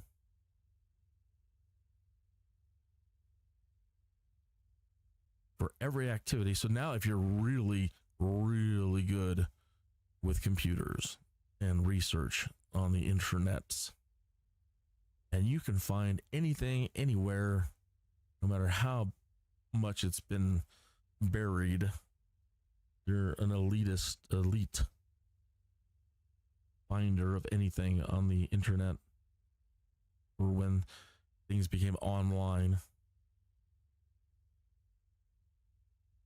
You'll find me all the way back to the, mostly back. I can't say I was all the way back, but you're going to find me back to 1992 for sure as Kineas, with more popularity going in from 1992 to 1995, and my involvement in the Star Trek community on the Paramount bulletin board system with Prodigy, on the Prodigy network. So 1992, the Prodigy network. Man, could you imagine being such an amazing computer person? You can find information about the Prodigy network and everything that was on it. And you might have access to all the data that was uploaded by users in the Prodigy network while it was operational. In there, you're going to find me all over the place, dealing with Star Trek and on the official Paramount board.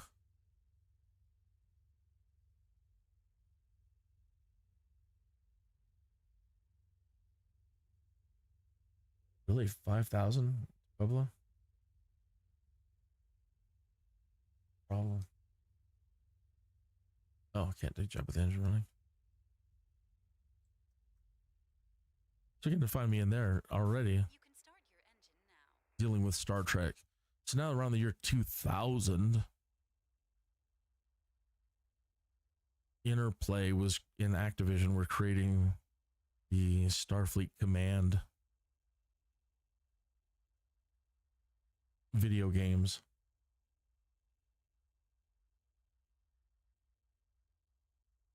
And so there, there you're going to find me in all of the discussions. Transporter, you must deliver this package before the deadline.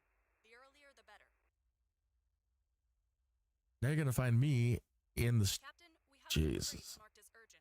We'll load them now. All right, you load them.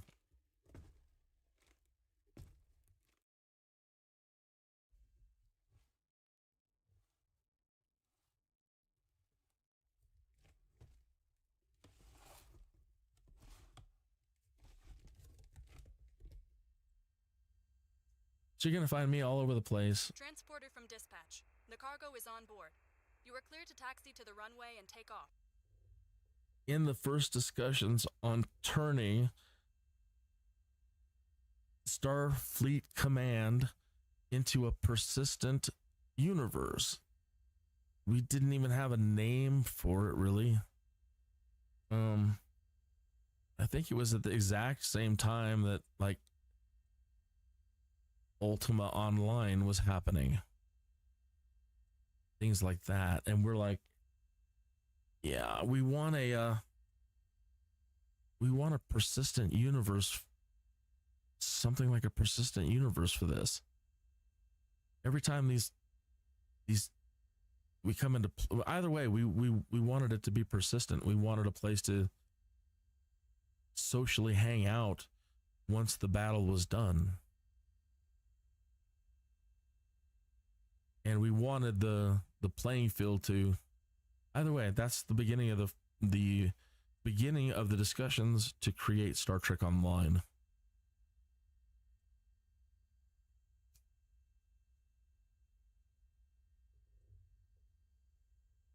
And that led to 2000 and oh no, that's my fault. I don't know. We hadn't landed that long and sat that long. If you sit too long, it bugs out like that and it doesn't continue. But now once you do, the plane doesn't work. Everything stops functioning. And you have no choice but to back out and spawn back in and then drop the job and get the job again.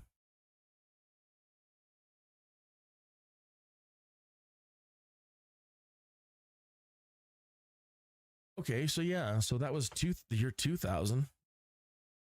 And building up from Prodigy, I was Kineas on, and I was Kineas there. So starting on the Prodigy network, 1992, 93.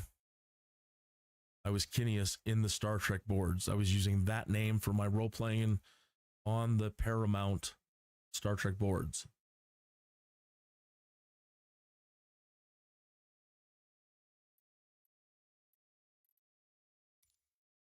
I was Kineas on all the, so then after that, in 1995, 93, 94, maybe like 94, 95, 96, up to the year 2000, I was heavily involved with America Online and role-playing on America Online. But I had been thrown through a wormhole and dimensionally put into a metaverse, and my ship was heavily damaged over a planet that was like in its fantasy medieval stage.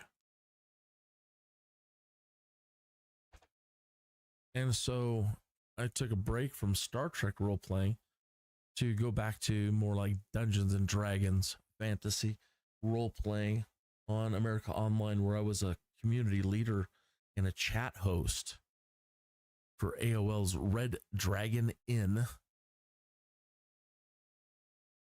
So if you're that old and you were heavily into role playing and on America Online, chances are you've heard of the Nexus and the Red Dragon Inn. And if you even possibly remember a bartender named Kineas, yeah, that's me. Hey, how you doing? Long time no see.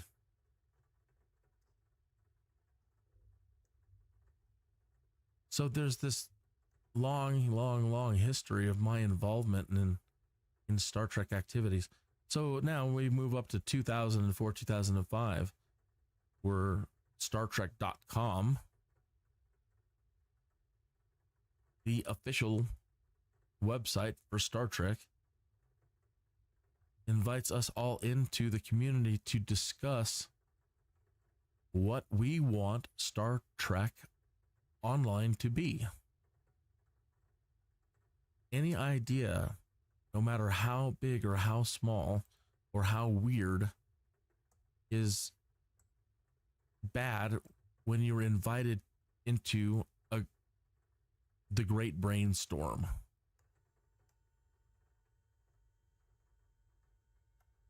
So the period of 2004, 2005, all the way up to through the cryptic years and up to the point where creation took over in 2008, and then they launched Star Trek Online in 2010.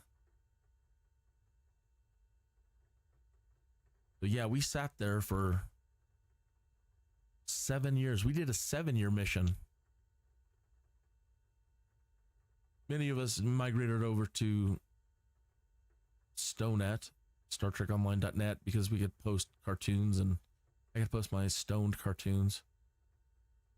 Not like marijuana stoned, like throwing stones. I had a cartoon called Stoned, and it was to throw stones. I wasn't nice. I told you I'm somewhat mannered. I wasn't being nice to people who were compromising on what Star Trek Online should be and how big it should be and what it should provide, what it should be able to do.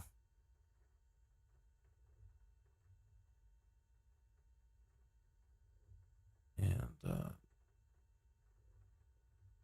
I helped create ideas that would later become like Star Trek Bridge Crew.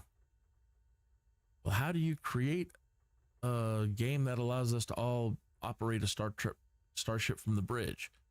How do you create a game that allows us to operate a starship from the bridge and have people inside the ship doing jobs? How do you create a capital ship in an MMO? Can you create a capital ship in an MMO that will allow people to serve on it as crew members and maybe even eventually work their way up into a high level spot and make your way up onto the bridge? These were all ideas that were going to happen. And then they created a giant scandal with Perpetual Entertainment, and they somehow lost the license. I think it's all BS in retrospect. I think it was all smokescreen. And then they took, the cheap way out. But it was developing. It really was.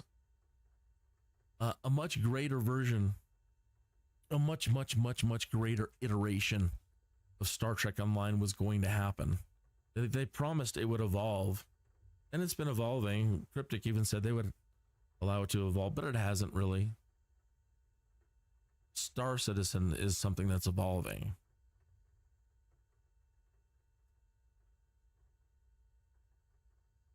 It's just a standard MMO like any other MMO, like World of Warcraft. There's nothing different. It's okay. But, it's so fantasy, Hanna-Barbaric.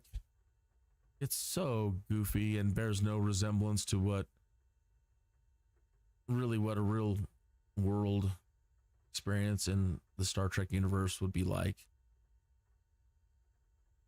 Just the goofiest stuff sometimes. It's just so goofy and so Hanna-Barbaric.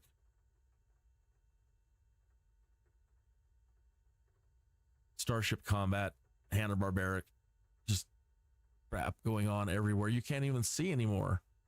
The distances are so close. It's moving so fast. There's so much special effects for the different things that are happening. You can't even see what's going on anymore.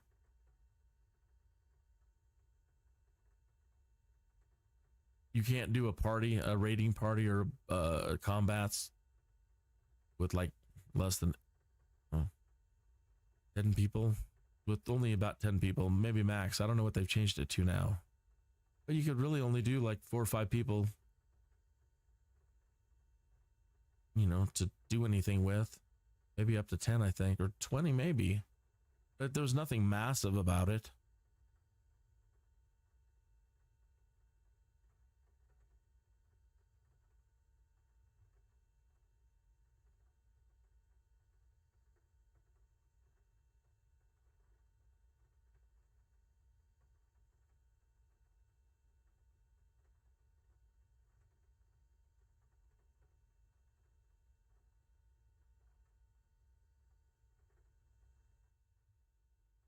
What? It didn't give me the job again?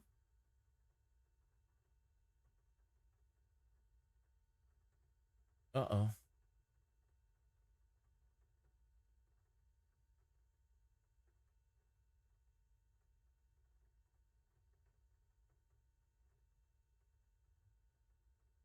Does it think I'm someplace else?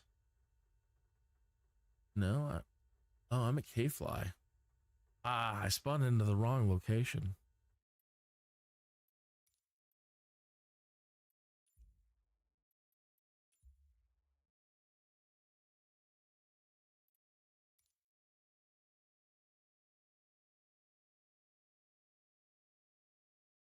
Now, prior to messing around and getting involved with the internet and role-playing and Star Trek,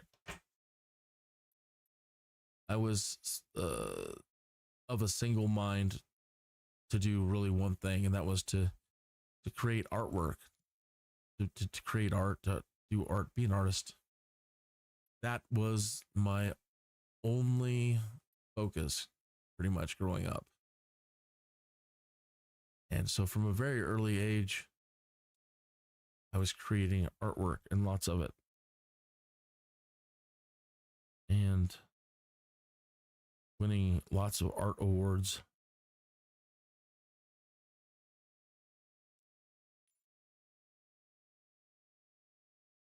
And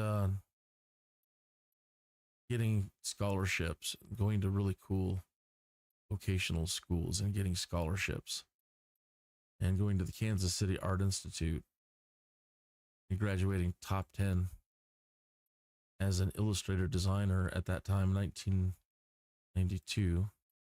It's so hard to click on these. They keep forcing you off sometimes. You got to make sure it turns green or you spawn in the air.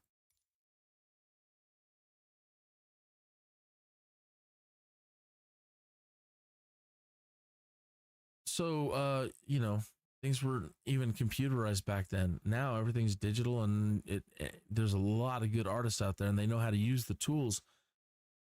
Traditionally, can they do it? Can they traditionally sit down at an art board and create it by hand?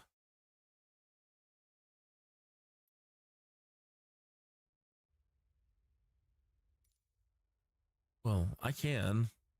I prefer to do a lot of things digitally now. But I didn't get involved in computers until after college, when I went to Silicon Valley to learn how to build them. So I graduated top 10 from the Kansas City Art Institute. And then I said, I want to go learn how to build computers, PCs.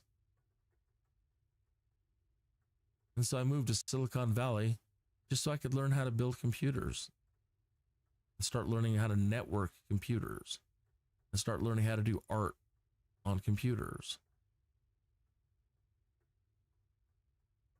And then I found the Paramount bulletin boards on the Prodigy Network.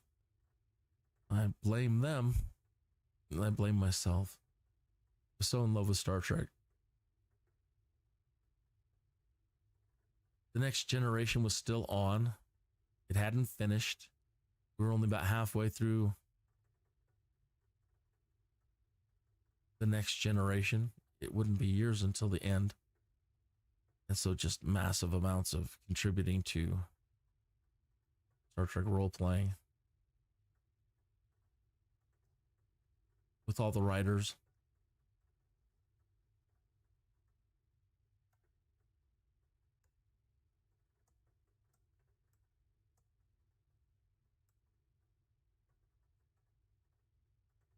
We don't need people.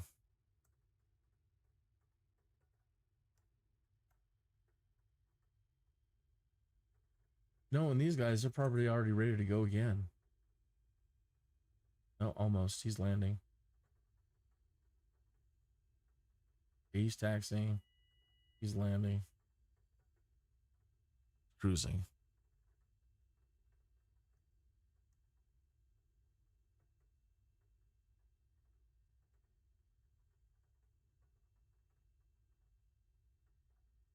Transporter, You must deliver this package before the deadline. The earlier, the better. Aircrew, we will load the time deliveries as fast as we can to get you on your way.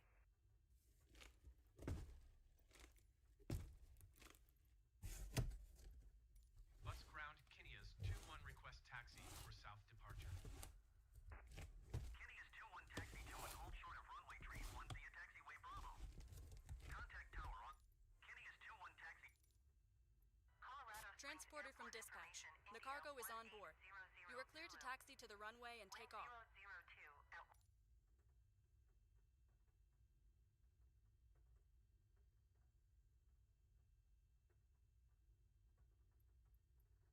Taxiing hold short runway tree 1 via taxiway Bravo, Kinneas 2-1.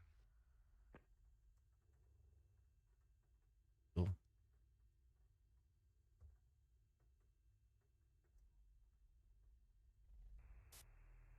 Everything looks good from where I'm sitting. Taxi to the runway and take off.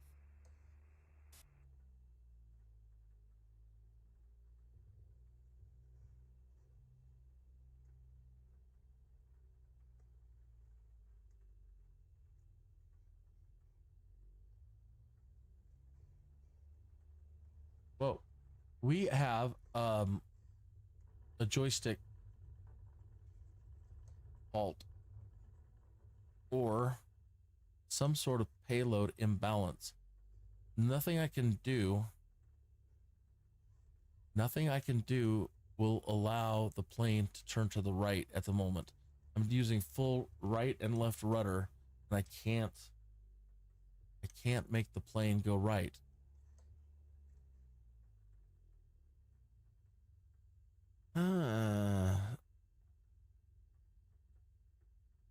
I'm being plagued by Q, so I'm gonna blame it on. We need to like do a recalibration or something. Let's try that. Yeah, nothing I can do. Might have to reboot everything.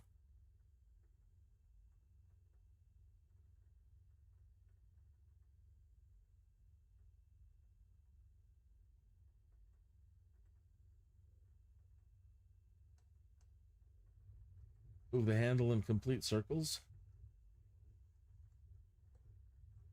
You're familiar with this. Done joystick stuff. And press a button on the controller. Move the handle centered. Press a button on the controller. Move the slider all the way up and down. Press a button on the controller. Whoa. Move the Z rotation. Left and right. Finish.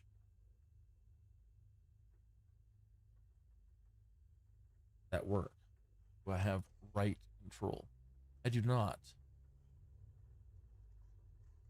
Oh, I got a little bit. A little bit now. She's turning to the right.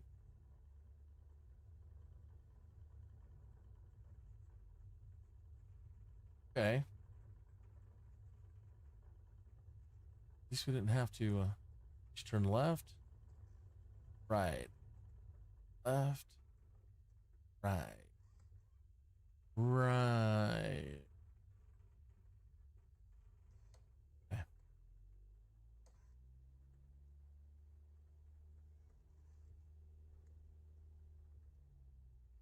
If it happens again, I'm holding it to the right though. While I'm going down, I'm speeding up.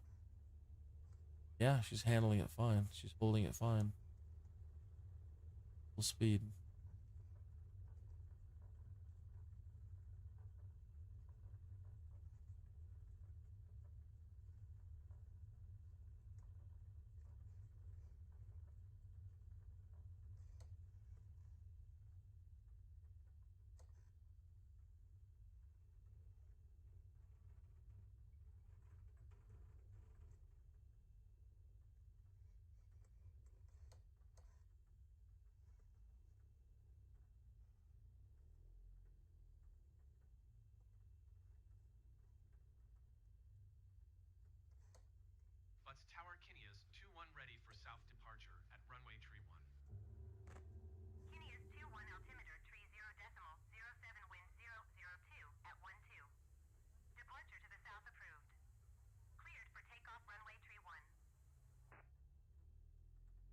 So a tailwind.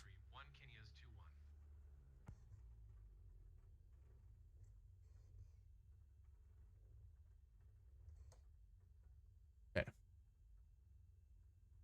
Hold on a moment.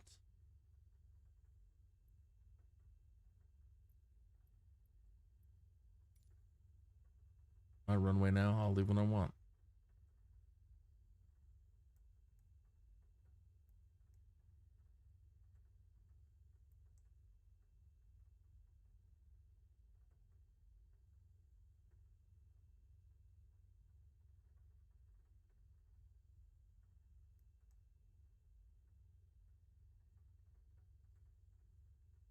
Right.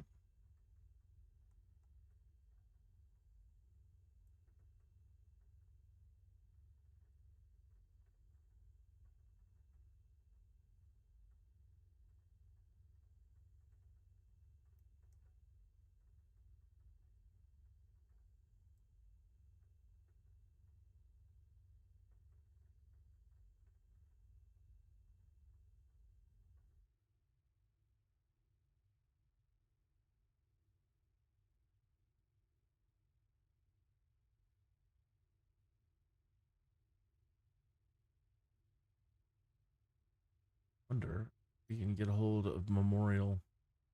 Pueblo Memorial from here. No. Not getting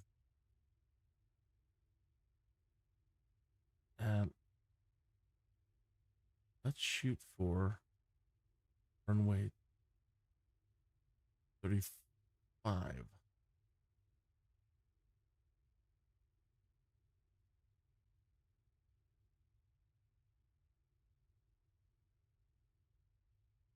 Five. Is.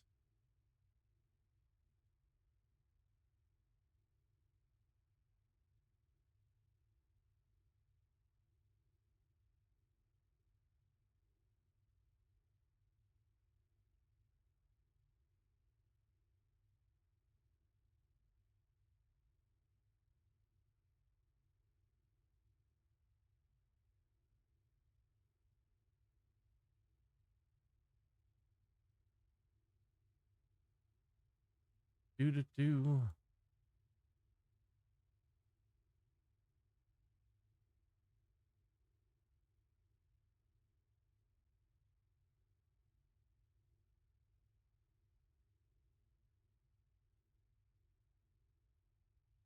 Archer.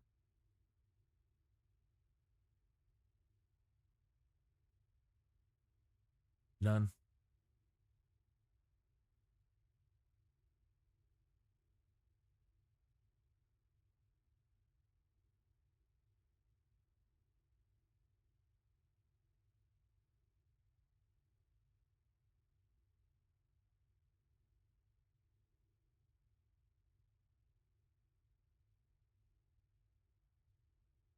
You.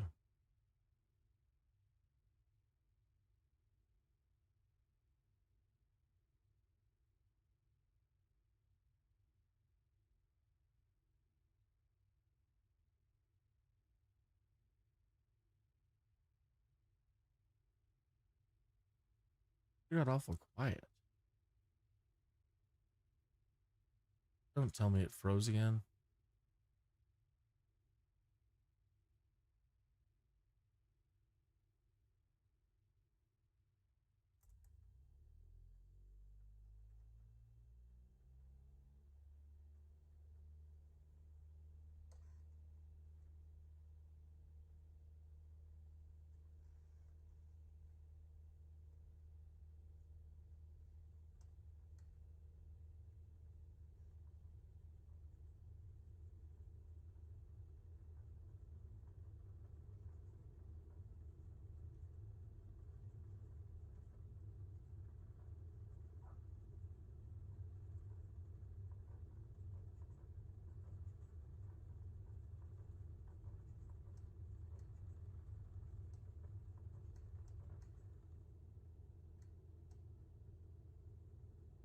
Transporter, have a nice flight.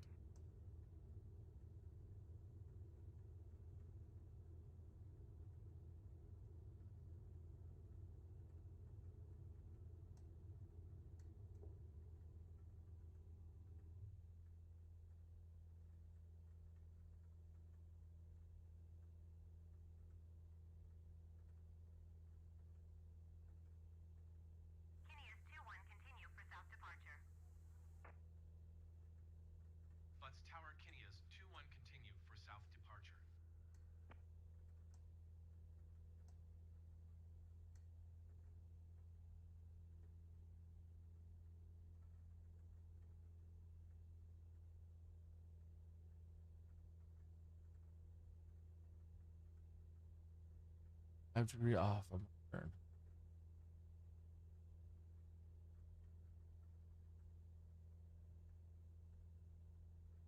Right. GPS. Yes. Now.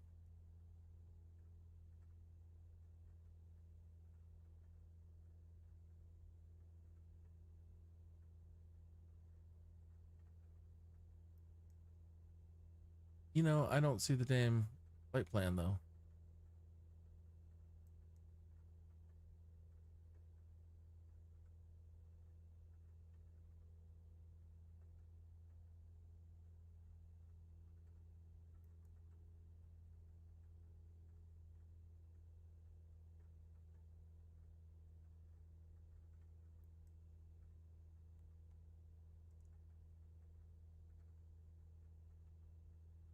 It's just straight there to the approach then.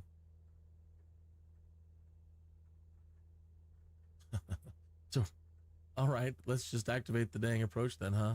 Let's see. Activate approach.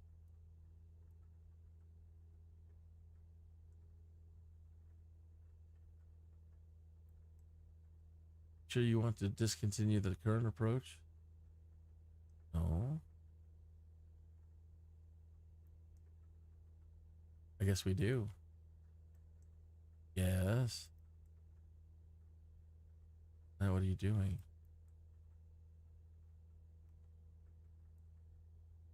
Not giving me the leg that you're on. This peak up here though.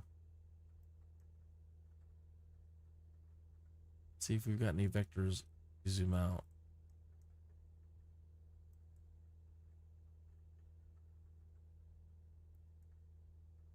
Ah. Hard to make out though.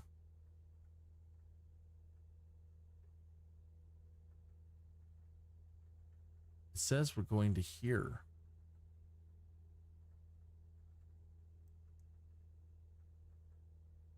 And then I can't make out the route it's taken from here. But it still doesn't look like it's doing it.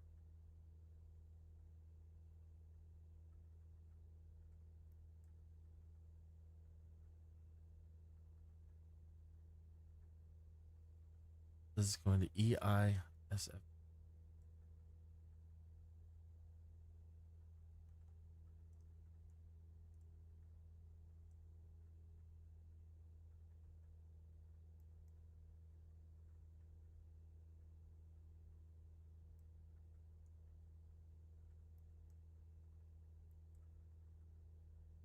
Yeah.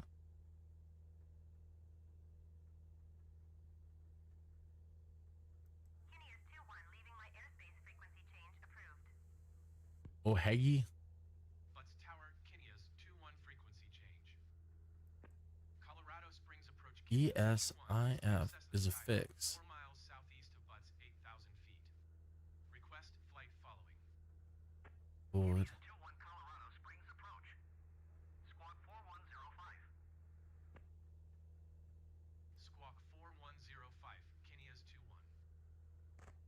All right. Well, Kinnea's 2-1 radar contact 4 miles southeast of Butts, 8,200 feet. Altimeter 30.07. I'm going to make this try to go directly to Peak Hub then. Kinnea's 2-1. Because this approach is taking us way out.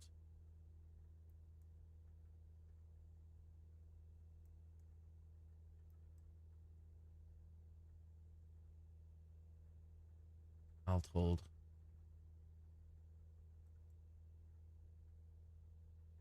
Yeah. 1,000. All right.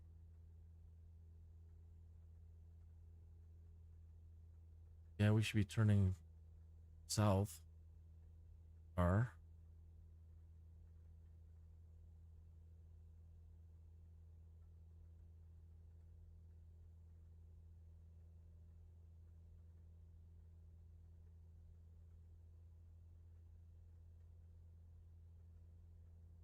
And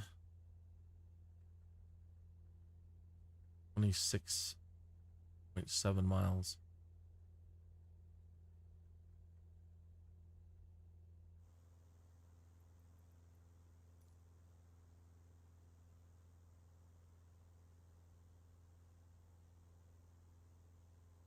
All right, I have a cup of coffee. A bit more. Give me a minute. I'm going to recharge this. I still have some left in the coffee pot. Hey, Queenie, how are you? He's visiting again.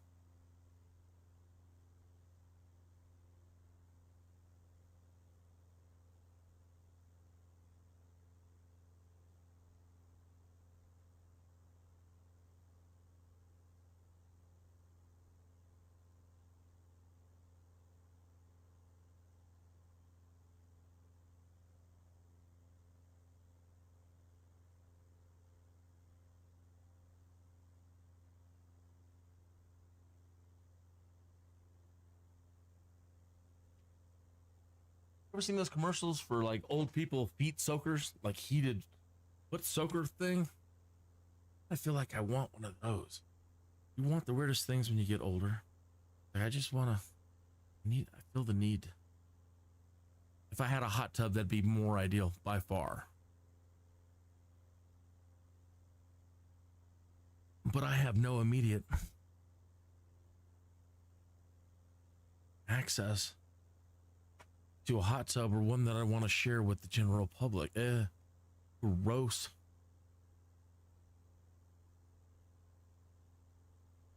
People are, they are, man. Not everybody, but humanity in general can be so gross. Just never know. Now that we have cameras everywhere in the world, you know, you hear about things, but you know, now they're actually documenting behaviors of most people. And no, thank you. So a nice little heated water tub, some Epsom salt, be nice.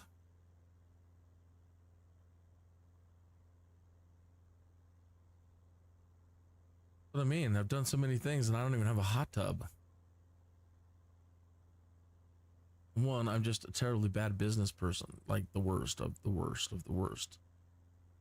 But then all the other misfortunes that yours truly, yeah. What? Kineas doesn't have a hot tub? No. Kineas barely has a car. It's another thing to think about when you run into these people at Trek Radios and Subspace Radio. Rubbing shoulders with the celebrities like they've been doing it all the time. And they just showed up. In the big picture of things, they're just babies. They only arrived on the scene in 2010.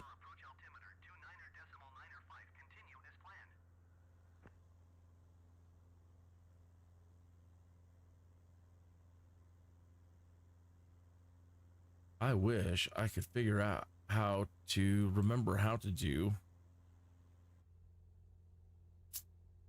an ILS landing. We're not coming in for a runway. I think 35, not ILS.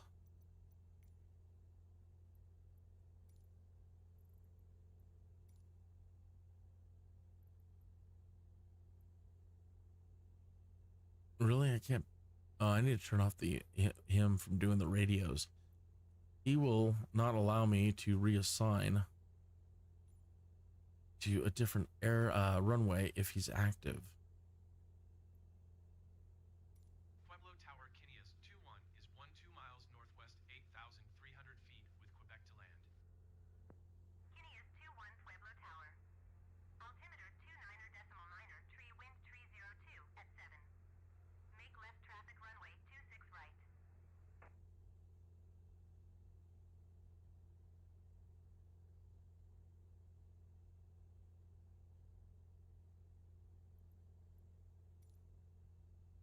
Really?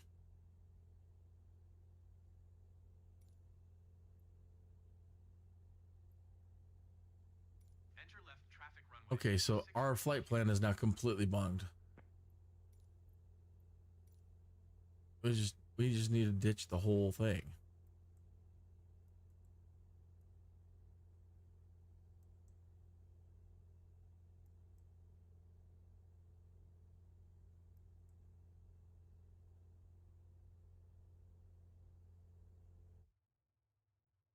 Oh, really?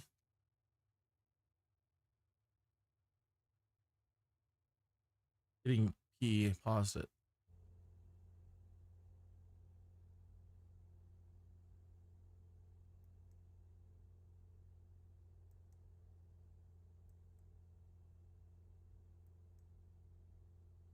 URDME ILS 26. What was the runway?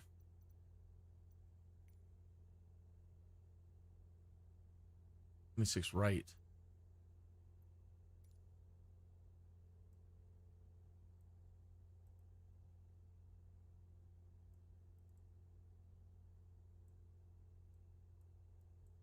Why am I not saying 26 right? I just see all 26 lefts.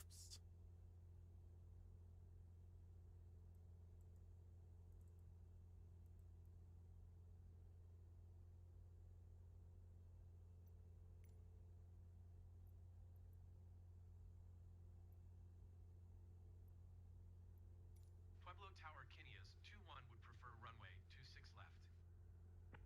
Kinias 2-1 Pueblo Tower. Altimeter tree 0.00, wind tree 02 at 7. Enter left downwind runway 26 left.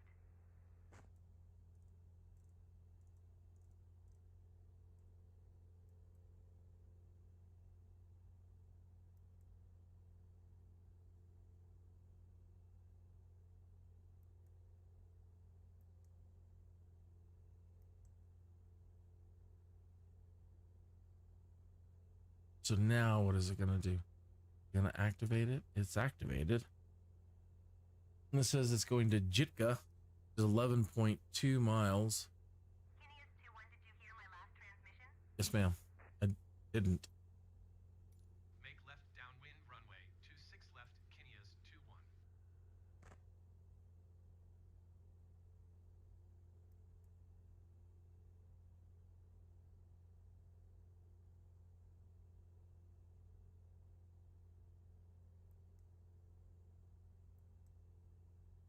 Okay. All right. He is flying an approach.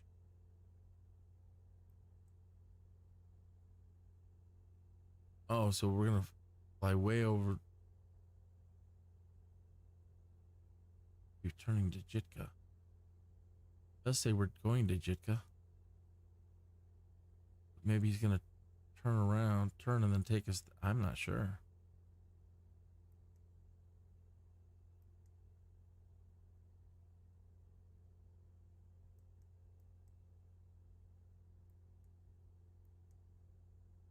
He's going to.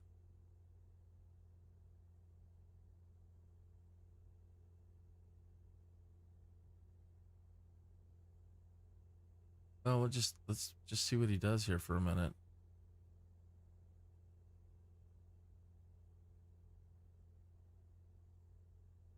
EPUB ILS is set. Nav 1.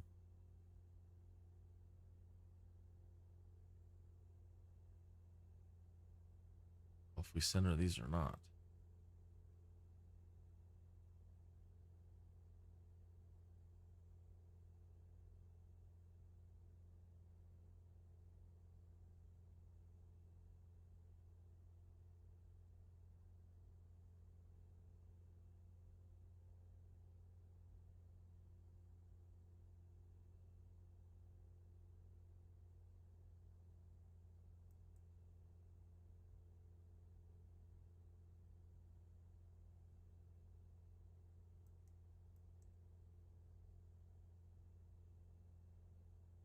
Now it says we're going to Oakdee.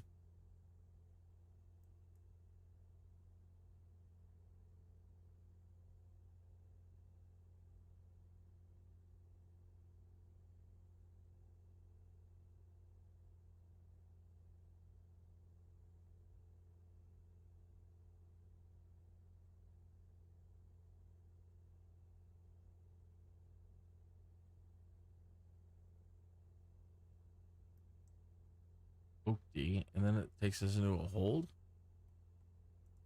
What?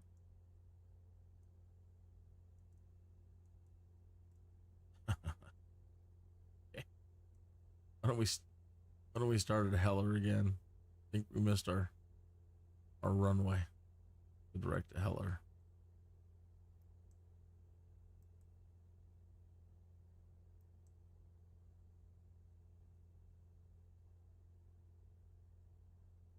We should be taking a sharp turn here.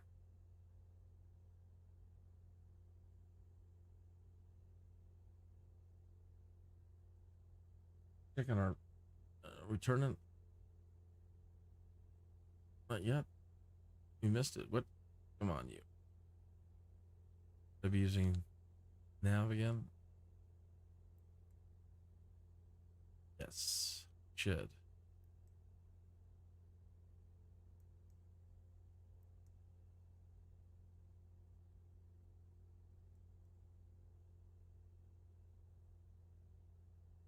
Nothing.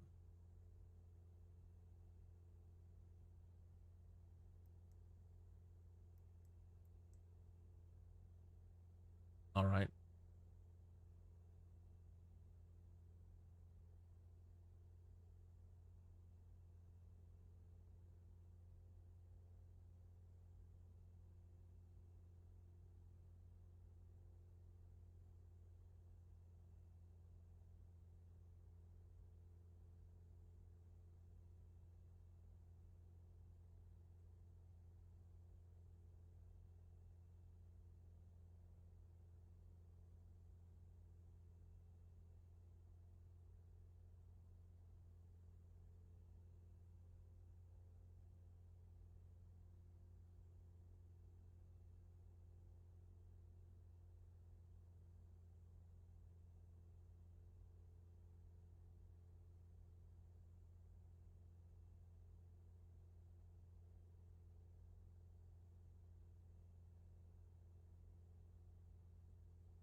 Okay. 400,000. Oh, we're starting to move, folks. Starting to make the money. All right, now that we're moving to Heller, I'm gonna zoom in here. Ooh.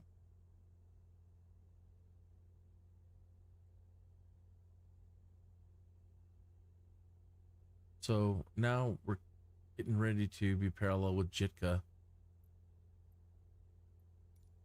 I'm gonna go ahead and go direct to it.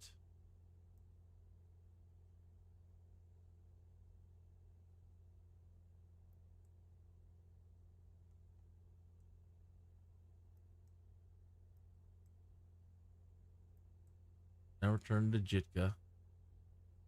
What altitude be? Get down to like, I don't have the ILS chart. Let's pause. Okay. Gotta go to Sky Vector. And we need to find Pueblo. It's here. Now, if we click on the pin and get the ILS frequencies, and we're coming in for 20 left. What I'm looking for, all this is very important stuff, but to just quickly get to what we need is the side profile. So you were standing on the ground looking at the airplane coming in from this direction. It says they want us at 6,600 feet. You see this X marks the spot.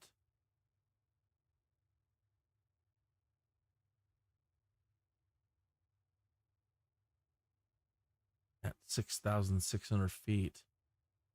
If we manage to sync with the ground computer and make a sync and get our instruments centered, whatever, we can press the approach button and it should take us down to the ground. All we have to do is manage our power at that point.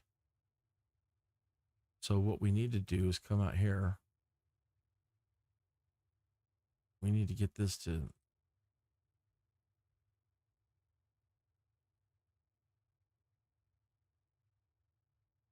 6,100.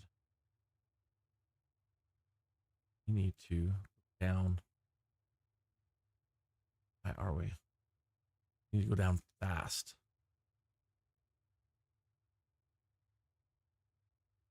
Dangerously fast. Eh, it's not that bad. Okay.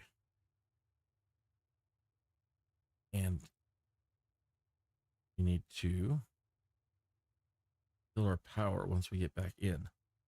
Oh, fill the power. Do the verticals. No. Shoot.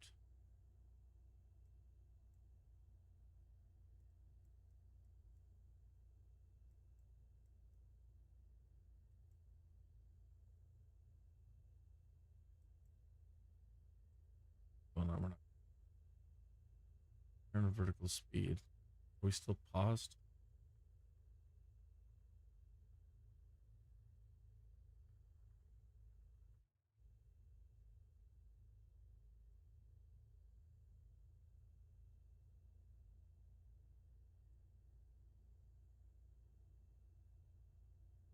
And hopefully it'll level out at 6.6.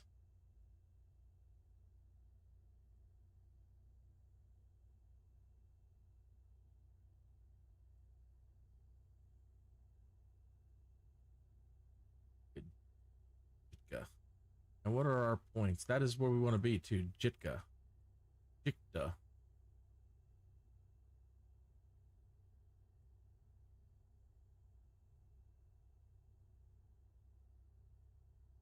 Altitude. Not there. Hurry and drop some more. I'm looking to see what this needle's going to do. It's centering, it's centering, it's centering. I need to try to hit approach on the autopilot. It's centered.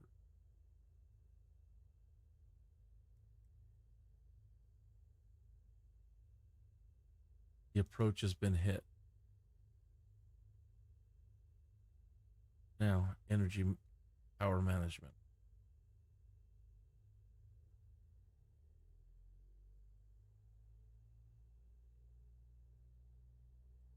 And let's see what it does.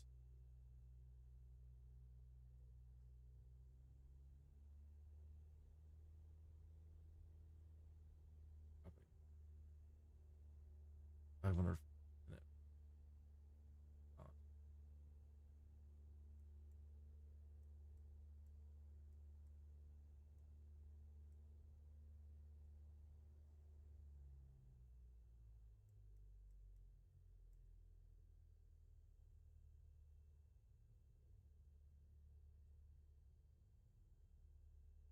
Oh, you just switch this. Localizer. Localize. Re-engage approach.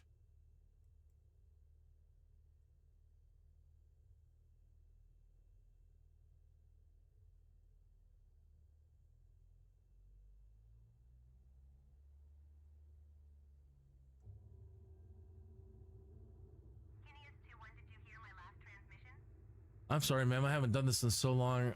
I was focused. It says we're high.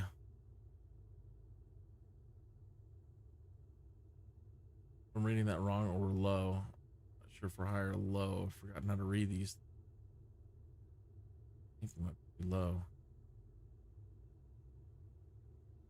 Looks like it. Power in. Whoa.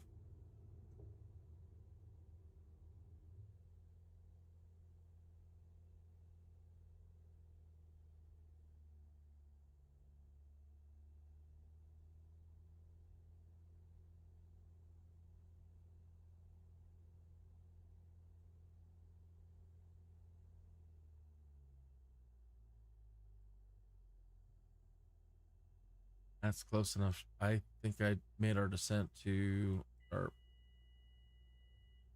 Either way, close enough. We'll figure it out on the next one.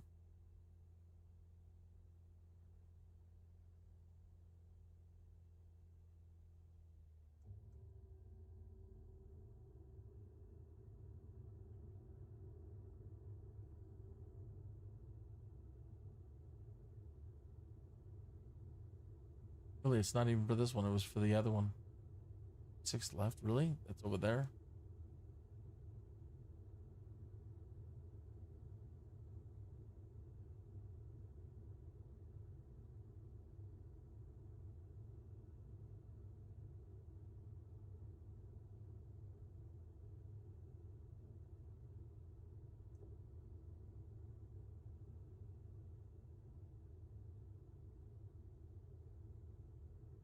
Yeah.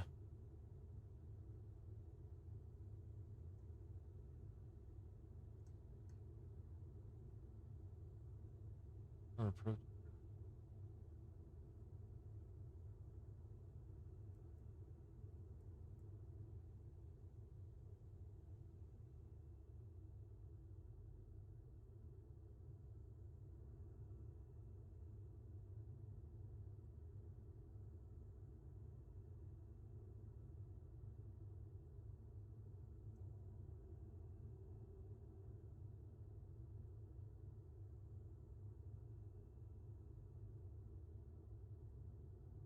All see it's doing is getting ready to stall us.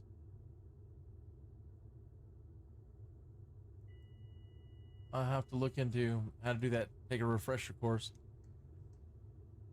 on it may have worked, I don't know. But getting a refresher course on do the ILS with this particular unit.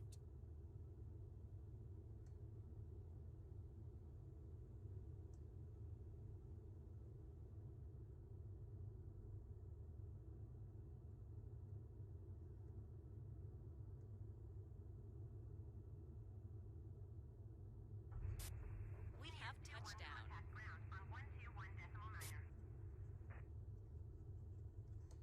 Contact ground for your parking assignment, then shut down your engine.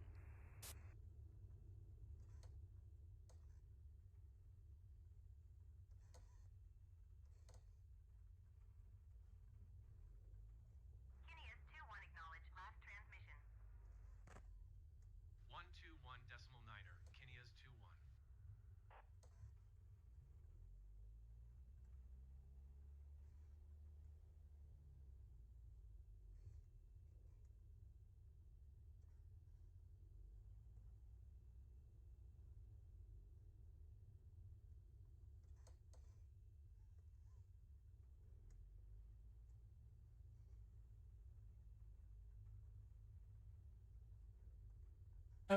Through all the stuff I've been ranting about this evening, all the Star Trek stuff, I'm saying you can find stuff on the internet. You're going to find me everywhere.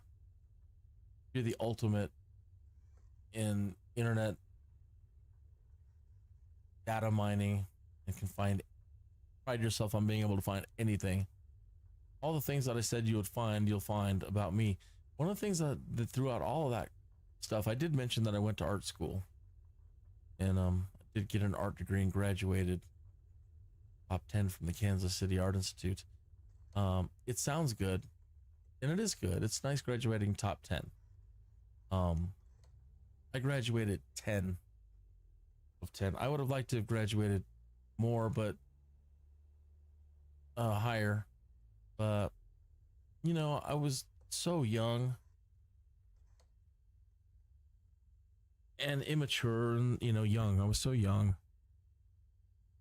I didn't think about the consequences of a lot of things, and so young that you find yourself in really, really, really young, foolish positions and doing really dumb things and not taking things seriously. And so I only got out of there, but I still had enough Stand by, pilot. Cargo unloading.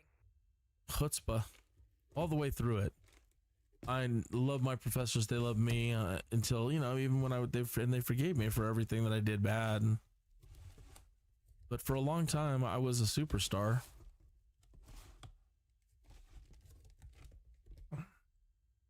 And so they still honored me with Transporter from dispatch. being 10 of 10. Cargo unloaded and checked.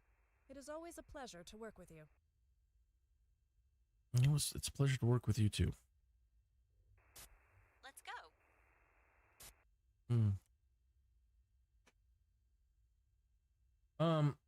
So where was I getting with everything? I'm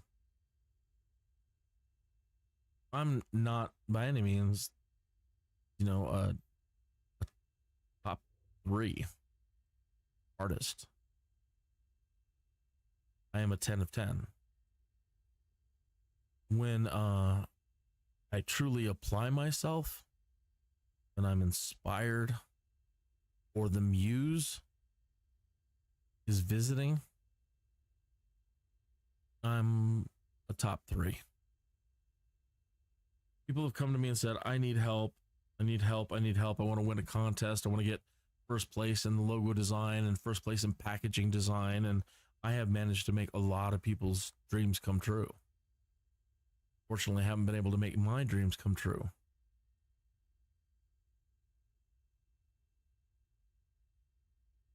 And making people's dreams come true when I'm usually working involves not getting paid. And all I asked for over all the years was what any artist asks for, and that's credit. And it's unfortunate there are so many people out there that refuse to give credit to people that help them. And they want to come off as some kind of wunderkind when they know, and heaven knows, that they needed me to win those awards for them, to allow them to move on to see some of their dreams come true. And heaven knows, I know, heaven knows. But as I said earlier, hey, that's the karma that you are going to have to carry. Yes, it would be wonderful to receive all the benefits from all of the things that I have done and things that I've done to help people achieve their goals and dreams. And then not be given credit or not be thought of or financially helped. Again, that's they will have to be the ones, if you believe. You don't believe and it's all and that's the way it goes. But if you believe like I believe, hey, the price. The price. You will have to pay the price tomorrow. You'll have to answer for the things that did. So whether I get it in this life or whether I get it at all in any life, I know that I did good things and I helped people selfishly all the time because I still want to believe in the goodness of people. And so you allow them to demonstrate whether they're truly good people or not.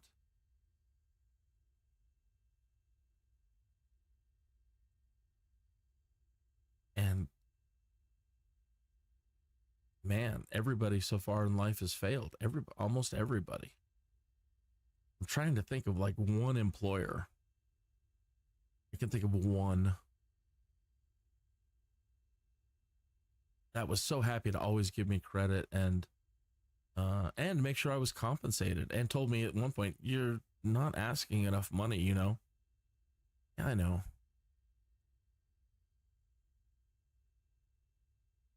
You need to start charging us more. Can you believe that? A client actually said that. You need to start charging us more. Okay. You say so. So one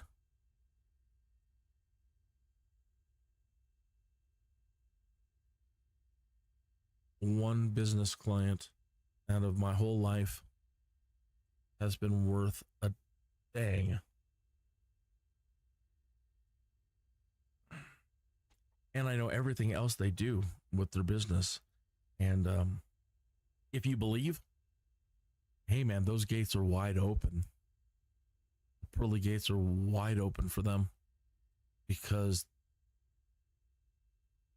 they're blessed and they pass it to everybody. You never hear anything bad about them. Nobody ever says anything bad about them. There's a problem, they fix it. They're,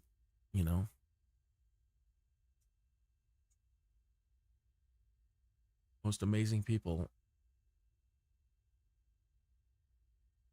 How are our guys doing? They're all working still. He's coming in for a landing. He's landing. He's approaching. He's landing. He's cruising.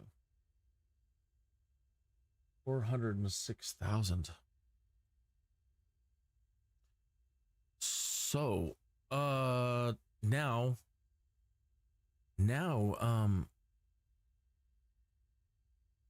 where's the new exploration? Where's it at?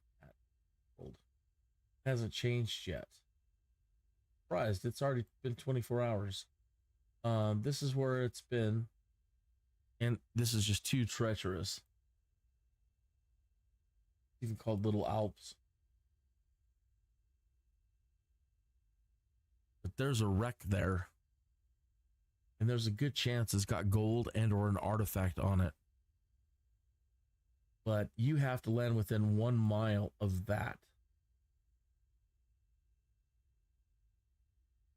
Without a helicopter, and I don't even right off the bat look at how far the roads are away from it. And it's probably going to cost totally between moving there and back and getting a plane or taking a plane out there. We're probably looking at $50,000 to $100,000 to move about. So we have to wait for the next one. Hopefully it'll be closer. I would love to get something nearby. So it's just an easy run. And then we find an artifact. If we can find an artifact, that's like millions of dollars. Go to the market. Artifact. $50 million. We're reading that right? 1, 2, 3, 4, 5. Is that only 5 million? That screen's so far away. 2, 3, 4, 6, 5 million. 50 million. 5 million. We could get at least one new caravan probably and one halfway decent caravan. We're going to need $2 million at least to get a Cessna Caravan. Everybody's saying you need to get those like CJ6, CJ7 planes. Those are, what are those going for? CJ, right? A Cessna CJ4 is $5 million. 5720715. See what brand new is. $9 million for a brand new CJ.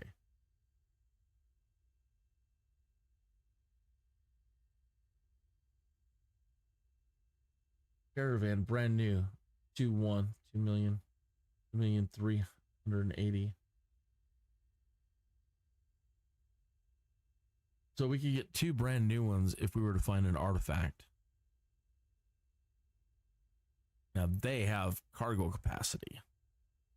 Buku cargo capacity.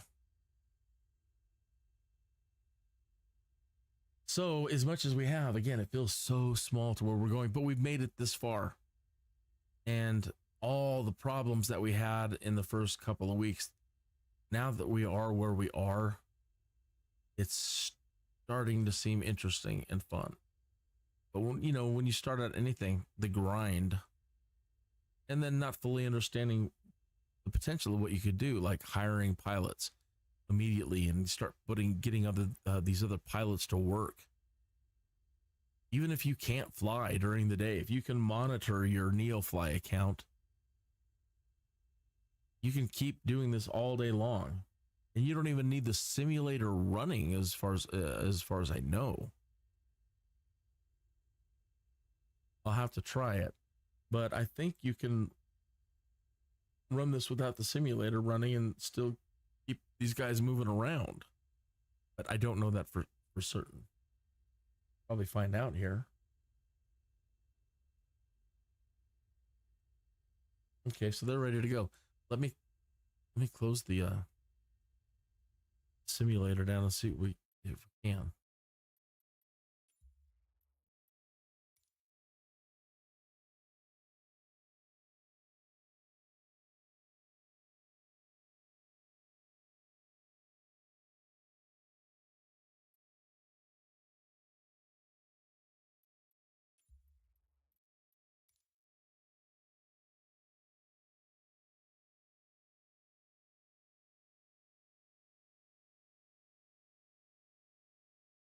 I don't do a lot of mobile stuff, but I'm wondering if you could put this on a tablet or a mobile.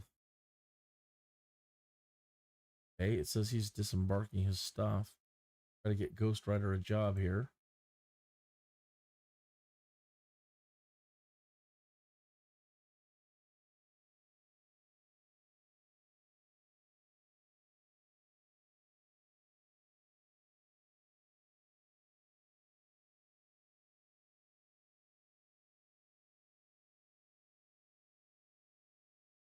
Yep, he's going.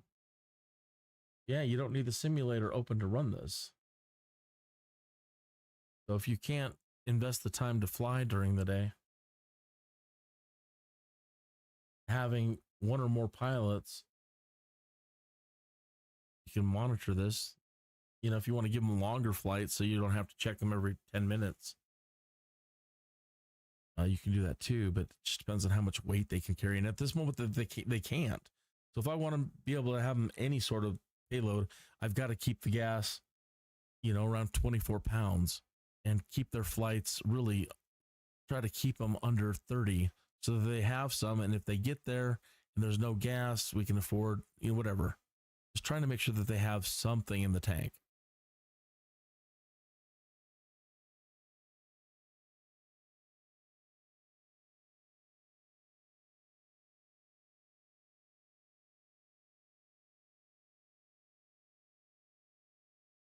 All right, he's ready for a job, so we can get him doing something. At least 24 pounds. 23 is fine. Give him a short run.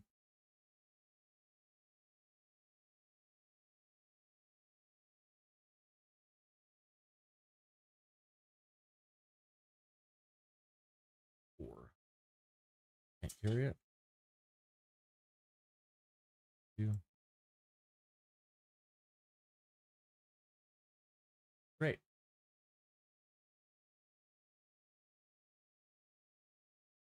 $411. Yeah. I still kind of want to stick around. We should be. It's already 2 in the morning.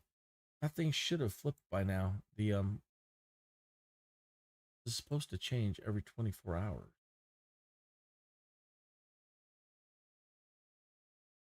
Does not.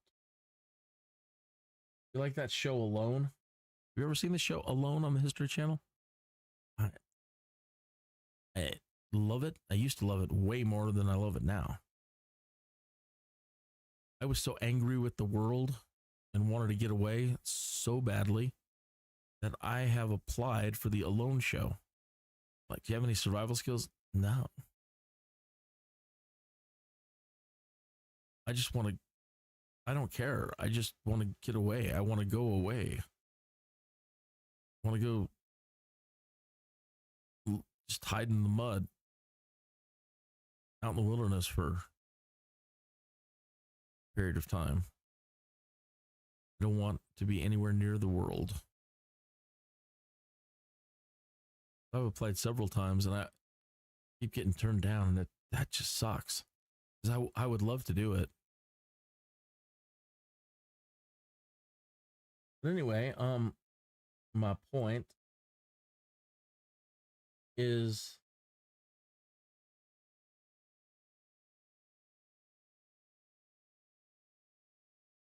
finding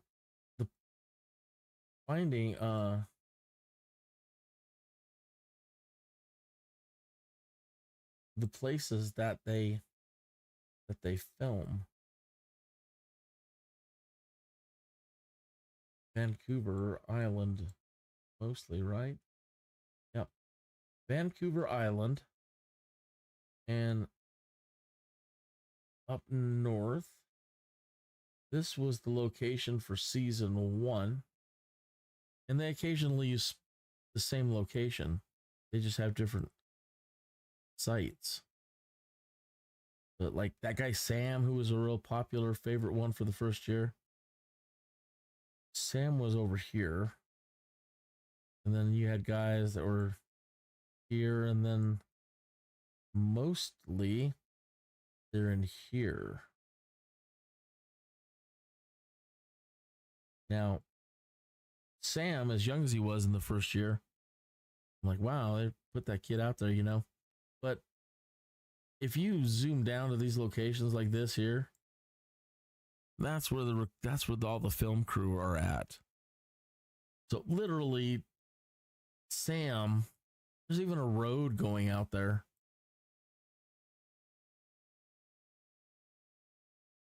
Right? So the road still goes as far as here. Right? So the film crew and whatever, they're going to be in here. You know, so they just put Sam like here. I think it was down in here. I mean, so on a bad day, if things were terribly bad and something happened, I mean, they could get to him. In a day, Sam could have just walked into town and got something to eat.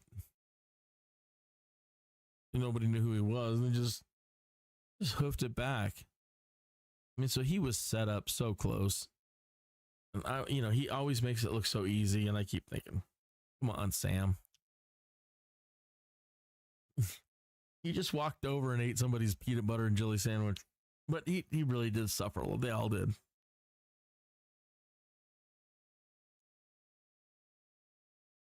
I could be wrong about the exact location. Maybe it was up closer to where it bent in up in here. Because I think one of the other guys wasn't too far. And he was getting freaked out because he kept hearing wolves. And Sam was out there. And again, based on where they were and their location, you could probably yell loud enough and be heard. And, Sam was making all kinds of weird noises and howling with the wolves and stuff. And I think that guy was hearing some of Sam, but he was getting so freaked out.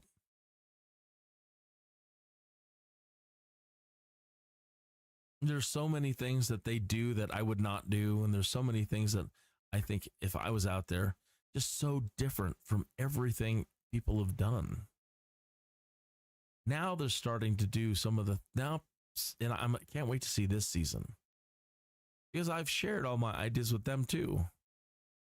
Because I've asked them to be on the show and I'm like, look, I have no experience, but this is what I will do. That's probably another reason why they haven't picked me. Because I think I have done enough planning and researched enough things when it comes to survival, and without the experience of doing it. That's like, it's one of those. You got to eventually put what you learned to the test. But the things that I know about all kinds of things, would have allowed somebody like myself to do things radically different from everybody else and not have a hard time. I really have a good time and not struggle. And, you know, all of a sudden, you know, like you have to leave because nobody else can do this. You're just now living here. You're not going to quit. You're right. I'm not going to quit. I don't want to go. Leave me here. But we'd have to buy, you know. They've even said, hey, can I take my winning money and just purchase the 100 square feet or whatever, the property that you dumped me off on? I just have my own little cave there and you take the winning money and call it a day. Leave me alone. Literally. I want to be alone. I won. Let me be alone.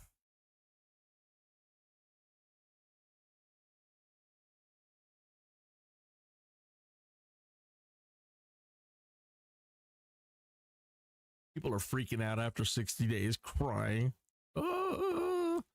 losing their minds. Can't take it. I need to get back to, you know. Or their rationales for quitting. I think I've learned everything I came out here to learn. I don't think that my journey, this journey, has anything else to teach me. So I'm throwing in the towel. I mean, I could stay. Man, you know, I could probably do another 30 days. But I think I've gotten everything I need to get out of this experience. And people will justify their leaving and make excuses, every type of excuse, justify why they're quitting. They can't. But it's to save the ego and the self. Or all of the psychologies, the id, the super ego, all those, whatever, all those aspects of yourself, you know. And when you are that jacked up, you failed, you're starving and this and that, your brain, you know, you believe it. It seems, because they seem to believe it. Gotten everything I needed to get out of this. I'm on my way home. Look forward to eating Big Macs again. Chatting on Twitter or doing whatever they do on Twitter.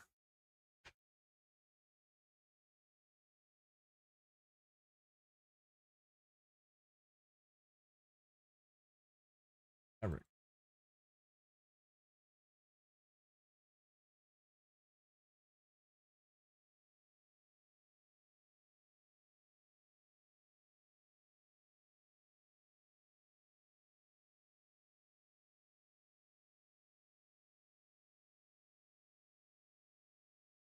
Great, he's working. So yeah. And I deleted all my alone videos. I was making videos and I had a big fight with YouTube about stuff. So at one point I made the stupid decision to start deleting all kinds of things. And just dumb decisions and didn't back up anything.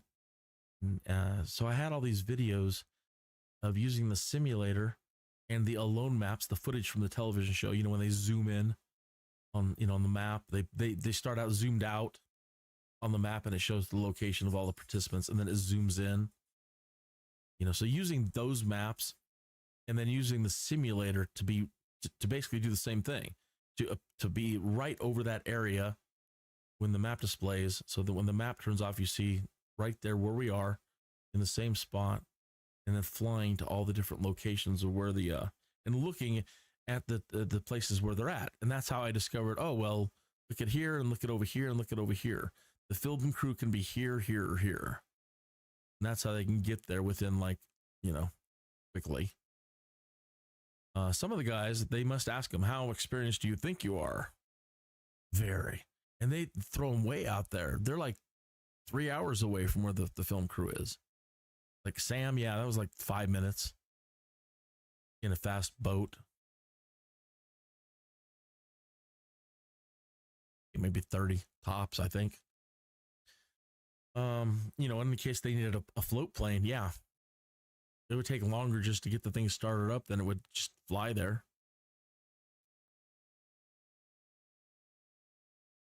So the film crew's always got to be someplace close. And it's been fun trying to find, like Patagonia, that's way south on the world. And finding that location and matching that up with the maps. And then finding a super ritzy, small little town where all the film crew would be, just, yeah, a few miles away from where everybody's at. Super ritzy. So the people that produce these shows, man, you know that they've got just the bucks. Be able to give away like $500,000 to $1 million per episode, and then the cost of making the episodes and da da da da da da da da. That's just money, man. That's so awesome. So yeah, I'm looking forward. Last season, I saw some people starting to implement some of the things I like thinking about that I've been writing about. Utilizing clay more, utilizing different construction techniques for your fireboxes. You know, like rock, they call them rocket stove. Okay, so like rocket stove design allows you to burn, to create a fire that's much hotter. But that comes from the Romans. So that's why I wanted to be part of the show to begin with, because I felt like it's put on by the History Channel. Pardon me as we just sit here and kind of watch these folks for a minute, and I'm not going to be flying. It's put on by the History Channel, yet no participant to this point has, as far as I know, ever said, I'm a super fan of the History Channel. And I am taking so much knowledge that you have thrown at me about the history of certain people and their creations, like the Romans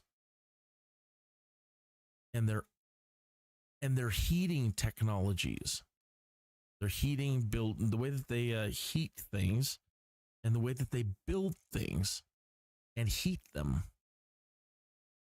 So the rocket stove firebox idea pretty much comes directly from the Romans. But nobody's really ever built one of those on the show and said, you know, from the History Channel, I learned so much about Rome or Korea, and I learned that they had this cool underfloor heating. Same with the Koreans, Ondal. And how they were able to create these chambers that could really maximize the fuel of the fire efficiency and get it to burn hot, and then get all that hot air to move, and to be masters of making the hot air move to where you need it to go to exhaust, right where you need it to exhaust, and putting that into fireboxes, underfloors, pools.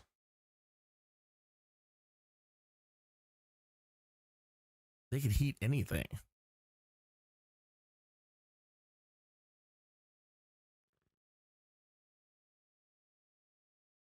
Nobody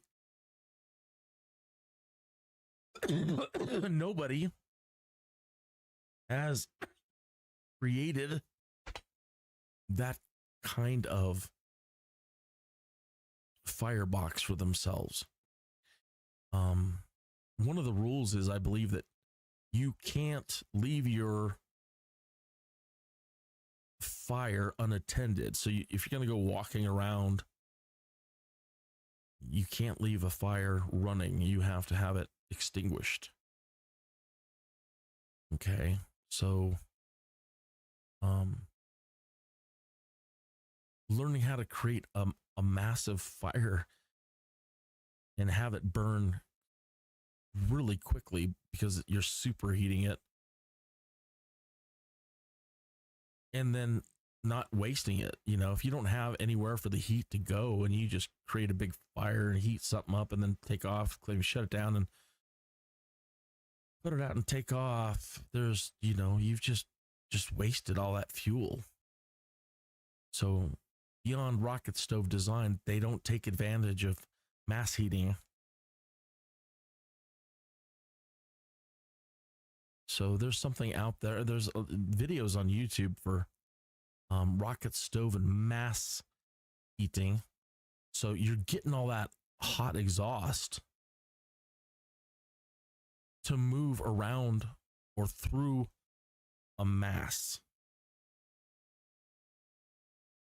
And so it distributes all of that heat into the mass to store and bleed off.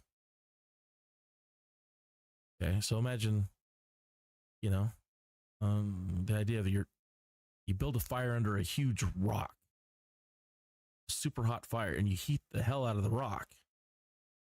Okay, and that rock is going to radiate that heat, or depending on the you know, the makeup of it, for X amount of time. And different rocks do different things. Certain rocks will bleed it off. Certain rocks will, bleed it off really fast. Certain ones will absorb a lot of it and bleed it off very slowly. So even knowing which rocks to build with on the interior and the exterior to trap it. So mass heat, plus knowing the proper materials to use on the inner and outer walls of a said heating thing. And then there's another thing out there called a Masonic fireplace. And a Masonic fireplace is all of these ideas plus more combined into firebox.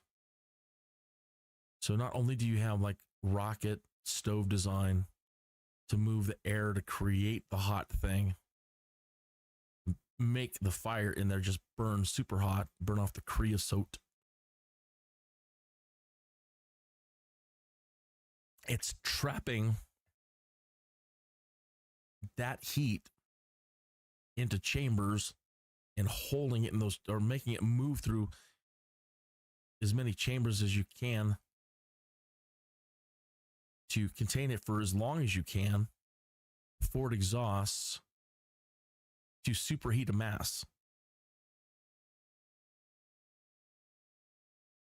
Right. So, yeah.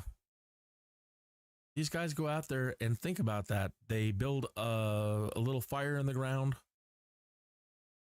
that does nothing but bleed off into the atmosphere. If they do build a chimney kind of fireplace around it, they're always really way too small to absorb any sort of heat that could keep the area around them in their environment warm enough. I think everybody builds way too small. They don't think that they could burn a large mass in a small, short amount of time and do, get a lot of heat from it into their structure.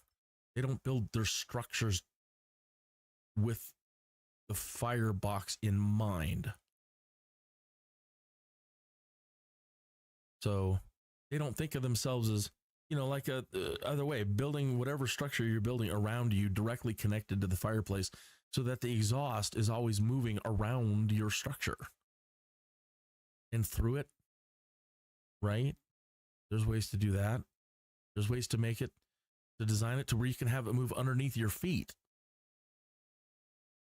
Build little chambers small little vents under your feet and then pack surface material on top of that so that the smoke doesn't really has a tough time making it up through the ground, which can asphyxiate you. So yeah, you need a lot air control and exhaust. That's its own art form. I mean, again, all these things that I would love to explore, you know, but I don't go out in the woods and I don't know a place I can go do these things. You know, hey, I'm going to tear up the land and do a bunch of these things and build these things. And so, yeah, saying I'm a fan of the History Channel. And so I'm learning all this stuff you've taught me about certain technologies and the inventions and ideas and that how they've developed upon an idea and developed upon an idea. That's just for heating, for fire movement, you know, and then history of construction, materials, clay, understanding clay. You watch all these primitive channels on YouTube. I love that stuff so much. Okay, they've all landed? Man, no, not yet. I wasn't looking right. My brain does flip out sometimes.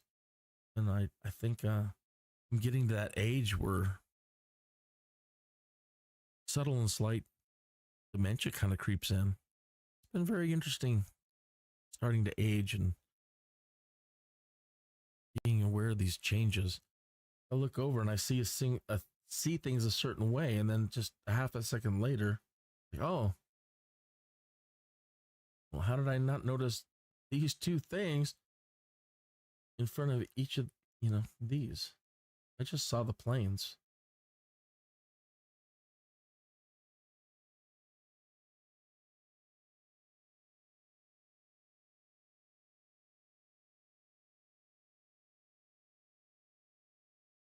I notice a lot of these people on the show, and I don't know if that's a requirement of the show, but boy, it sure seems like it. These people are always in bed at sunset for the most part. They're like, well, getting ready, and this is like the first night there. Well, let me get my tent set up and want to make sure I hit the hay and get an early start in the morning. You know, that's not me at all. It's like, get the fire going and, you know, work, keep going. You got stuff to do, man. You know, sleep in the morning. I'd rather sleep during the day, to be perfectly honest. For the most part, I really am a nighttime person, because you got all the wildlife that loves coming around at night. I don't want to be one of the video footage where they're sleeping their little tent or whatever they got, and they're freaking out because they hear something rustling outside, and they're you know, they didn't bother setting up like perimeter areas for like perimeter fires, and they're always all scared. And what is it? And it's like a raccoon. Sometimes it's predator, but you know, for the most part, if that one lady was freaking out or something, I don't remember if it was bears or a pig. You know, she lost her mind and quit the next day. I don't even really understand why. Didn't really make any sense to me.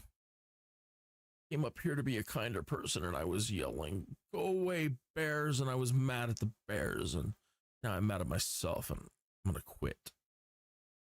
What? What? Okay, now I hopefully am seeing this right. Just a plane and nothing before it.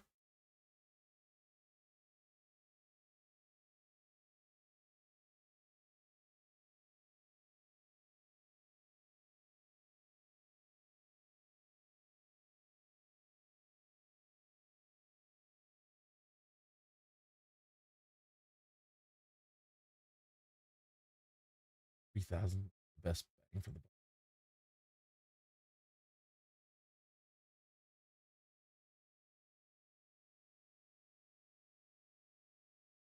All these cool things I'd like to try. And then here's another one that just gets me. It gets me. It gets me. And this would probably be my downfall because who doesn't love to eat, right? They're always starving. I didn't catch enough fish. I didn't catch enough this. I didn't catch enough that. They're always starving. And if they do manage to have the right will to stay out there and make it, their inability to get the nutrients and whatever they need to sustain themselves and, be a hi ho, off to work we go, and just, 60 days later, they put on more weight than when they arrived. Nobody's done that. That would be one of my goals. It'd be one of those things that they show me filming and then I come back crying. I plan to be one of the first people to go out on this show, come back weighing more than when I left.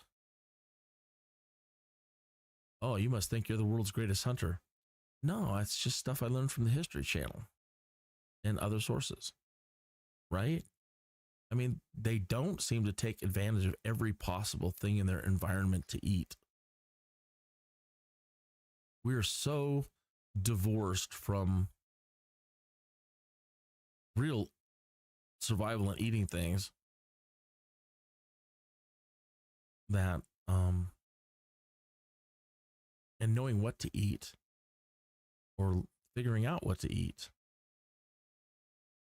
to sustain yourself. They're always worried about protein. I need my protein. And yes, you do.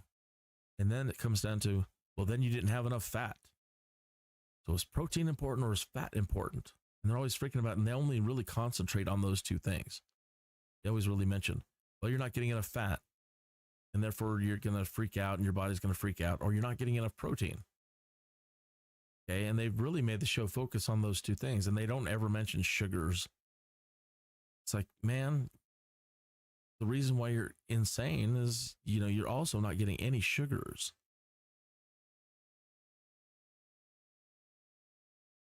And so I haven't seen anybody out there say, other than we're eating some berries, just how the importance of that balance. And other than berries, where are you going to get it? Where can you get it?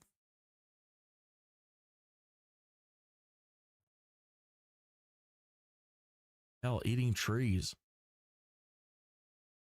Tapping trees for syrups. Nobody has tapped a tree. If I'm wrong, you can let me know in the chat. Nobody's come into the chat to talk about alone during this stretch.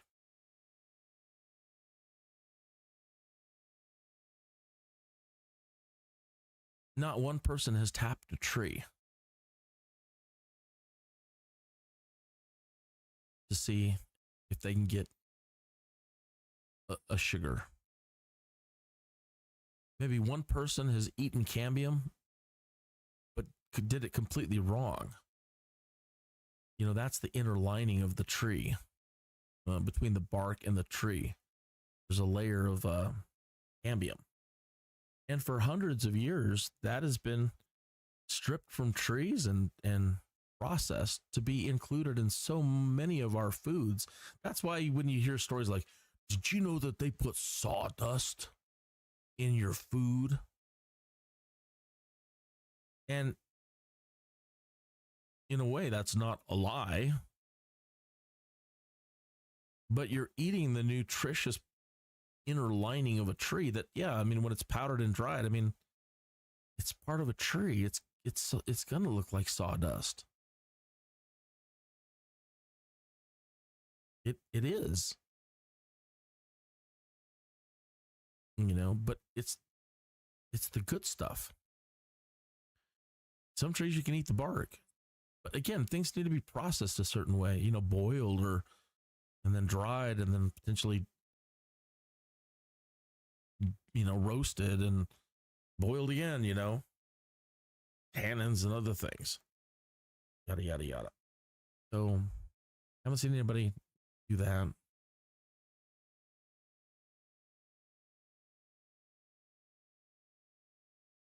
Hey, Ghost Rider.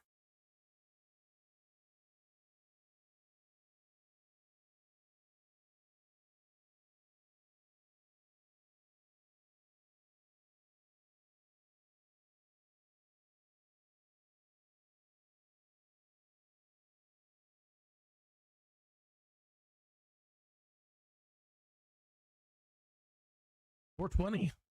Look at that. 420. 026.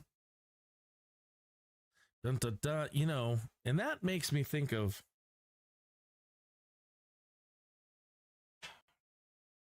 the number 420.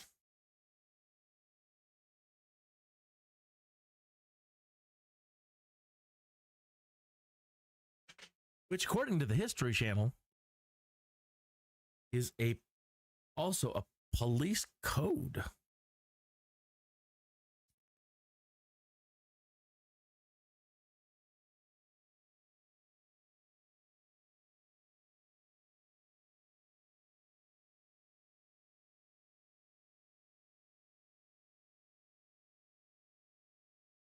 That'd probably be one like the History of Narcotics show on the History Channel. And now History of Narcotics on the History Channel.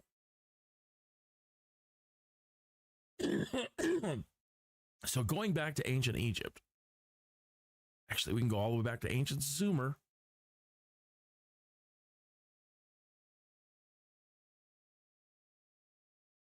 We have tablets, clay tablets.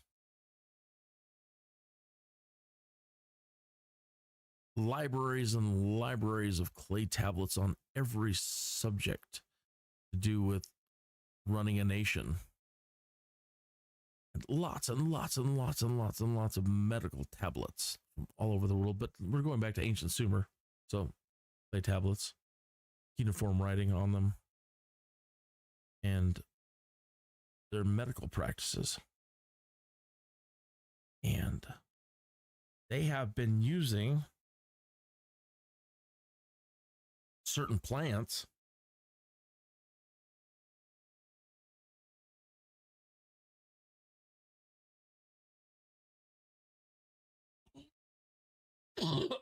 since the beginning of human civilization.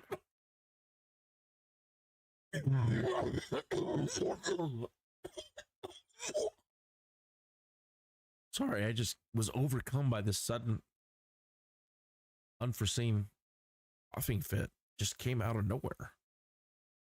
No rhyme or reason behind it. Just a freak of nature right there. Terribly sorry for that.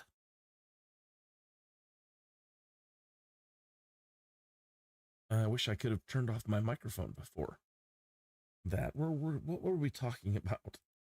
Talking about, oh yeah, the history of plants. Now the history of narcotics on the History Channel.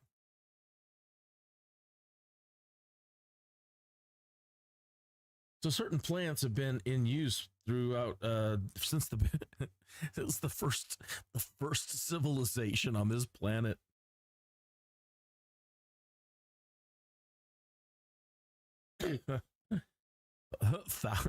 So we have thousands of years worth of documentation on plants.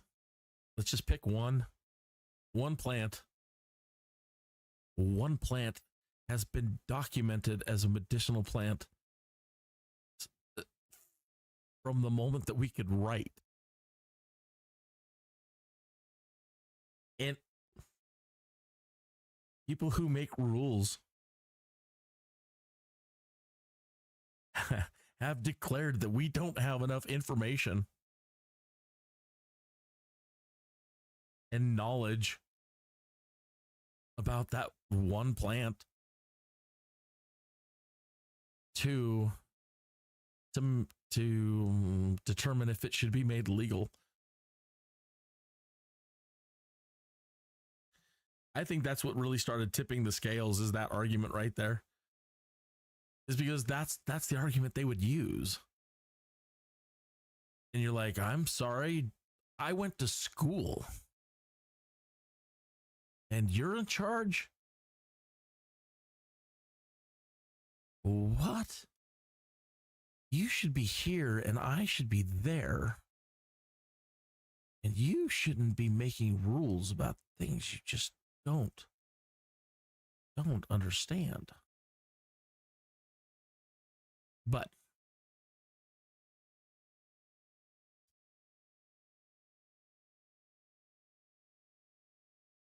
everything in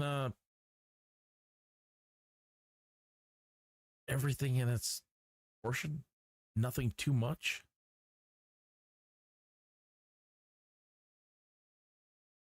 So History Channel, history of Stoics, or I'm trying to think of the movement that best fit this. Can't remember which Greek philosopher now. Probably Hippocrates, I don't know. I would, those kind, the ones involved with like health. Nothing too much. Maybe that was just a Greek maximum general. That anything out of balance, if you just too much of one thing, too much of a good thing, the potential harms of too much of a good thing.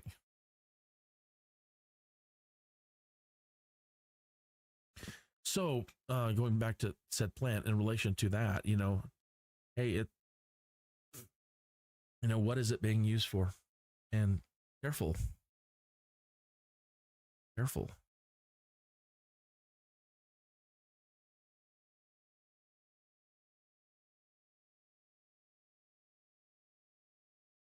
I would love to know more.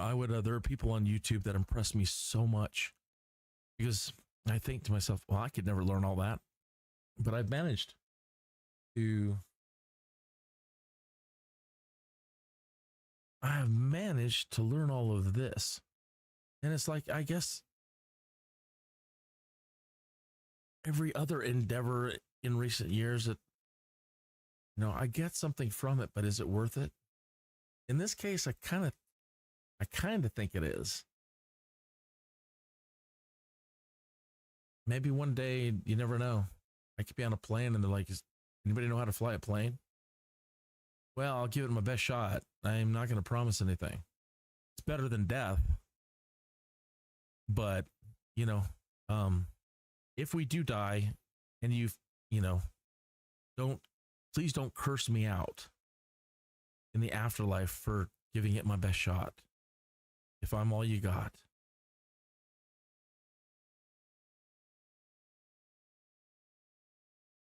But my dad knew how to fly. And to me, he was like Clint Eastwood. My dad was Robert Redford, Clint Eastwood. He was just like the ultimate male. And those guys from the 50s up to the 70s who, he's not unique. There was so many at that time, from the actually earlier, from I guess men up to this point.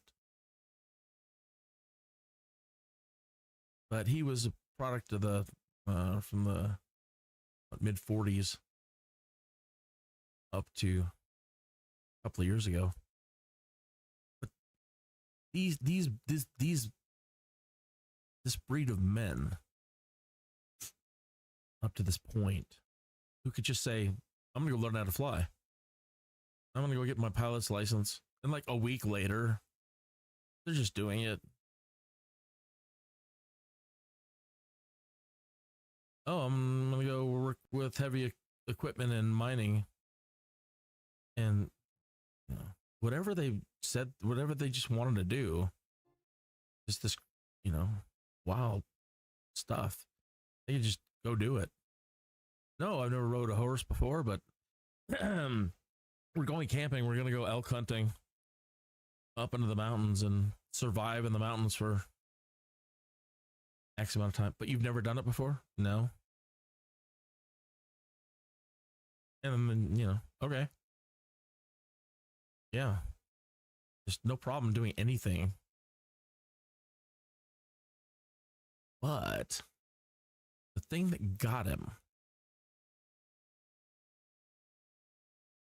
was in visual flight rules, before you learn how to use your instruments fully, to basically fly blind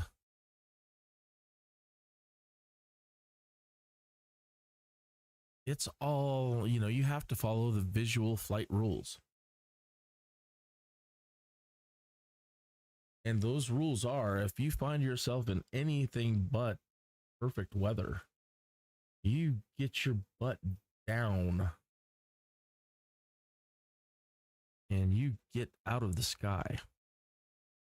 You will go nowhere near any clouds at all, ever. You will get away from them. You'll fly above them, around them. You don't ever approach a cloud. And if there is anything less than perfect visibility, get out of the sky.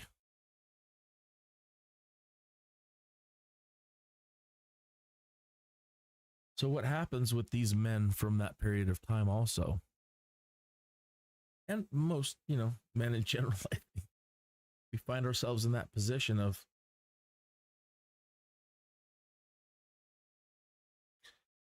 overconfidence.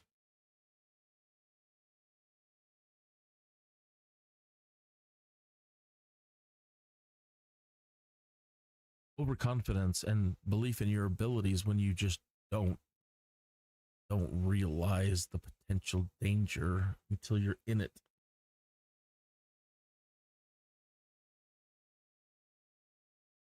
So Dad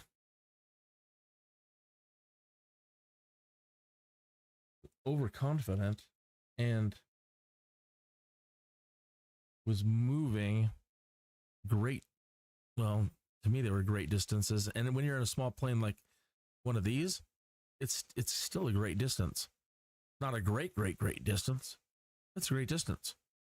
I'm only talking a couple 100 miles.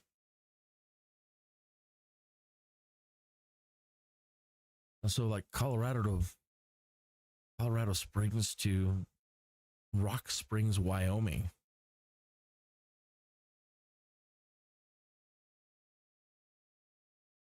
One, you have to fly over really dangerous territory.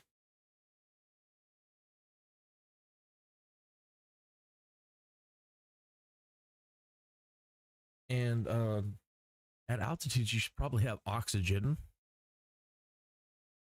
Never done.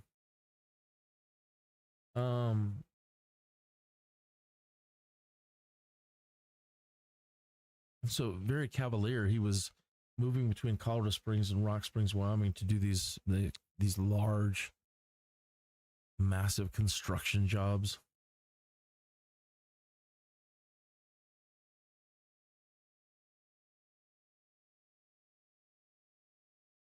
And when he was coming back, I believe, it's been so long, and these were all just like stories relayed to me. I must have blocked it. I was always terrified for him, of course. Being a kid, thinking about your dad and seeing your dad come back safe and sound. So he was coming back, as I understand, and I think he was north of Denver.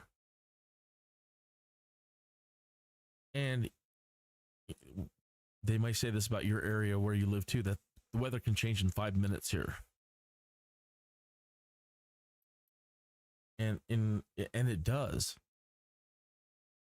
And he got caught in a low to no visibility situation without an instrument rated license.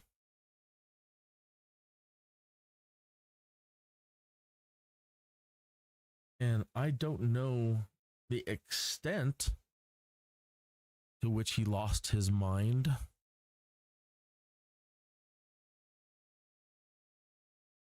But if you are really trying to learn in the simulator for real to go do this, especially in like X-Plane, this one's pretty good about it. X-Plane was, I think, a little bit better because the way their lighting is currently like 3D. So your lights can hit clouds and reflect in your eyes in a certain way, and the lighting effects that can happen,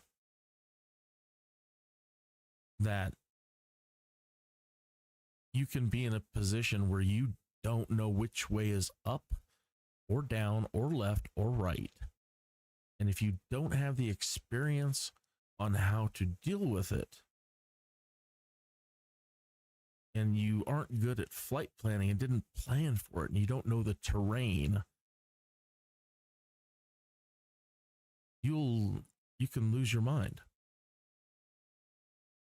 And not only that, you can immediately kill yourself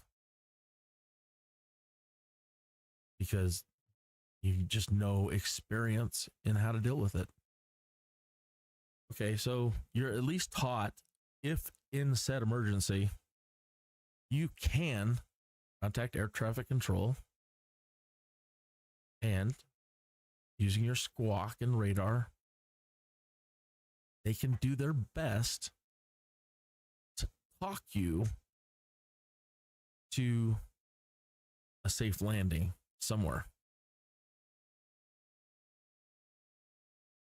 And so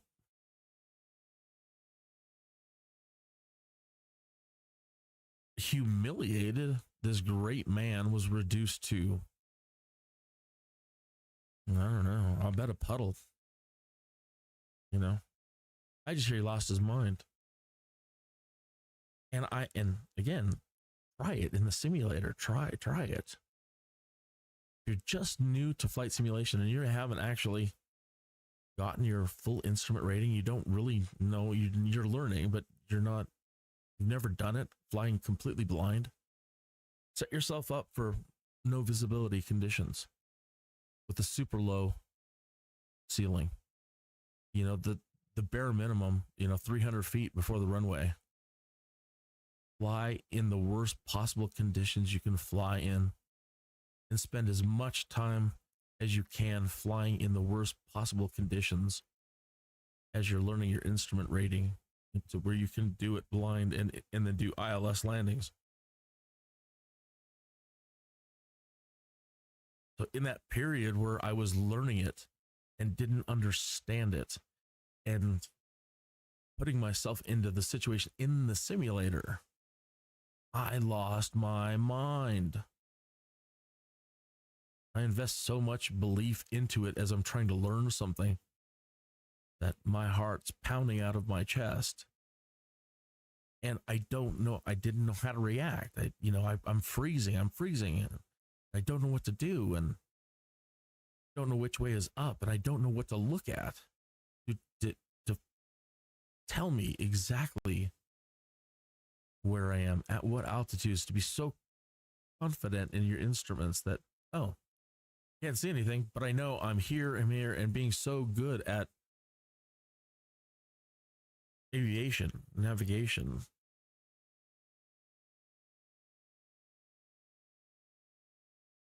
That you're okay with it. It's okay. I got this. I'm going to sit back and sip my cup of coffee. We're good. Watch out.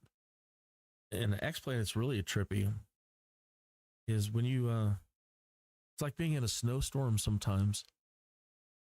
Have you? And I'm sure you probably have been in a snowstorm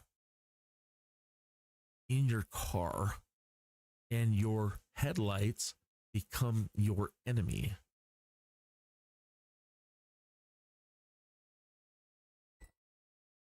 The light coming off of your headlights is being reflected back at you by waves of snow in front of you, and you are completely blinded and you can't see anything 100 feet in front of you. Where if you turn off your headlights and under a good moon, driving without headlights would be the most sane and safe thing to do. Even if another vehicle couldn't see you at that moment, because now they're blind and they don't think it's illegal for me to turn off my lights while I'm driving.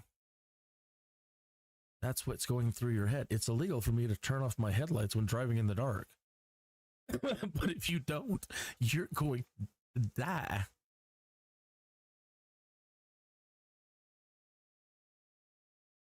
So luckily we learned, my best friend and I, we learned that lesson, thankfully, at a time when it wasn't so overpopulated out here. And coming back from Denver, there was little to no traffic on the highway.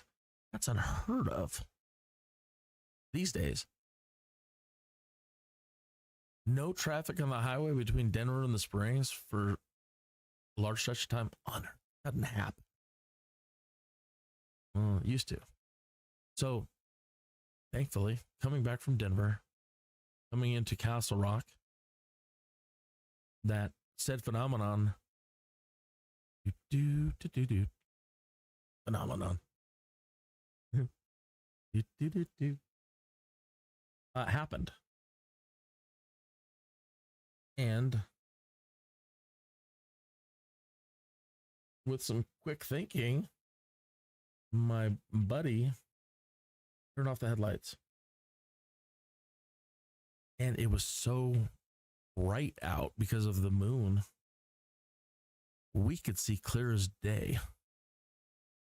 Well, not clear as day, but we could see the road. We could see every bit of the terrain, and it was no problem whatsoever to navigate. We knew where we were and which exit we needed, and could clearly see the road. But the moment we turned on our headlights again, blind.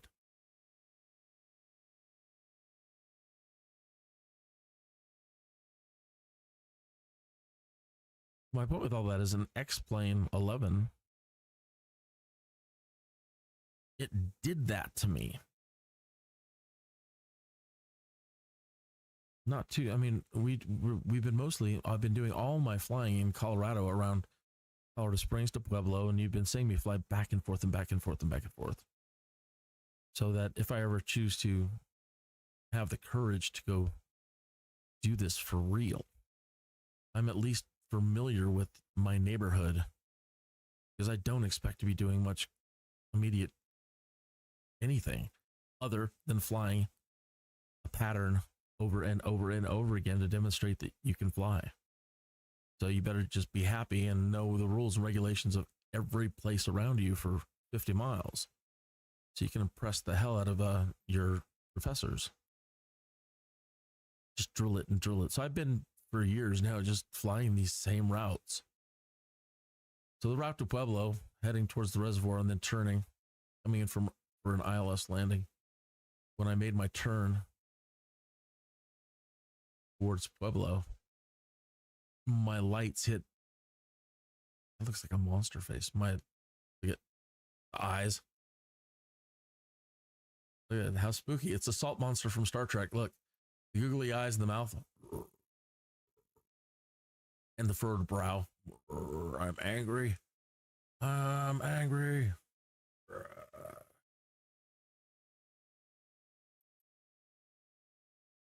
Speaking of plants,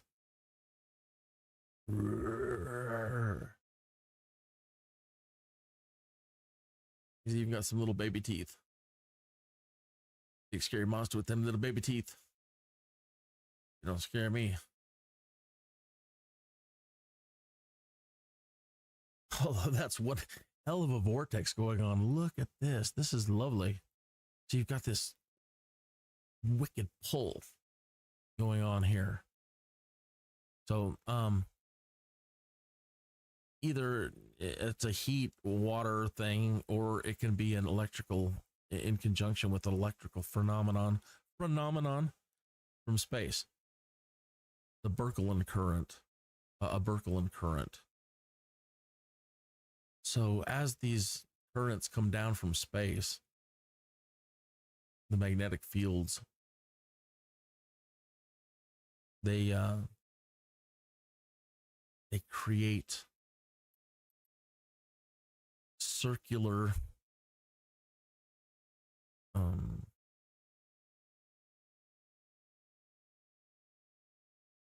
rotation in atmospheres, usually in a counter rotating bands. So like this one will be coming this way, but a band also potentially going this way. That's how you can really identify, if electric stuff is involved, because the counter rotation of stuff in the area. But my point is looking at this is look at it's drawing from here and drawing from here. Man, you got one. It's almost like spinning this one up to draw from that. But imagine that you just took your cosmic straw or something and you put it towards here and you just started using your cosmic force powers to just suck. To be able to spin this, if that's what's happening, to potentially draw all of this cold air in a thick stream from this direction and this direction. And this, was this the beginning of it? Look at this ring out here. And again, which direction is this? We could just sit here and keep watching it because this is all real, live. So not only an Earth simulator, a weather simulator. And so this, we can totally see it spinning now inward, right? Now I want to kind of keep an eye on this mass of stuff. Which way is this moving? All this stuff out here. And do we have anything rotating counterclockwise?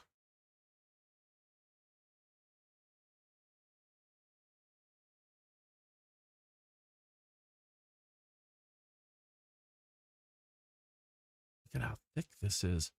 It's like it just sucked all the cold air from all these directions. And this one, drawing it all up this way.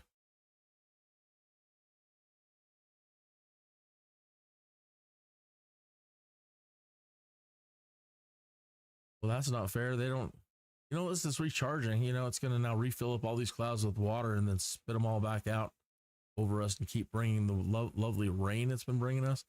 But if it's not, dude, you angry monster, with the baby teeth, then you do literally suck, because we really need the moisture. Here to take your rain and make you think about global climate change.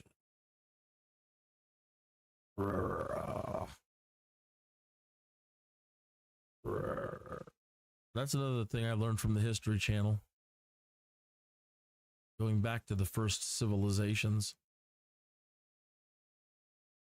and the appearance of the first civilizations.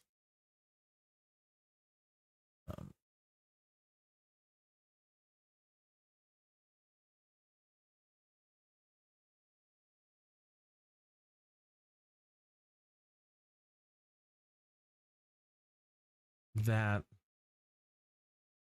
and everything else, just before that, Earth, geologic history, yada, yada, yada, that climate change happens. There's a whole lot of history before where history starts for us in the books. There's a whole lot of history unaccounted for. But we're smart enough to know that that period of time did exist, regardless of what records we have of it.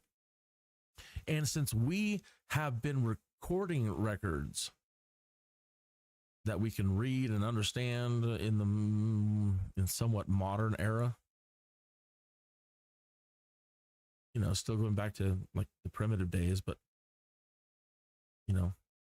either way, we have enough records in our time, which we consider our classic history. There have already been 5 cataclysms, according to what we know.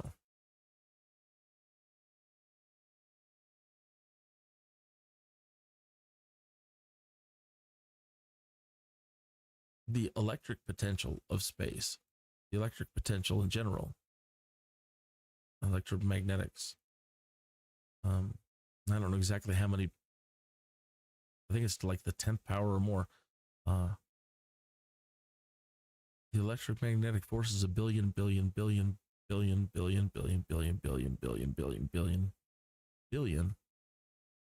Maybe off a little bit here. Times stronger than the gravitational force. A billion's impressive alone. The electromagnetic force is a billion times, let's just say 1 billion times stronger than the gravitational force. But it's not just a billion, it's all of those billions, give or take several.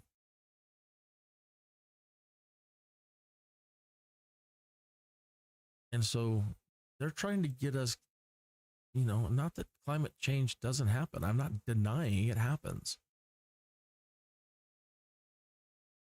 But the hubris, which is all around us today, everywhere, they, one, want you to believe that we're the cause. And the hubris of believing that you can control any of it.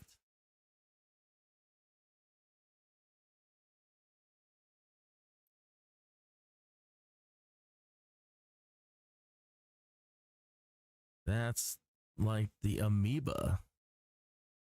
I'm going to control the human. I'm going to control, you know, maybe that's not the right way to look at it. But something like an amoeba trying to control something so much bigger than itself.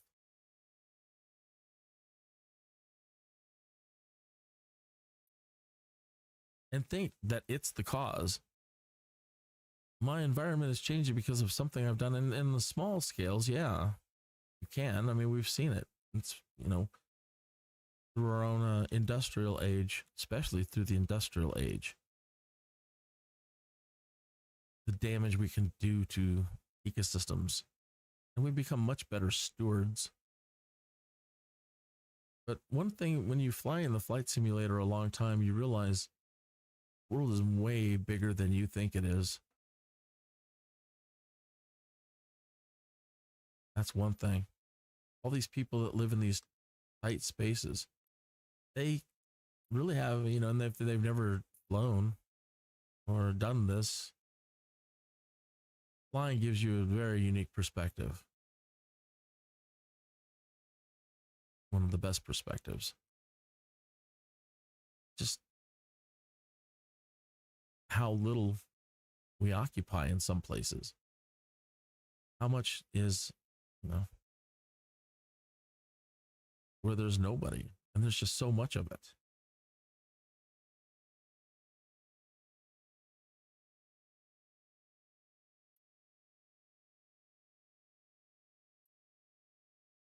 Even in the old world, when you come back over here to the old world, like Rome, and okay, so you get into Rome, into the countrysides, and they've managed to still, you know, I mean, look, we're talking about the areas around ancient Rome here. All the land around ancient Rome. And look at it, it's still farms. Let's find Rome. I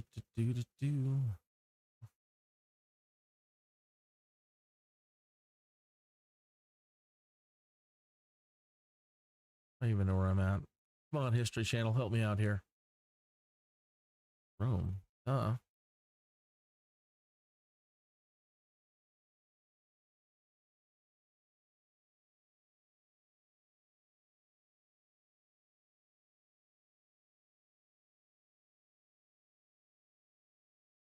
It's Bologna.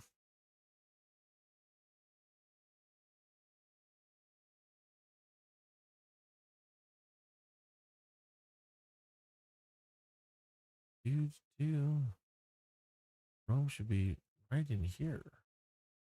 Right. Isn't it?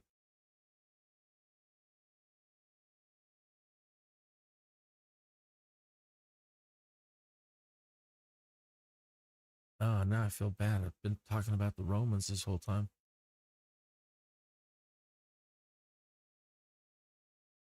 Like, I know stuff. And now I can't just immediately spin the globe and drop my finger and go right there. Rome. See?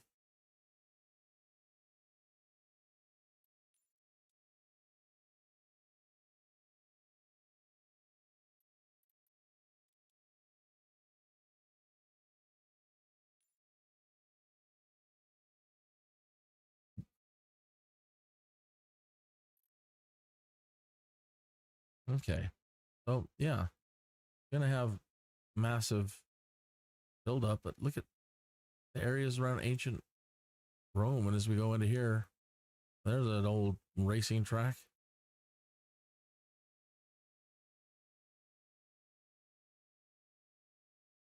We're in the Vatican's over here, all the Vatican stuff, the Colosseum.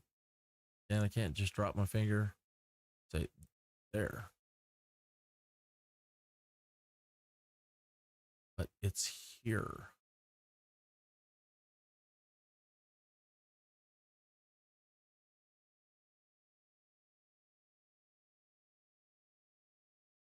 So yeah, there's a lot here around. There's Vatican City. Okay, so yeah, there is a lot.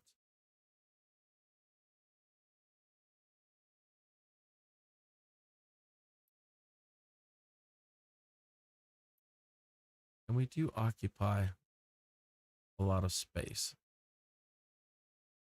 But just a hop, skip, and a jump.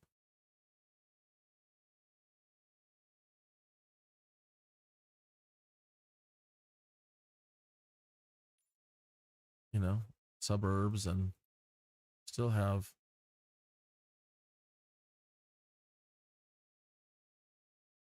villas and farms and large tracts of land that's still plenty wide open.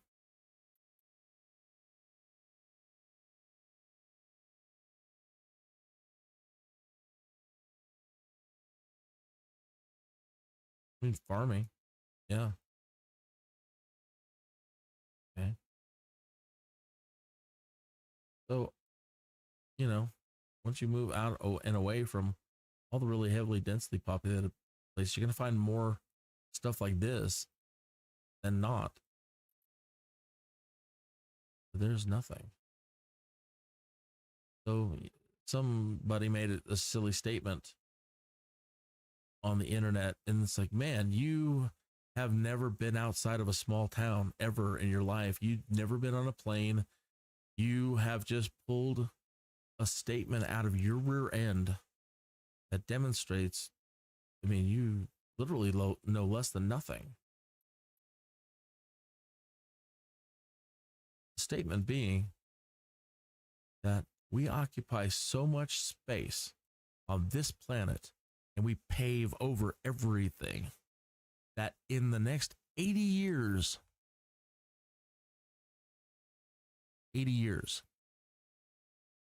when Rome and all this stuff has been around for thousands of years, and it's not all paved in, every square inch of the earth is going to be paved over in the next 80 years because of our expansion and our population growth.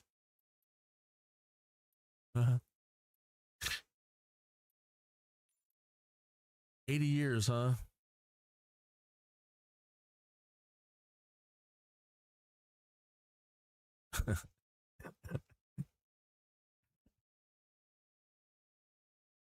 Wow.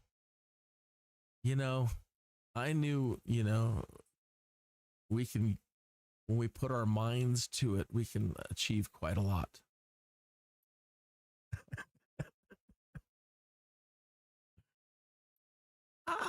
The idea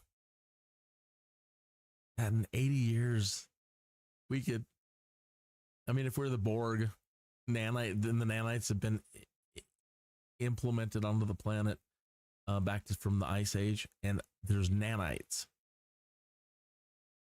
now in every cell of everything that is alive on this planet. And collectively, the Borg mind says, turn it all to asphalt, boys. And the whole Earth just becomes paved over in 80 years.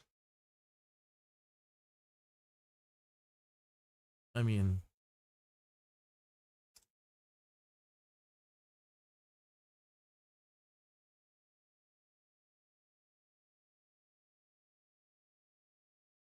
so we have, in this world, all around us every single day, people that have jobs with credible titles.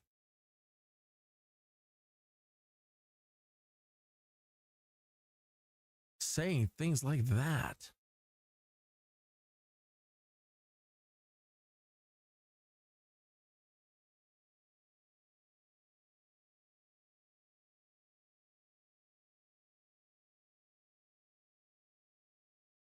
£27, that's just fine.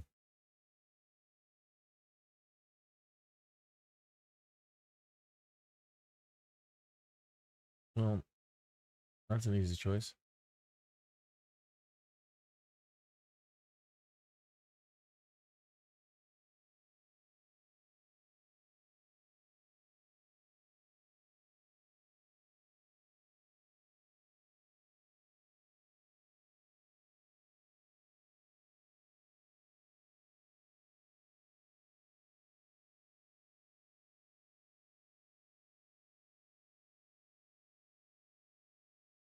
Yeah, so I am by no means, and if you listen to me more than 5 minutes, I know some stuff about some stuff, but then there's stuff that I know nothing about.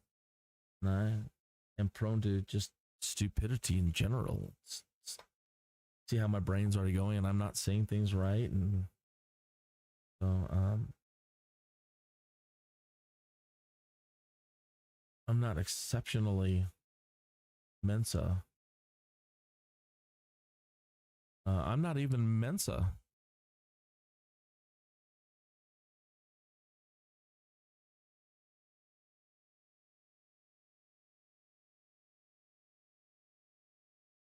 As far as I know, can't say I've ever taken a test, but they've never contacted me.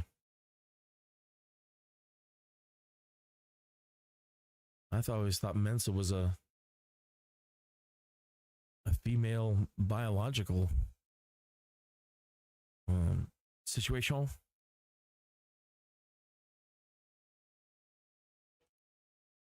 Having your Mensa, something like that.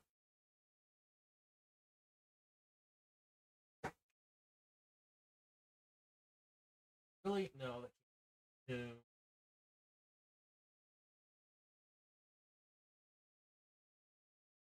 What I'm saying no about is that point where you find yourself disbelieving the fact that you've smoked as much as you've smoked cigarettes. And you look around, you're like, I know I had 3 packs, and you see 3 empty packs and that 1 pack you have left. Oh my Lord. No. Really? I must have been talking about all that Star Trek stuff again. That's nuts. So now you start eyeballing your good butts, right? Because you have been doing that. And you may have like 4 or 5 good ones in there still. Maybe more if you're lucky. 1 hitters. They're still in good condition. Because you're all cavalier. I got 4 packs. I said, yeah. Oh, baby. How are you? Another cat coming to visit. Solid black. You flies. Her name's Gigi. She's over visiting now. What's going on, Gigi? How are you?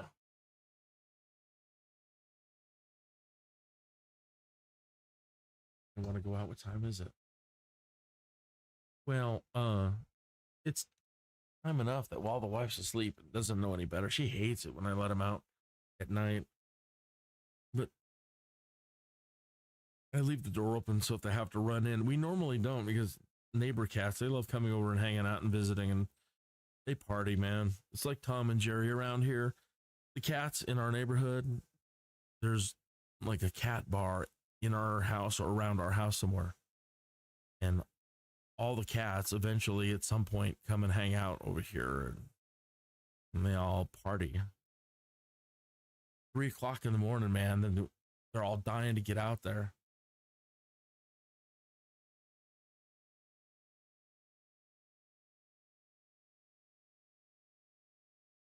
It's weird sometimes how collectively, just like they'll all demand at the same time, sometimes at night, they've got a schedule. Like they honestly have a meeting to go to and they're pissed off. Pardon my language. Sorry. Shouldn't say that. They're angry that you won't let them out, and they're just so insistent that you let them out. And then, yeah, just angry that you didn't. So 2 of them just now rolled up. Gigi came in and tried, schmoozing me up first, and then her little pal came in behind her, getting the sense that I was going to open the door and let them both out. And as soon as I did, boom, gone.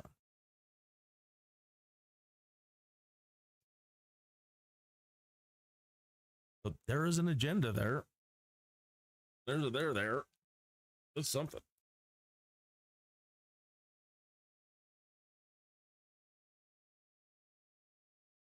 Okay. Everybody good here? Maverick, he's ready.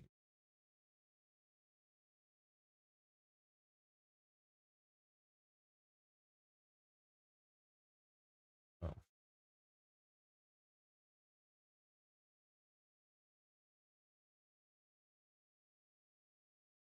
Yeah, it's late. I haven't done an overnight in a while. 3:22 in the morning here in Colorado Springs, Colorado. You're listening to Kineas, the origin of Kineas, the Skydude. You're watching an origin episode of Kineas Skydude, where I am attempting to become a Skydude in this Neofly4 career add-on for Microsoft Flight Simulator. And we are up to, this is episode 16A. And up until the last few days, I'm almost embarrassed of the first 2 weeks. One, just some learning curves and the bugs and the frustration of everything costing much, and it's unforgiving if you make mistakes. Speaking of, I better back up.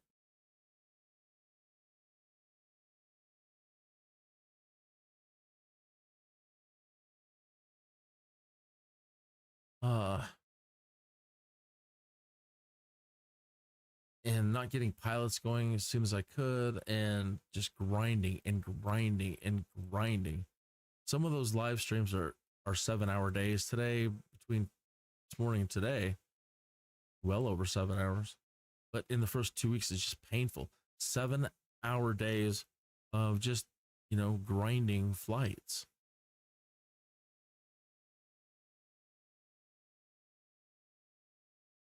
Try to make any money. And then again, if you do anything, move to go qualify for a test, that's a ton. You hurt your plane, you got to fix your plane. Just agony and agony. The grind is real.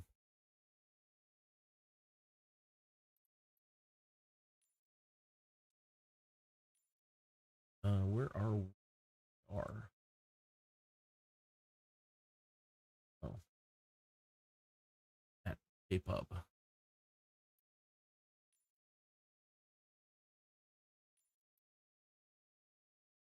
Really? Okay, you say so.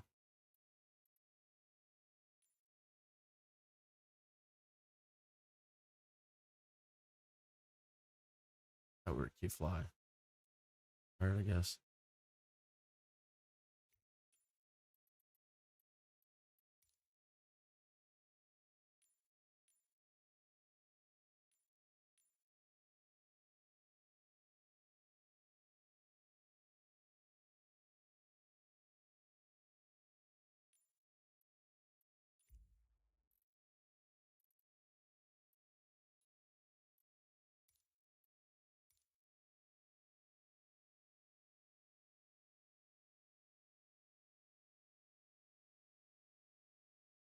So yeah,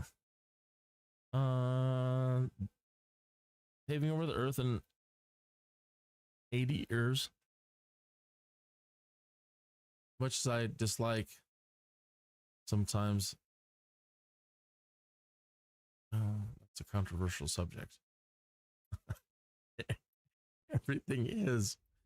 Everything is.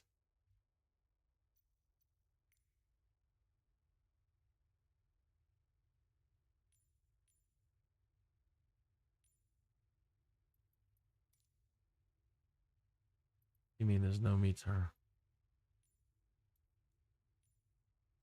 There's one.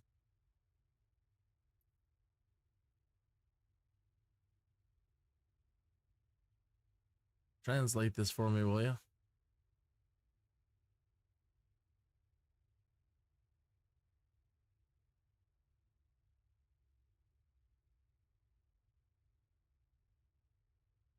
There was a day or two where I could. And now, having a really tough time. The wind, I think this is the time. I think this is the wind direction and the speed.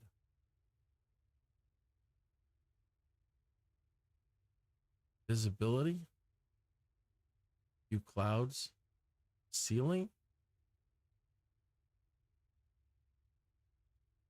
I can't even remember now. But this all means stuff.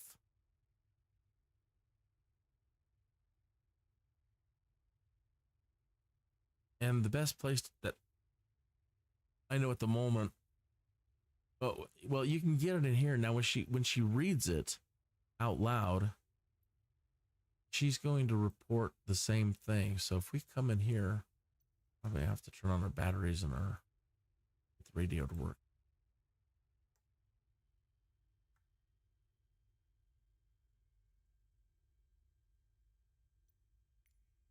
Okay, so if we come down here, turn on that masters, but not the. There we go. So tune it. Up the meter again. Where'd it go? Hidden. Now it's not giving me the meter. There.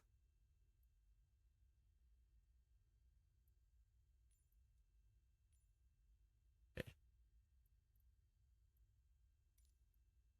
Pueblo Airport information, Quebec 2000 Zulu. Wind tree 4 tree at Niner. Visibility 10. Sky condition, few clouds at 2,400 feet, few clouds at 4,700 feet. Temperature 15. This doesn't match that. 10. Altimeter 29.908. ILS runway 26 left and visual runway 26 right in use. Landing and departing runway 35. VFR aircraft say direction of flight. All aircraft read back hold short instructions. Advise controller on initial contact. You have Quebec. Pueblo Airport That didn't seem to match this at all. But it's the same one. See, that's 350 at 9. Sky condition, few clouds at 2,400 feet, few clouds at 4,700 feet. Temperature 15. 2.10. Altimeter 29.908. That's right, 2998. Runway 26 left and visual runway 26 right in use. Landing and departing runway 35. VFR aircraft say direction of flight. Oh well. All aircraft. There are websites out there like aviation.gov, which will do translations and well, and they provide the how to help, or you can probably just find videos on it here on YouTube on how to decode METAR. And I'll have to review all of that because right at the moment I got just a fraction of what I need out of this.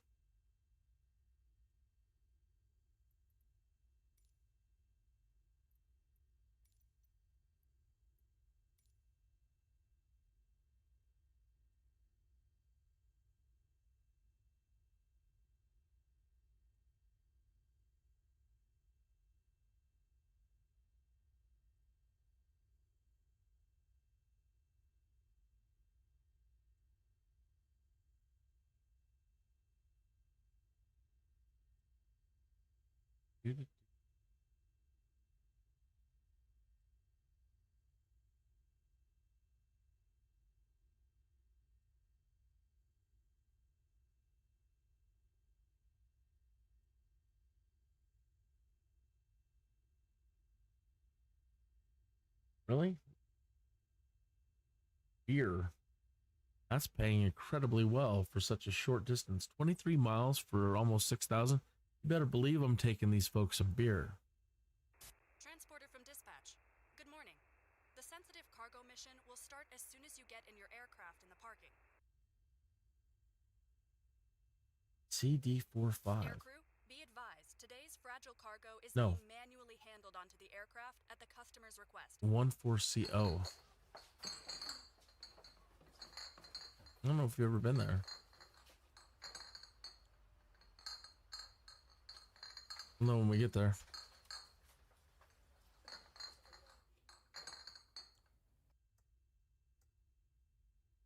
Transporter from dispatch. The cargo is on board. You are clear to taxi to the runway and take off.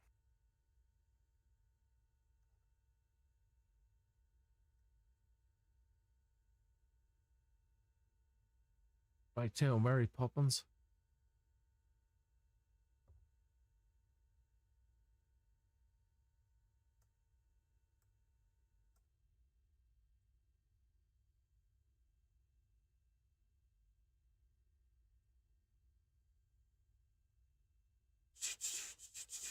We are at Cape Hub. We're going to 14CO.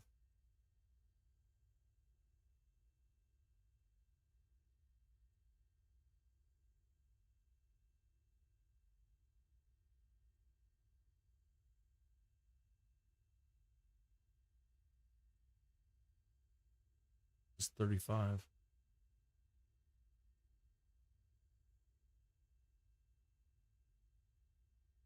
That's something wrong. Something was in here last time.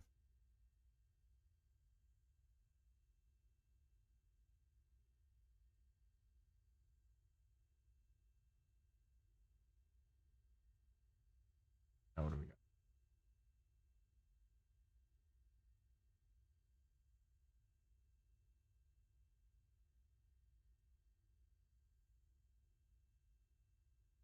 Hmm.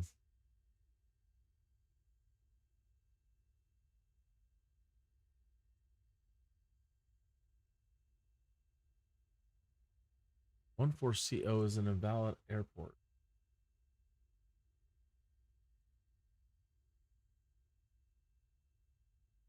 Let's try 0. Valid airport.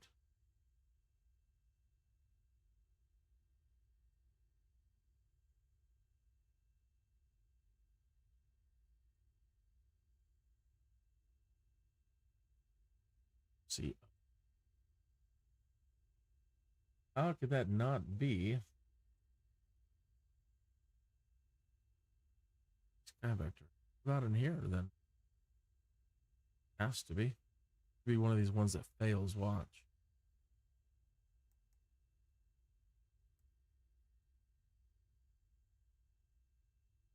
If it's not in Sky Vector, that's weird.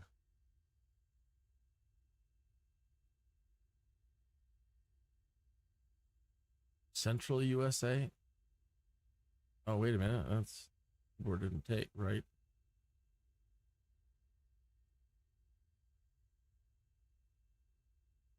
EULA. EEULAH.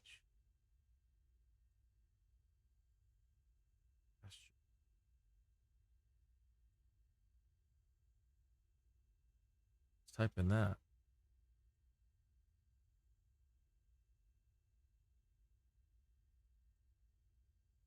EULA Land Farm.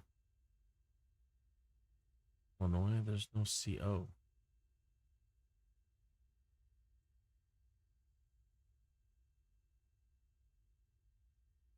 Not that one.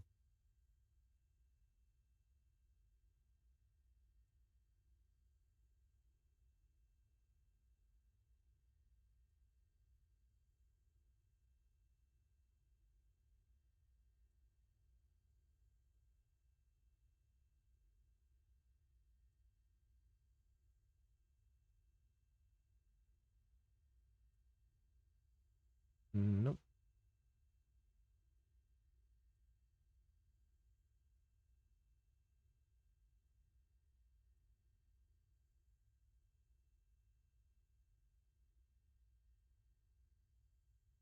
Nope. 500 miles. So there is a Sky Vector is so real time that I don't know. Maybe the airport does not exist anymore. I don't have an answer. But according to this,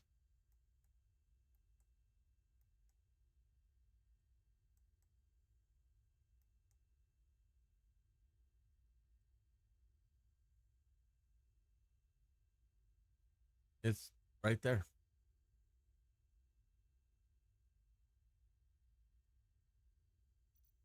According to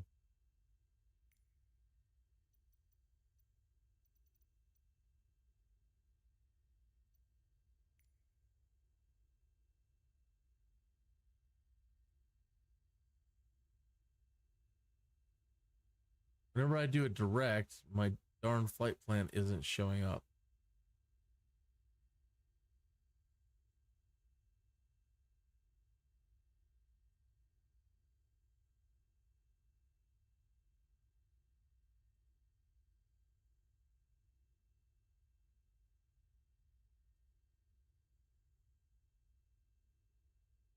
Yeah, man. See, according to this, it's just on the other side of Pueblo. 14CO.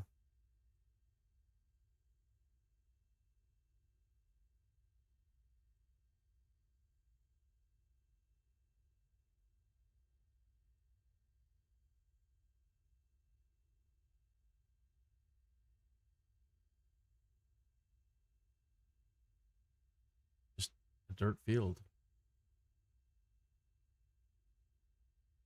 These people must be wealthy.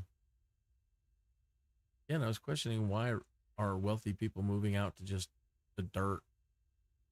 Pueblo and Pueblo West and all the areas around Pueblo. It's just, I don't, ew, it's just so dirt. But they're cool enough. They got a cool round driveway around all this stuff, like a central house or a barn. But this is probably all of theirs. Nice way in from the road. That's a highway. Okay, so we're gonna, I doubt it. I mean, it could be these people over here. They also have their own private driveway to, you know, it's kind of ritzy. It's not as ritzy as the other place, but that's huge.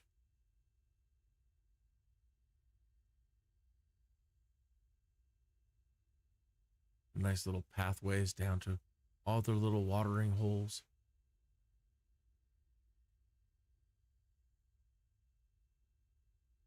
Probably why they move out to the dirt, secret layers and tunnels and minerals and gems and who knows. Can't think of any other reason why you'd want to live in the dirt.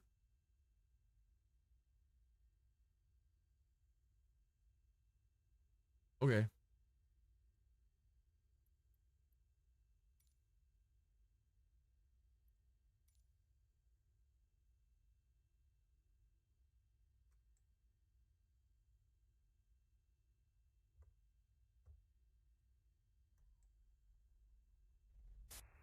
You're good to go. Contact the tower for clearance. The oil heat up for a minute. Back to these guys.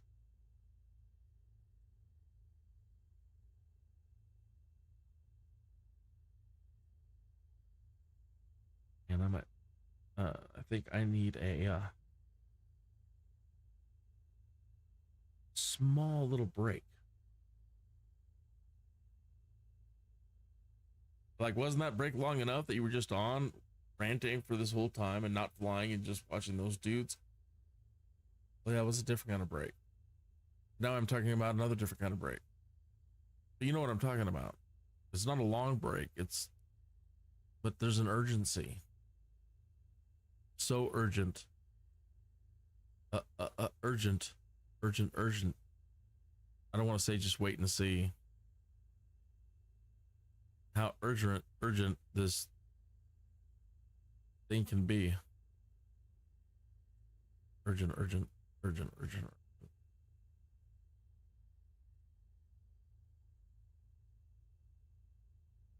That's the I believe that's the terminology they use in the commercials. Are you my age?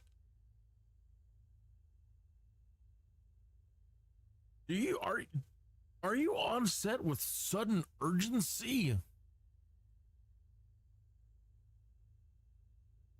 Then they try to sell you grampers.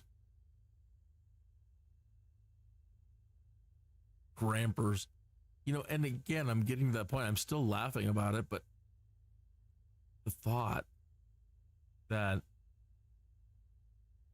as you get older, you know, it's unless you do like tons of kegels and core, you know, I do planking and core and I can crush a watermelon with my kegels, you know, or unless all the plumbing is working right, and there's going to be some urgency. And I'm getting that urgency feeling. And so, I think if I don't take this short little break right now, you will discover how urgent it can be. And then we get electrocuted and everything's off the air. I really need to make some commercials. I got a hold of the Adobe stuff. I'm holding off on the urgency for a second. I really need to make this more like a TV channel, I think. I'm spending so much time gaming, I'm not thinking about the overall potential for the entertainment value. But then I think about the work, but the idea that, you know, like right now would be a great time for a fake commercial to run, you know, some goofy stuff, whatever. Urgent. Be right back.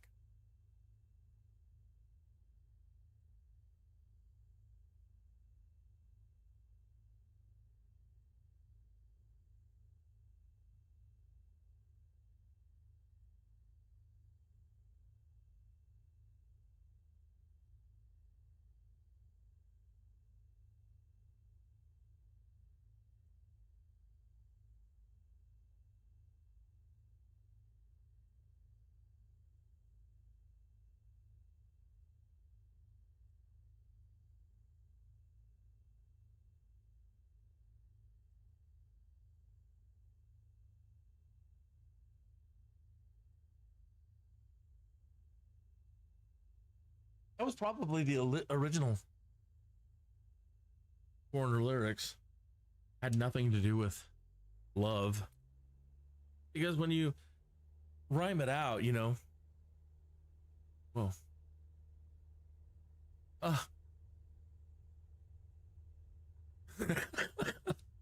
surprised we're just not wrecked. Well, I got up and walked away, and the plane was just taken off by itself. I didn't have the brake engaged.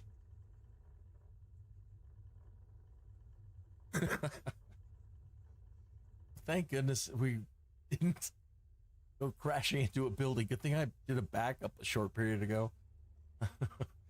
Like, and we're probably right where we needed to be for this takeoff. We're gonna get a. Let me actually stop. Or we're gonna get a. You weren't authorized to take off complaint, and then they'll keep hitting us with it until we get out of range. That's just no fun. We're heading south. Pueblo ground Kinia's 2-1 request taxi for departure to the south of Romeo. We've done taxied. Kinia's 2-1 taxi to and hold short of runway 35 using taxiway Charlie. We're supposed to be at the. Tower on 119.1 when ready. We're actually supposed to be at the other end of this runway, facing where we currently are. Oh. So yeah. Hold short runway 35 using taxiway Alpha Kinia's 2-1. We tune tower. Hello.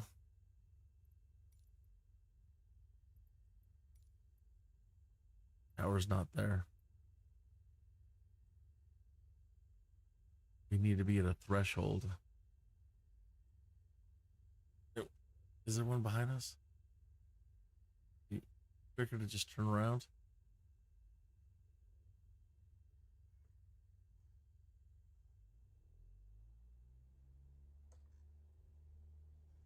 Dang it, dang. We need to trigger a threshold. I thought just passing by one would, but no.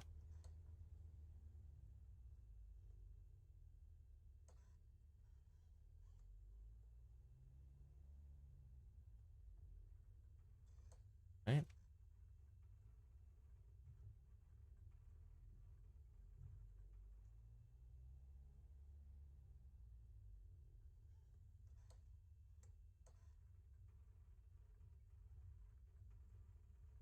And we're not getting it.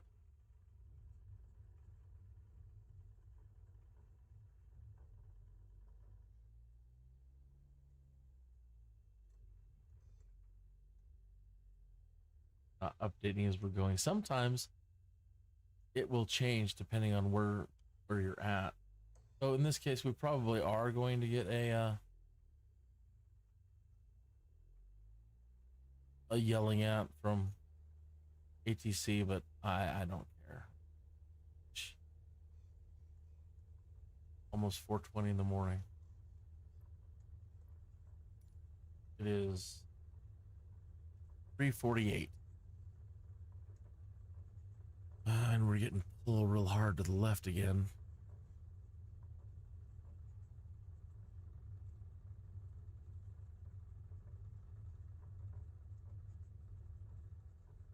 Ah, wicked.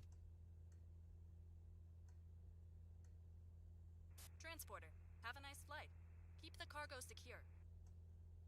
They wanted us over there. Let's see if they bitch us out.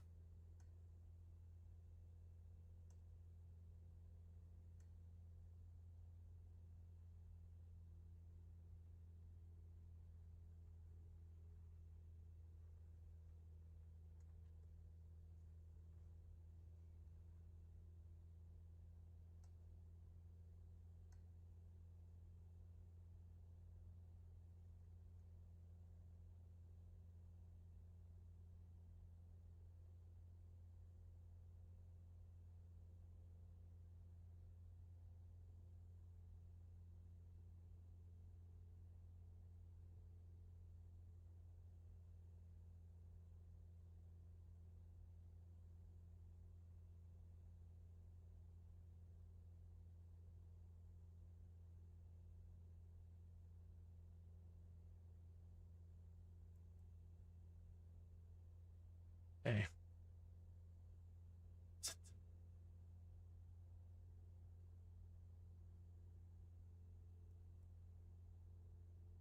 Activate it again.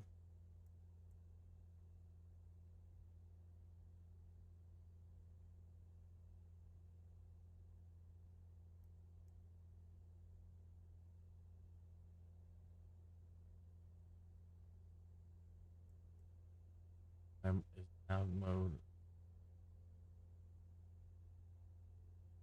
Okay.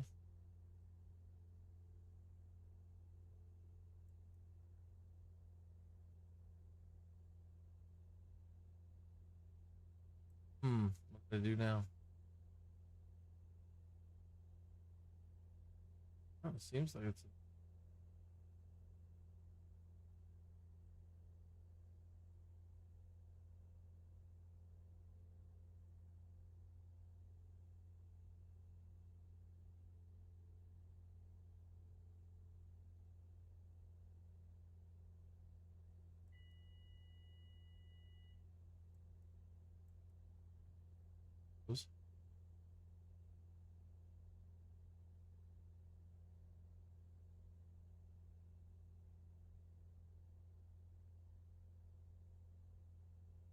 We'll take it for a minute.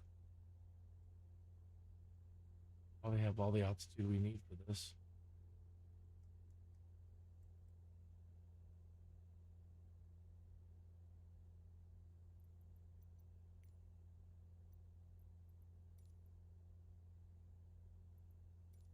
Denver approach Kineas 2-1 is type Cessna Skyhawk 4 miles west of Pueblo, 5,600 feet. Request flight following. Kineas 2-1 Denver approach. Squawk 6523. 6523 Kineas 2. Kineas 2-1 radar contact 5 miles west of Pueblo, 5,700 feet. Altimeter 29.908. And 8.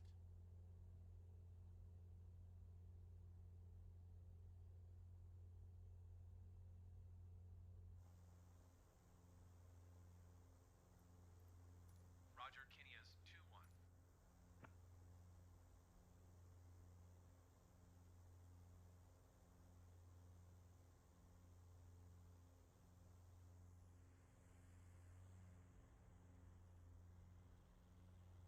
I would love to have some overlays where you're in this kind of mode. I would love to be able to see the GPS flight plan overlaid on this view. I want to see the path I'm supposed to be flying and visualize the path here.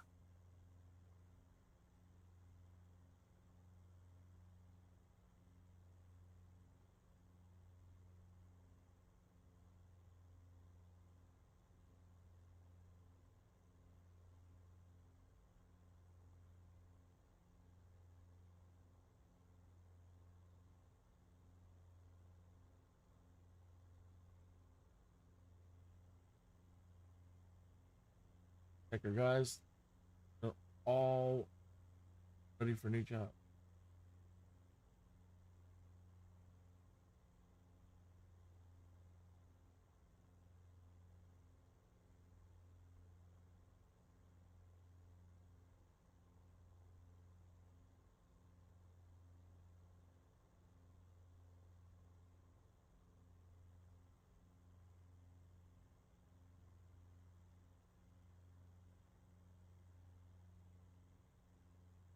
I haven't.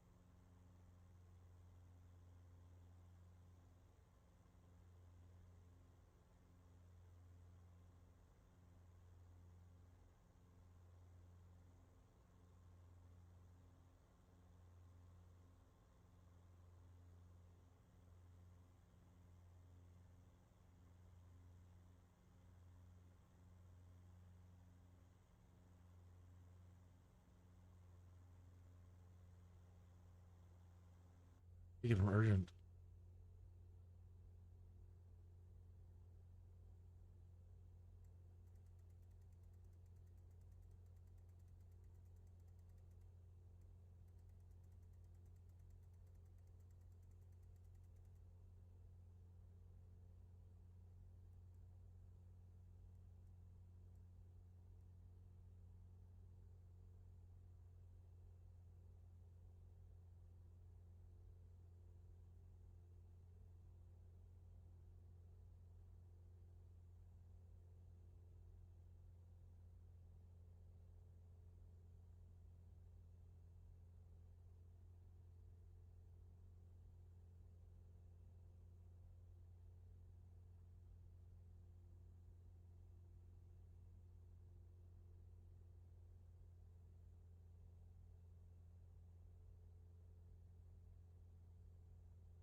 Four minutes, 24 seconds.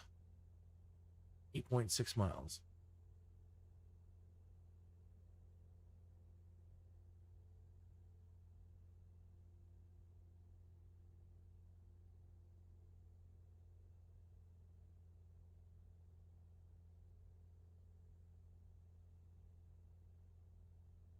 Oh, you know, I never really kind of did finish the story about Dad losing his mind. So there is a there was, and it still is, if you had the title from Dovetail Games, Flight School, and or Flight Sim World, there was a mission in there that puts you in a pretty much no visibility situation. Not only did it happen in X-Plane, it's a mission and learning how to navigate with no visibility. And I got lost, and in the tutorial and in the mission, they kind of expect that you will, because you don't have any much experience, and they've got it set up that you can contact air traffic control in the area and have them give you directions on where you are and how to get down to the runway. So it's an exercise in how to use air traffic control to get to a runway when you can't see anything and you don't have enough experience. So part of the reason why, even if I don't do it in the real world, learn how to fly, go get my licenses and do any of this, it was important for whatever reason for me to, I don't want to say I would say that I'm better than my dad. That's not where I'm going with this. That I could learn more than he could about flying so that maybe he would do it again. For a short period of time, he had a fascination with ultralights after that. I honestly believe that they may have penalized him to the point where so painful that you're so humiliated that you just you won't fly again unless it's all class G stuff. It's ultralights and you're not going up very high. And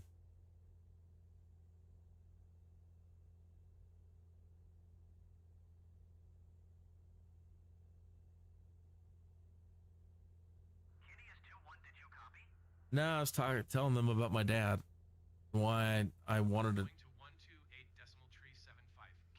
why I really wanted to learn how to fly and be good at it and be able to do all this stuff to show my dad, hey, I've been there. Even though it's simulated, I know what you experienced now.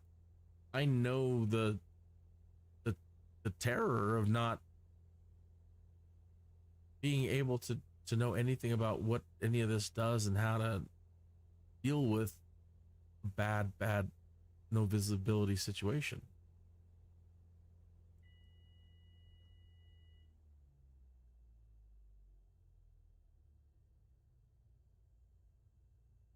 May not have been real, but I was terrified. And the times that it has happened, terrified until I learned how. It's truly heart pounding.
Please proceed to parking, pilot.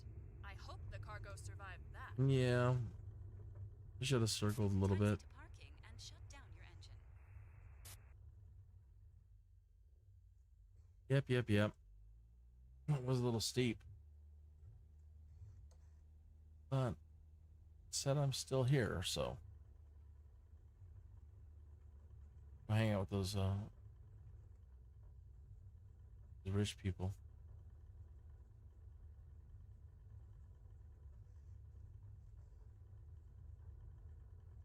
Yeah, I hope their beer's okay. I should have been more thoughtful and remembered that it was beer.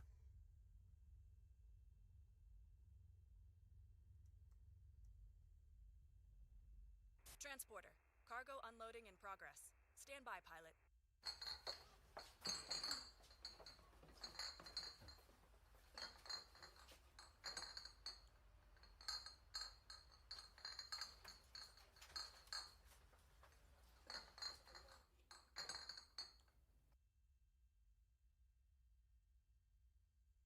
Transporter from dispatch.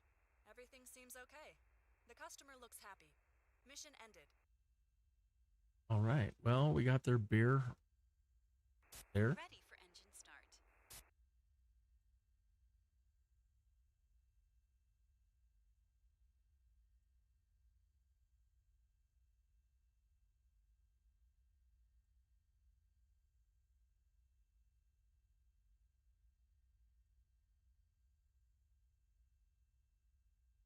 In the mountain.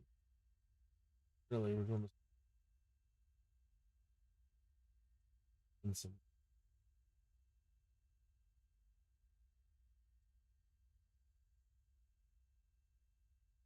That's something I've been kind of reluctant to do with you folks, and just do some mountain flying.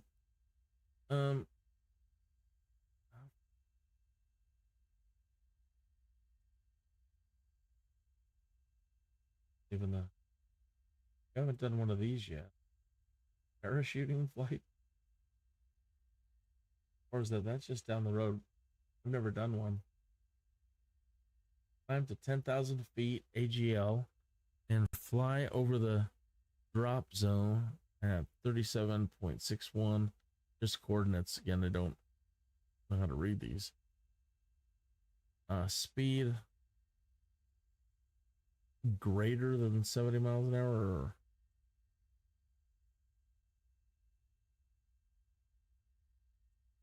or less than. I think it'd be less than. Throw people out there going faster than 70 knots. Whoop. Set parking brake. Let the jumpers out.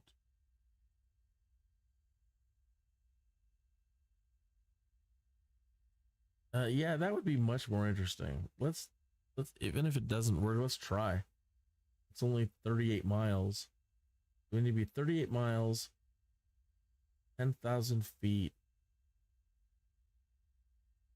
And it says miles per hour. It's not. What's 70 miles per hour? That's only like, that's like 40 knots, I would think. That's almost stall.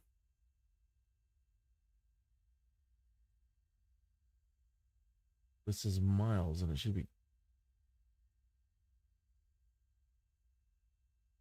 Oh, we'll try it. Let me find out how many knots is 70 miles.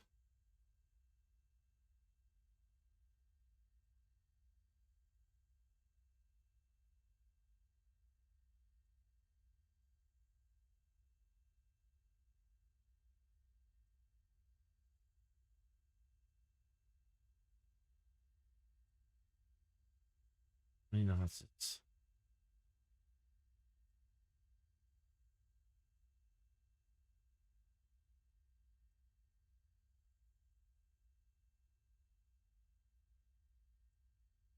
$70 miles per hour equals 60.828337 knots.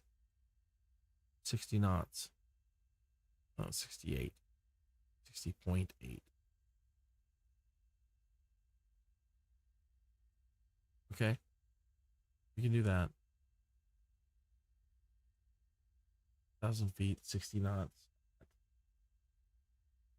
38 miles. Hey, pilot. The parachute club needs our services again. Parachutists are boarding. Stand by. You guys are crazy. That's cool, but you're goofy, and that's fun.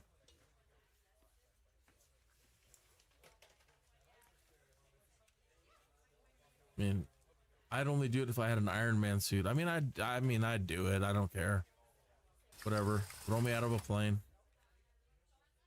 But I like landing a lot. Okay, everyone is on board. You are good to go. I'm old now. My knees will probably give out. Probably poop myself. Not from fear, just concussion. Have an urgency.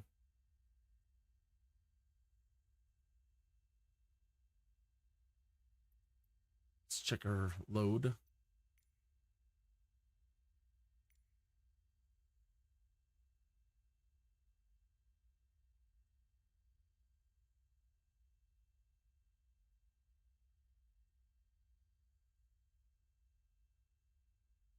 Plus 37.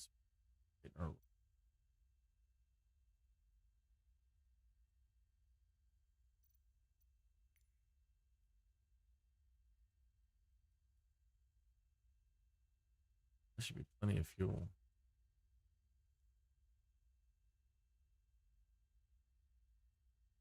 I'm just gonna leave it there. To push it by adding weight, and we have a lot of it.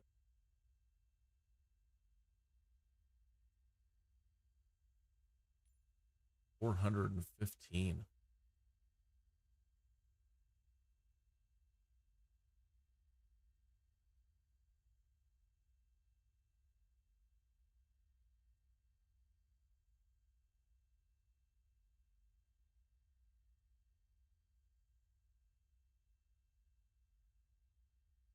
$10,000 feet isn't very high, so not here. So, but it's 10,000 AGL. What would that still make it? That would be like 16,000. That didn't make sense.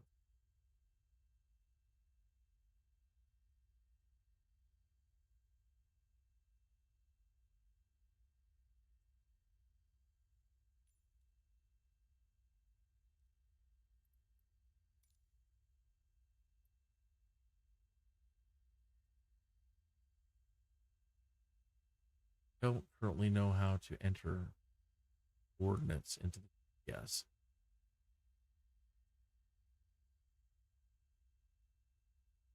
So we're going to have to use this.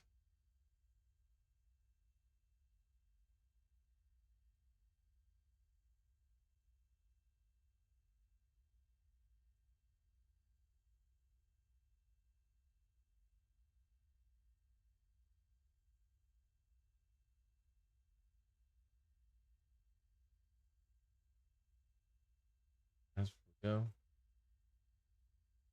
Good.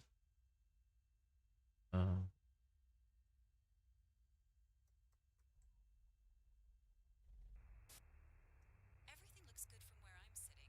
Taxi to the runway and take off.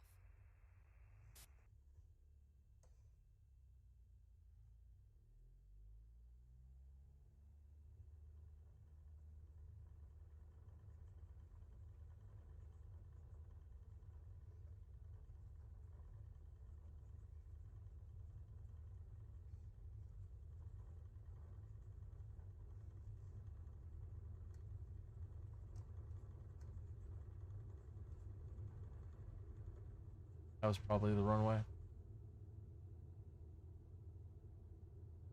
Climb to the requested altitude and fly to the drop zone. Man, she got really, really loud there.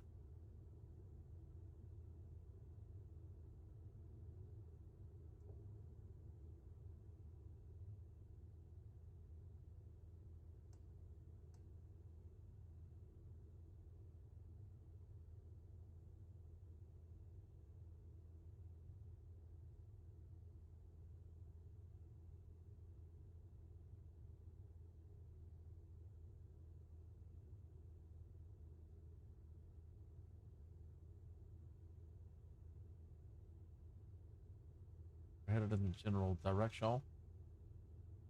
And we will now get over here. Here's the autopilot. We're going to dial 10.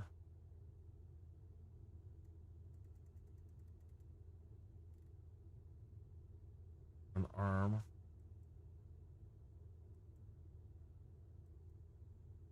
No.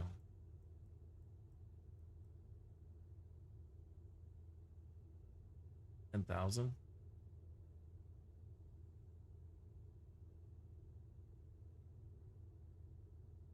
Fixed right power.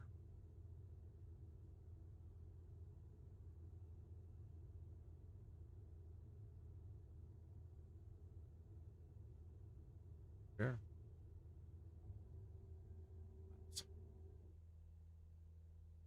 Okay. Go heading. Let our heading bug. Do a shift H for compass. Gyroscopic movement.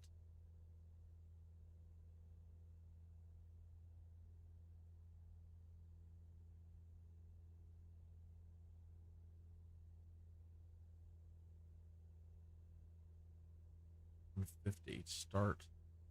Get heading. There's nothing in our way as we climb.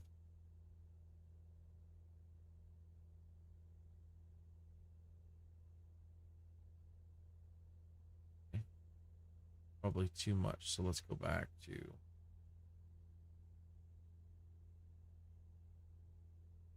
save that.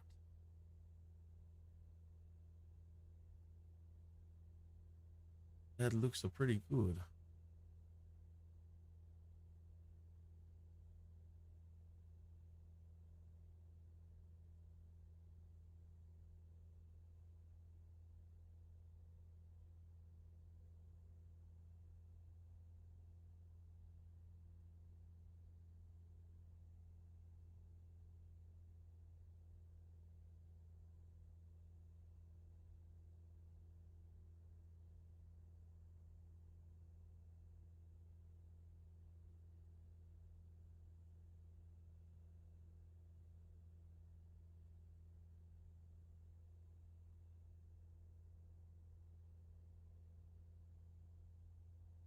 $80.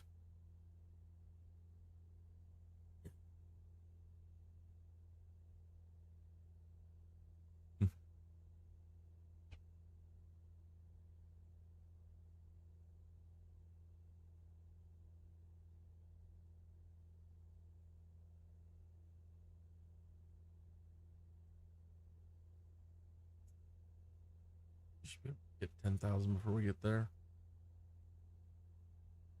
Distances are greater than they seem at this distance on the map.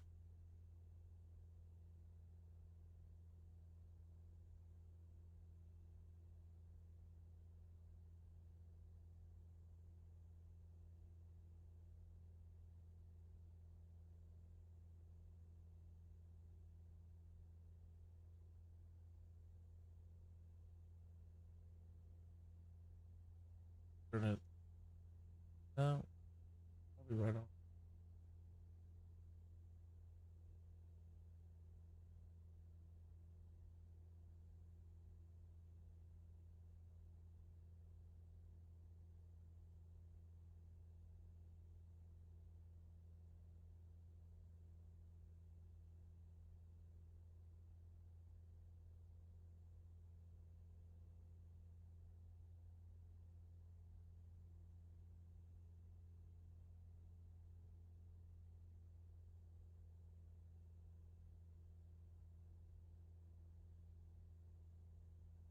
Flying at 60 knots.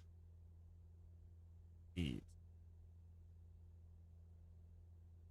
I've never really gone that slow. I wonder if you can fly straight in the, see about maybe possibly using some flaps.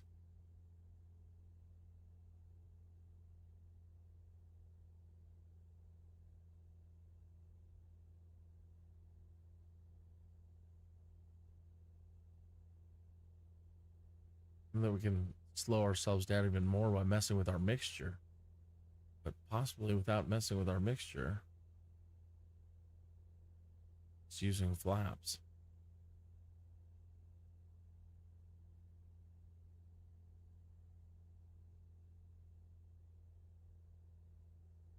This is a first for me, so.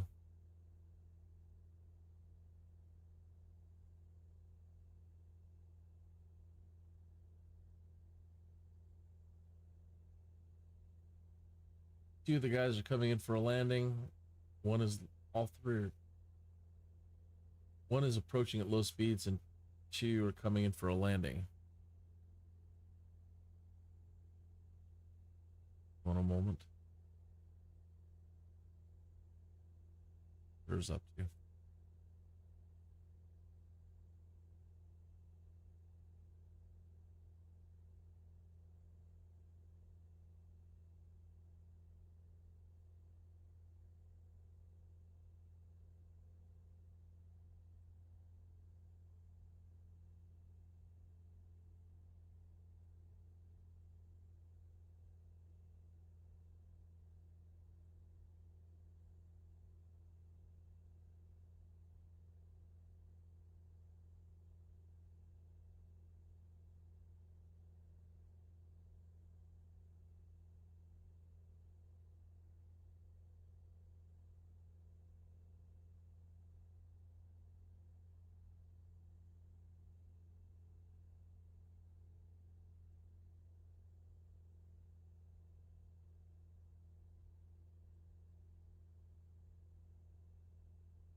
Do, do, do, do, do, do, do.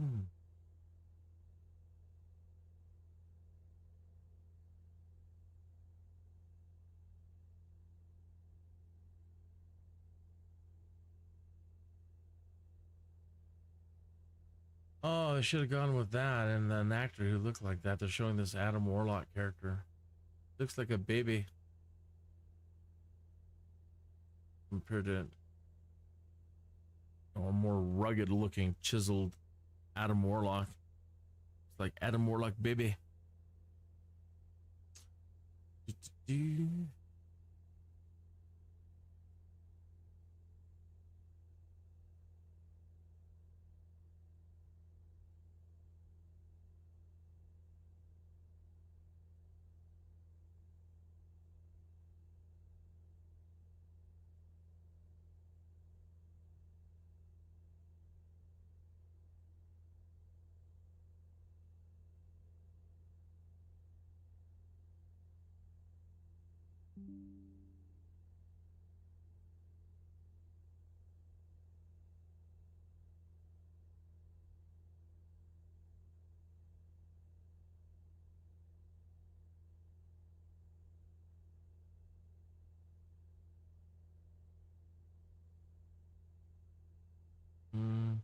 It looks like we're doing good for course.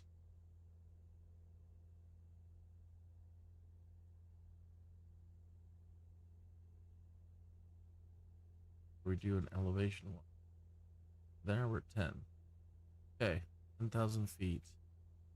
Turn, we're sitting.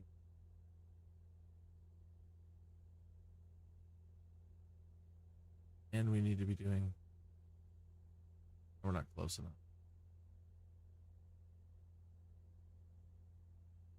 But how do we do?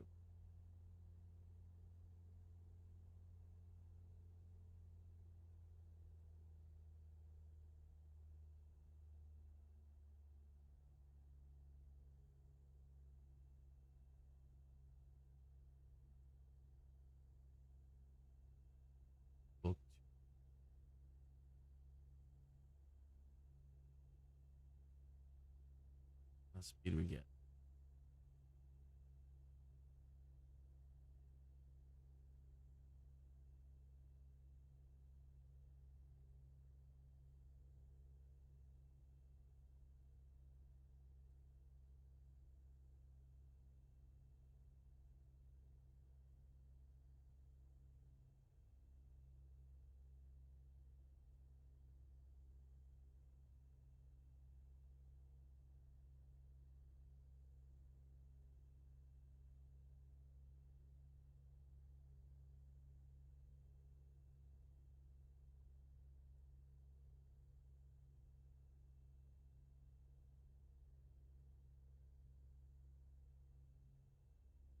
Come on, keep going.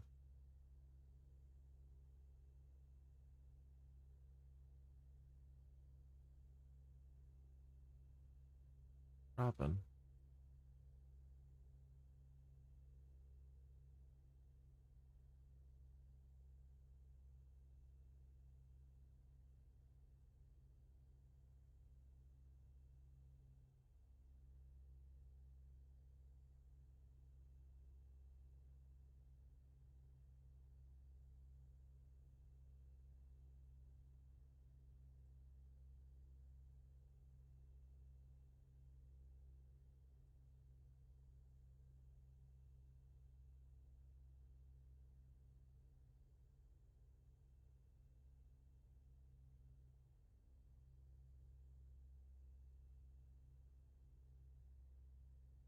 There's 60 knots, so now let's let it go a little bit more. See how much power. Excuse me. Is it 420 out? 4:24 in the morning here in Colorado Springs, Colorado. The smoke break brought to you by the Great Green Felicium growers of the Orion sector.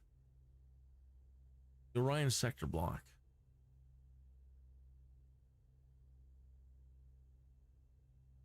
Sector blocks inside of a sector, right? I forget. Okay. We're 55 now. Start putting back in.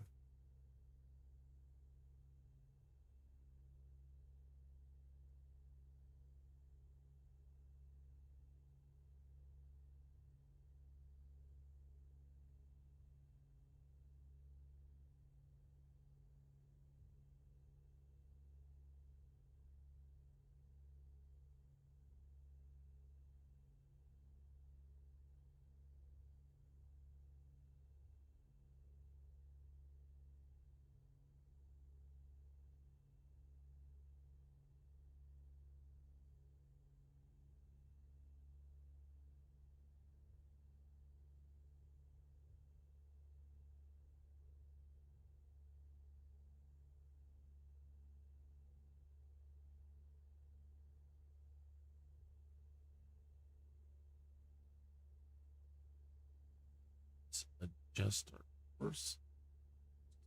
Touch.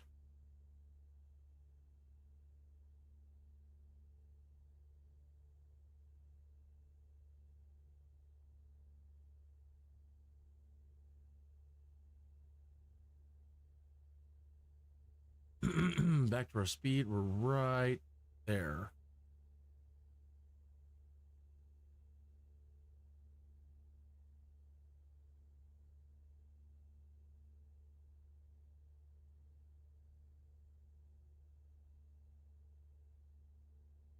Now we're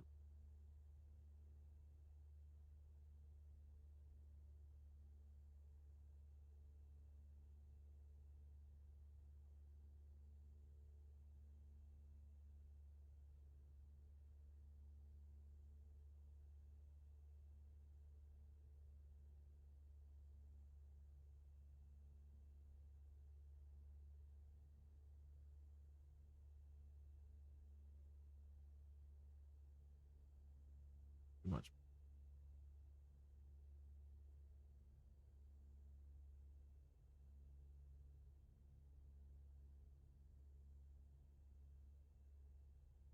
Wow, I can't believe the horsepower I'm getting out of that.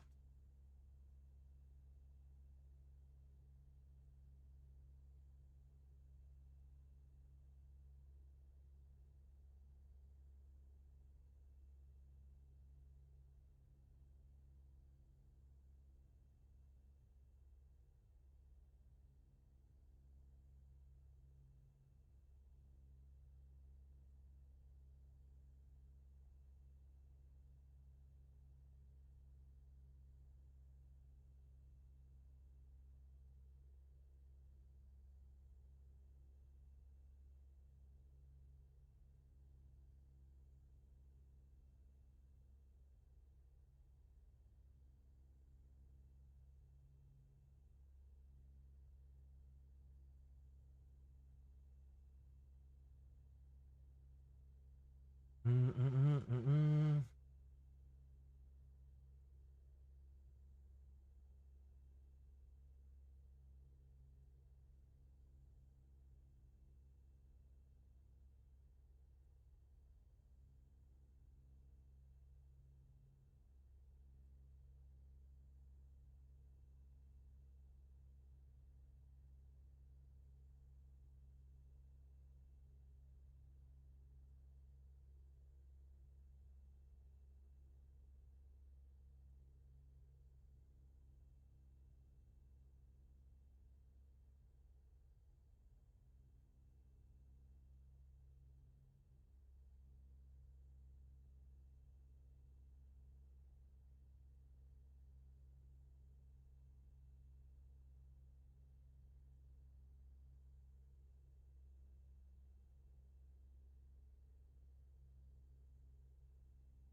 Elysium is a plant in Star Trek.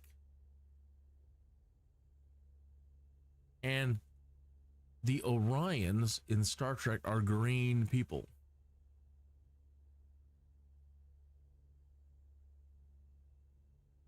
So when I said this smoke break brought to you by the great green Elysium growers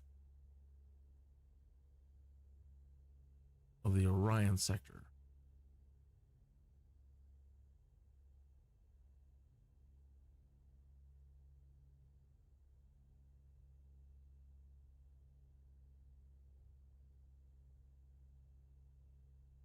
It was singular at one point, not plural. The great green Elysium grower. I don't know where I made it along the line where it became plural. Think about it.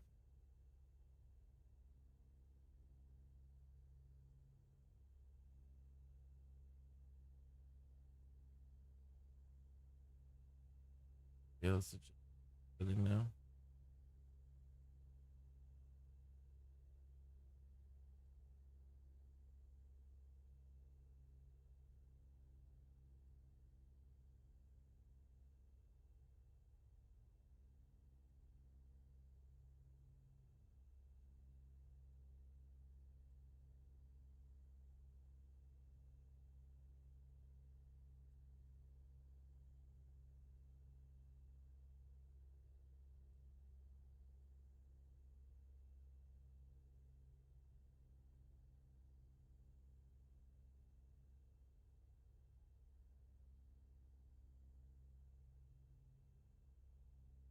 Okay.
That's my course.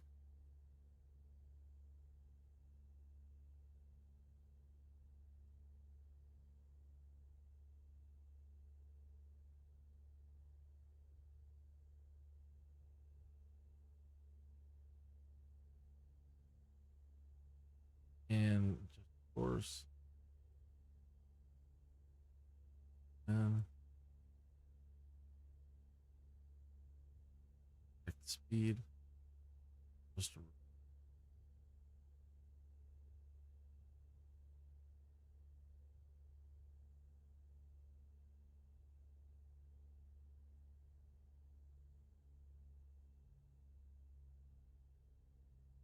and hit the parking brake. Nah, come on, give it to me. That was perfect. What? Come on.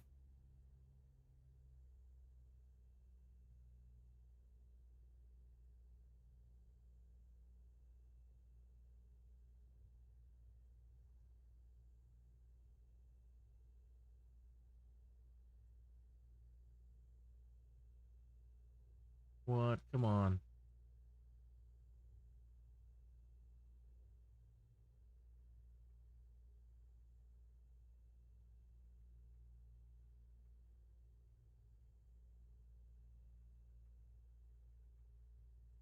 Stall.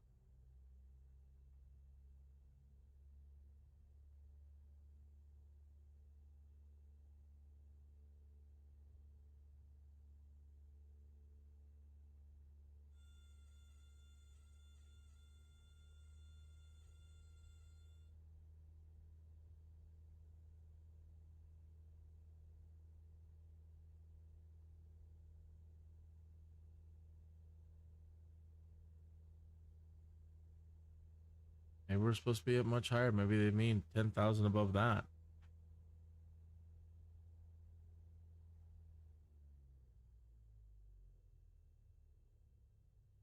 Lower.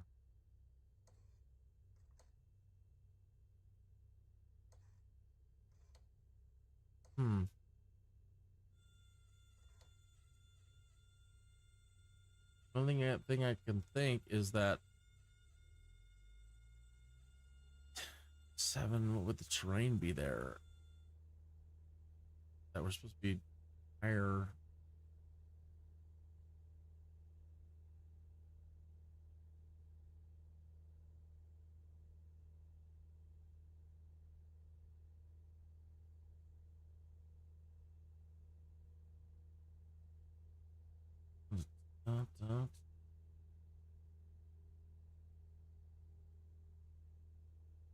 Trying to get down to the map and kind of I can figure out what the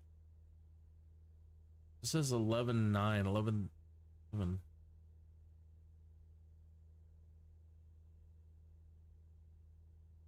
For me, we need to be like 21. Oh no.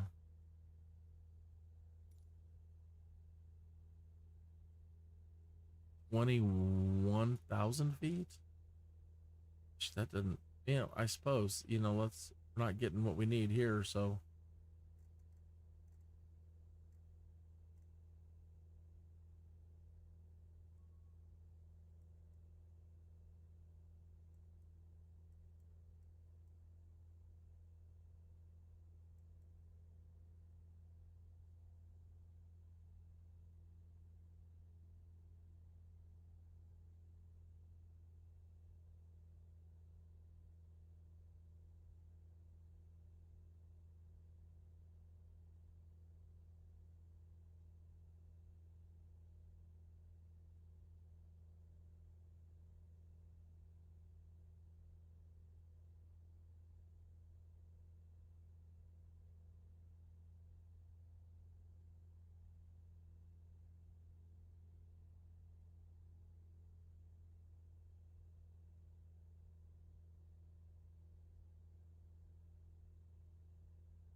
I apologize for my meanderings. Like I said, this is the first time I've ever done one of these. So I thought they just meant 10,000 feet, and if they mean 10,000 AGL, from that point, we're looking at like 22,000 feet.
Derp derp. Okay, and those guys are all still doing their thing.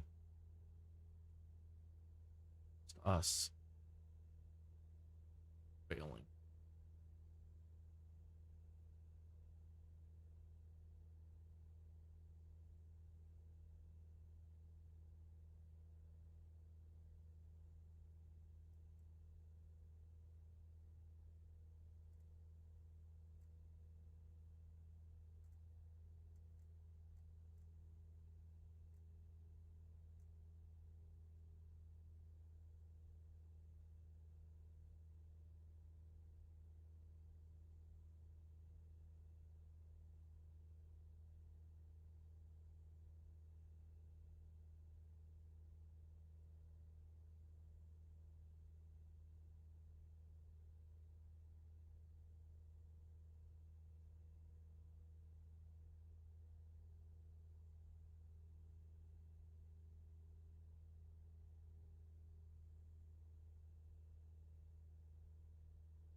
Our angle is getting dangerous.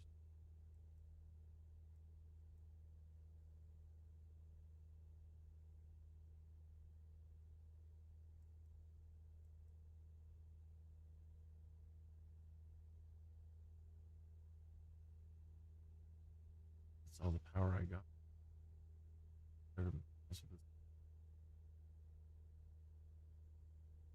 Dropping off.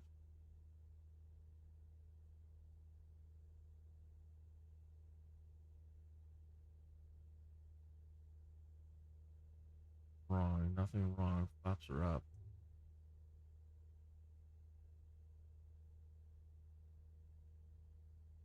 Losing power.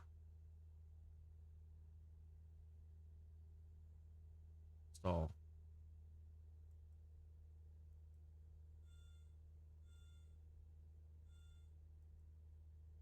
Doing the alt hold for a minute.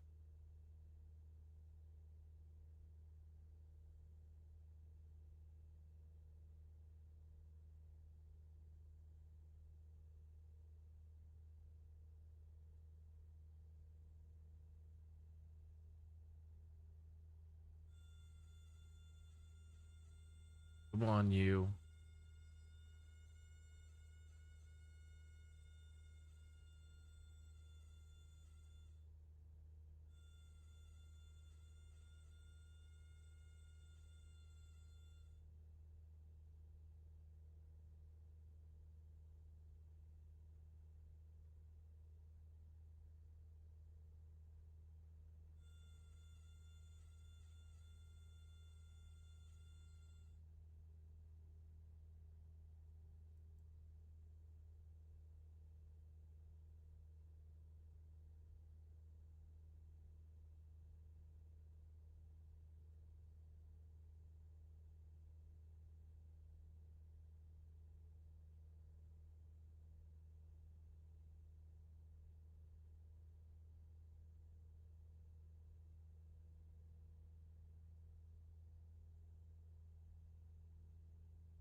Double check our job. Are we missing any information?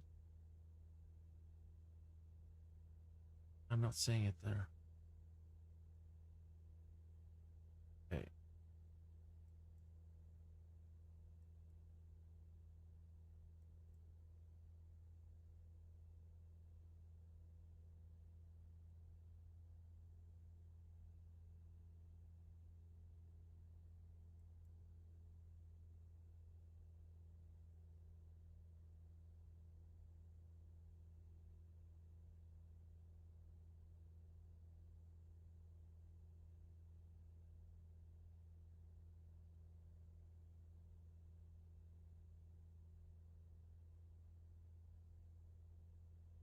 I don't know that we're gonna be able to climb. Jeez. I don't think we can climb to that. That's right. It would take forever. Plane.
No, I can't figure it out. I'm gonna either have to read up on it again or maybe watch another instructor.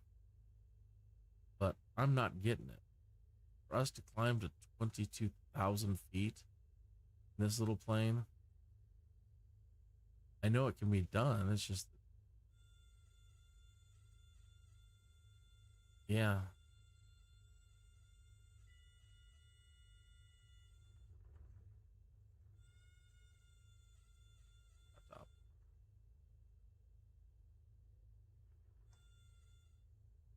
Up so hard. Going at that. Going up.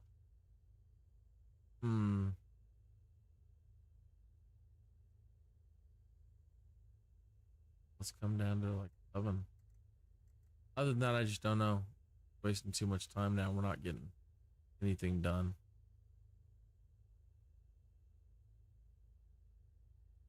Yeah. I'm gonna abort and go back to Pueblo.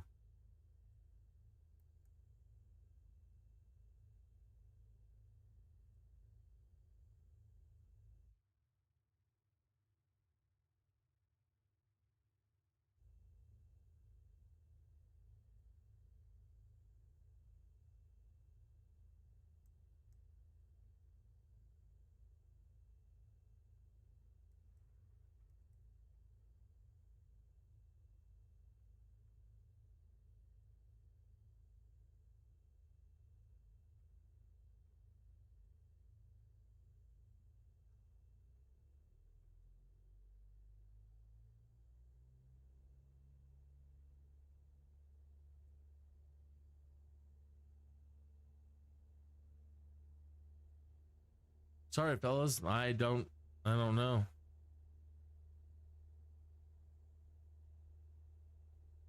Not gonna be able to film your new Surge commercial today. Okay, the Skydude has failed. Rookie Skydude. You know, I've got, I make mistakes. First time trying to become a Skydude. Bound to make mistakes. Today's, just chalk that one up for what it is. Okay, let's go check our guys again. That'll be it, I think, for the evening. We're all getting mighty tired. It's 4:50 in the morning here. Let's see what it's like out there. Pretty much. I looked.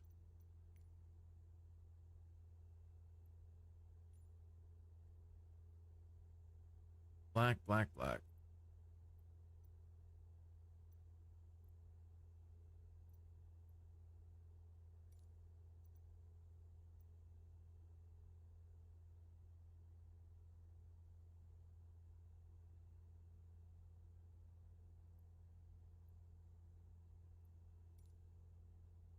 I want 6,600 feet.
This is why I've been petitioning for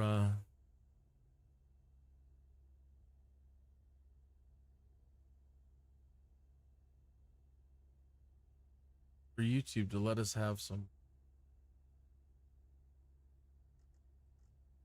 music stations. Yeah. music now. It's so dark out and there's none of this.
I'm missing the main light.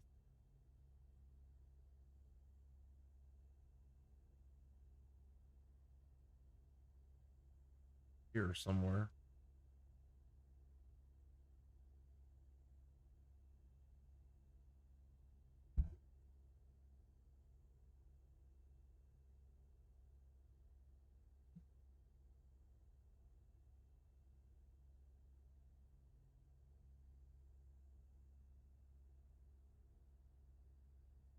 Overheads are off.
I don't normally run traffic, but the CPU power.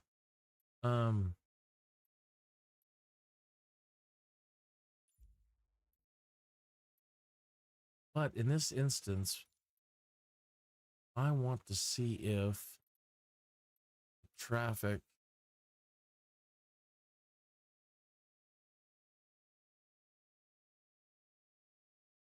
can help illuminate, stuff going on the road. The 100% traffic.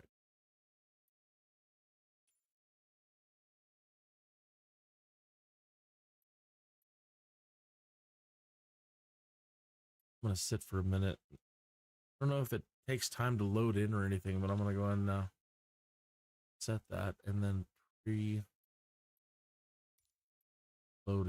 screen detail, pre-caching.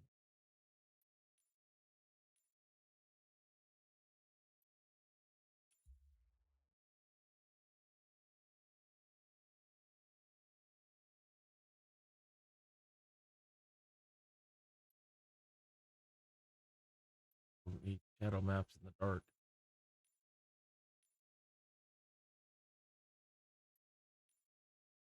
Off.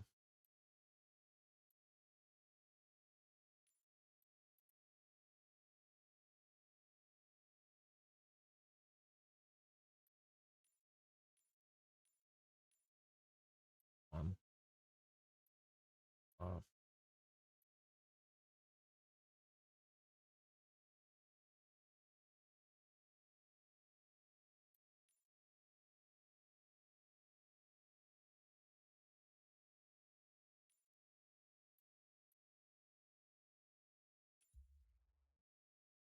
Don't need a lot of.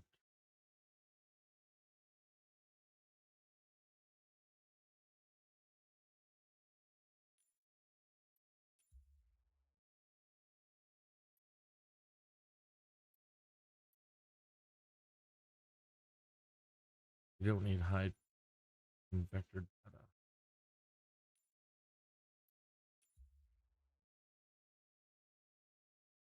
Don't need buildings.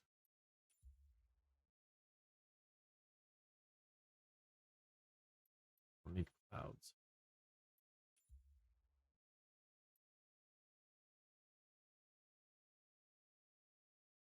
Hmm.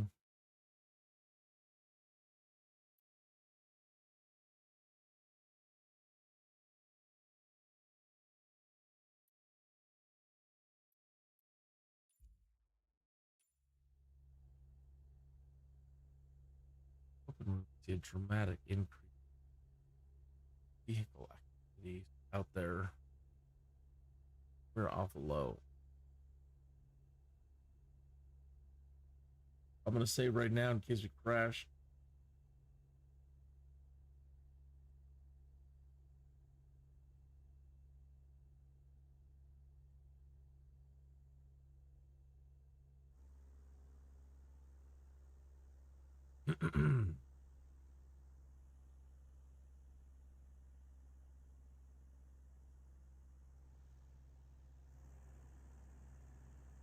That's our plane, but oh.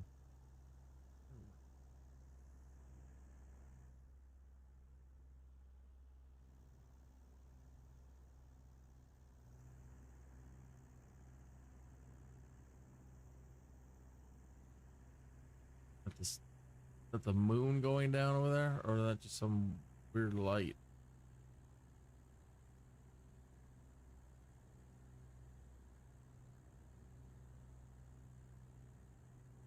That's the moon. That's a trip.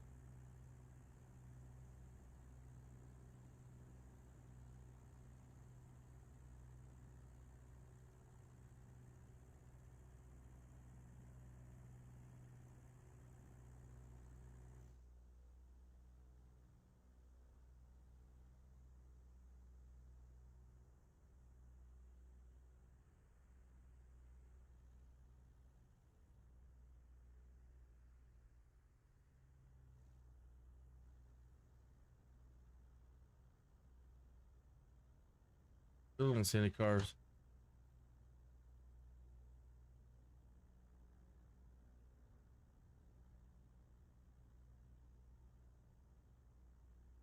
It's pretty busy.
Oh Lord.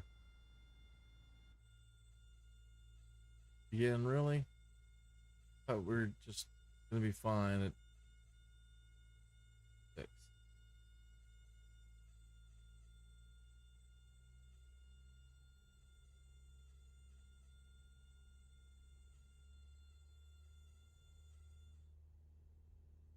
Porsche, do shut up.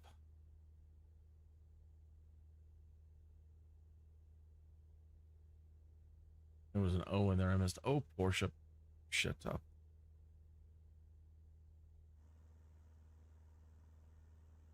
Ain't nobody on the road. Nobody on the streets.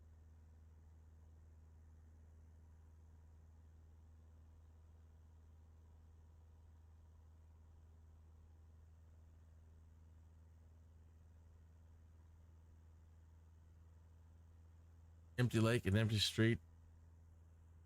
The sun goes down alone. Already gone now. Look at that sky.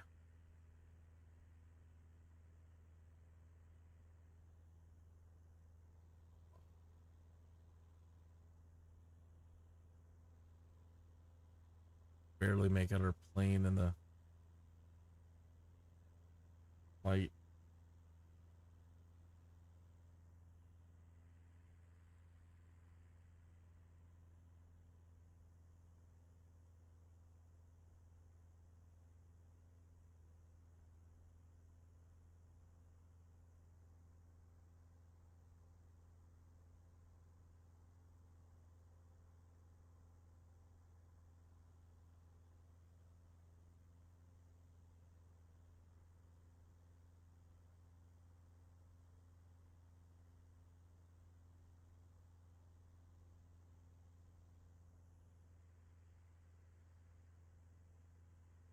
I think I see some cars. There you are.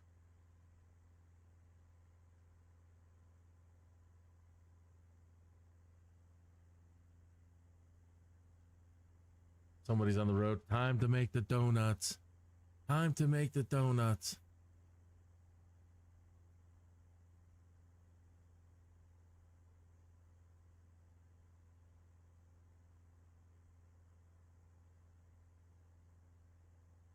Probably can't even play commercials like that in our live streams without at the moment. I want them to put together some funny TV channels or music video channels that you can play in your live streams. All this content that you can freely put in and everybody's happy and everybody gets their percentages.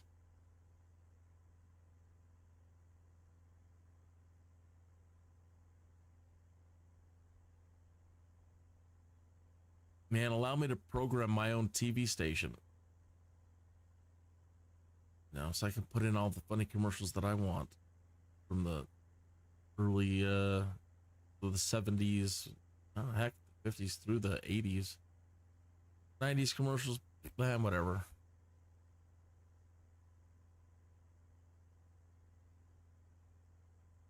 Biased, I think.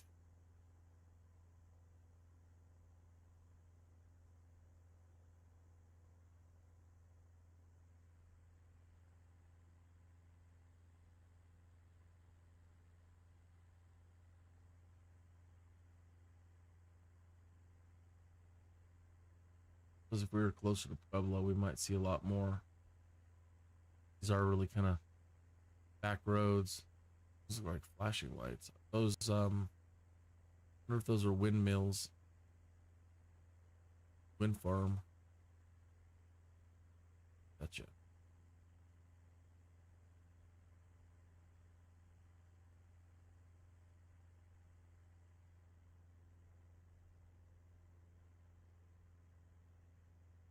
Not.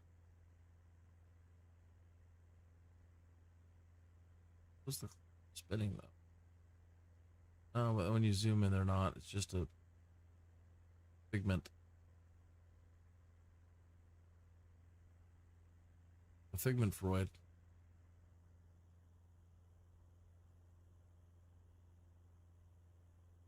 Did see traffic on Highway 50.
Too heavy.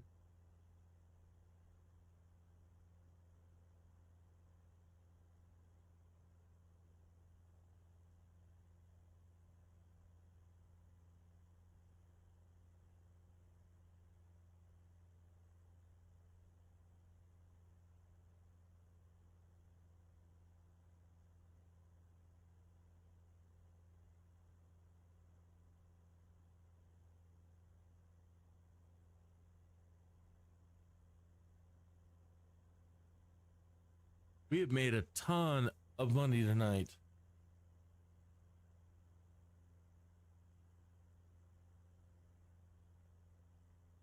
Not, again, still chump change where we need to be. Just chump change.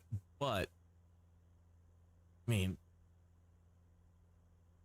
this has been a super profitable day for us. And we bought a new plane today. Cheap one, but we bought one.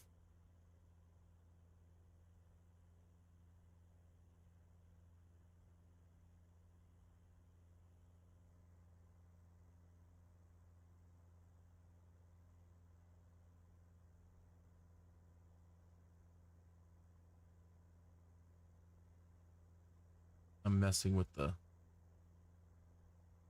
heat.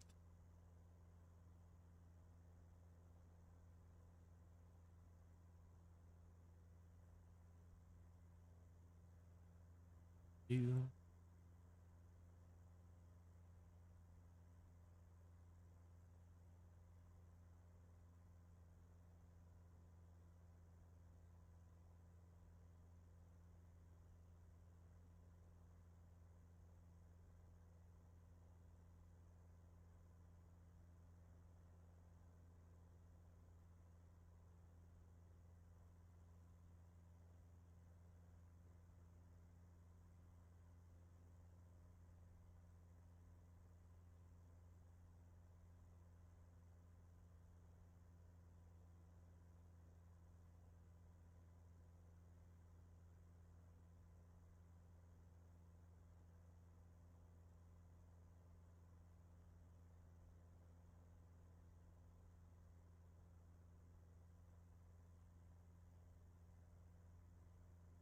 Boy.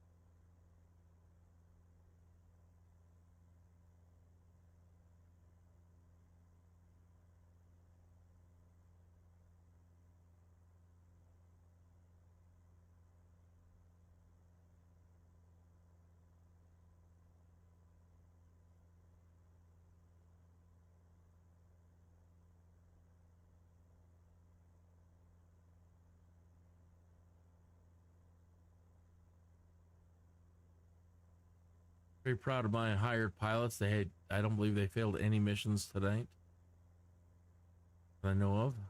Everyone looked like they completed all right. I really wasn't monitoring how much they were getting paid.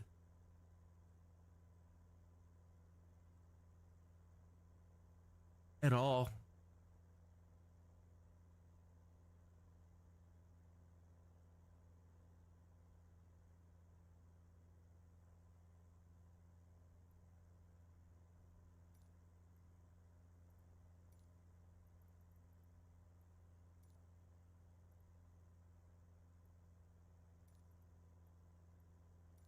Pueblo Tower Kinias 2-1 is 6 miles south, 6,600 feet, with Romeo to land. Kinias 2-1 Pueblo Tower. Altimeter 29.908, wind 023 at 5. Enter left downwind runway 8 right. Fly left downwind runway 8 right, Kinias 2-1. No.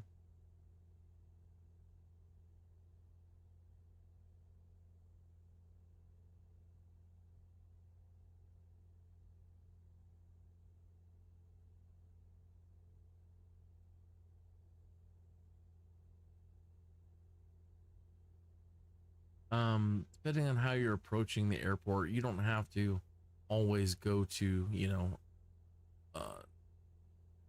just depends on the flight chart really, but normally the procedure is if you're flying towards a runway and that's the predicted path, you can fly over the center of the airport and cut directly across it and then engage and turn in here.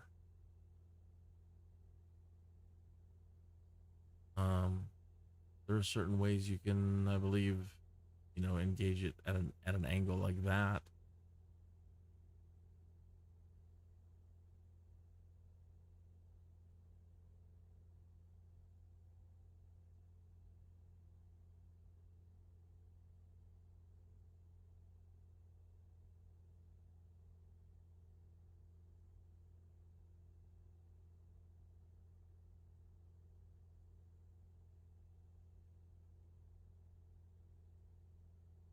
You know, the runway lit up for us.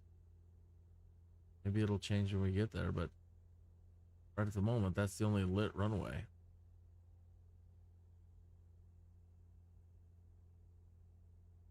On the highway. All the traffic.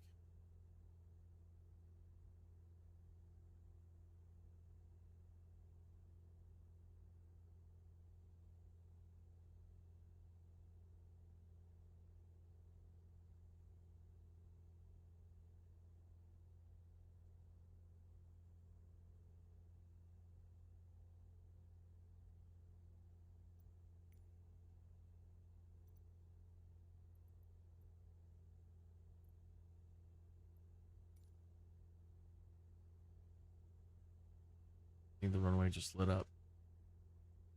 No? Yes. Now we're seeing it from that angle. Yes. There is a way, you can't do it in the simulator that I know of, which that's unfortunate, because it'd be a cool thing to be able to do. And that is at some airports, there is nobody sitting in a tower. And they'll have a really nice lighting system, but there's nobody there when you call in to turn it on. Okay. So using your radio and your microphone, you can engage, like turn on and off your mic a couple of times as you approach a runway. And if you're dialed into the proper frequency. And it will, like a remote control. You can remote control, turn on the lights of the runway by keying your mic.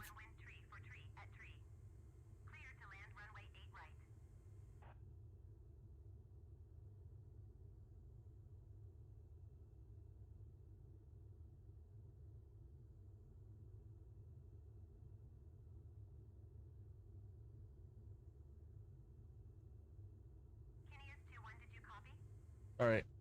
Half sleep, ma'am. Cleared to land runway 8 right, Kineas 21.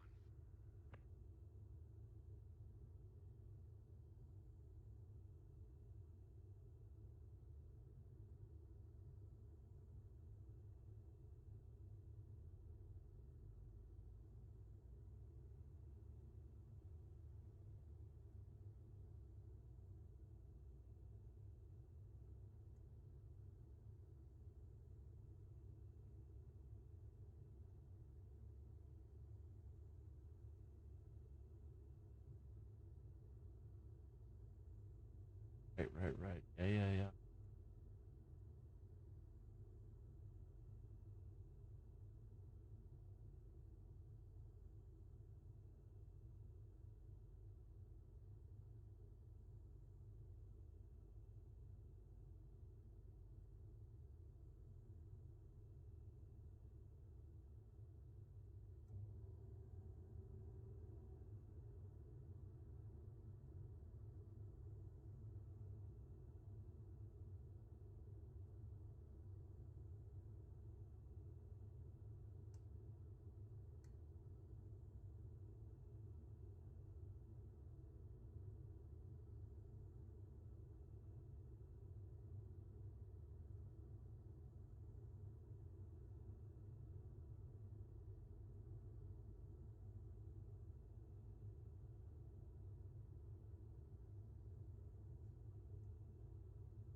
You know those commercials with those flashlights? They're like the power of the sun. You can cook eggs with this thing, and they have these amazing beams now. And then these planes,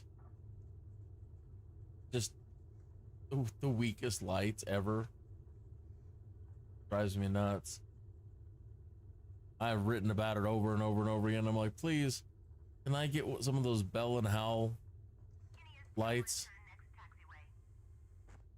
as a DLC and strap those on my plane? Because I really like light.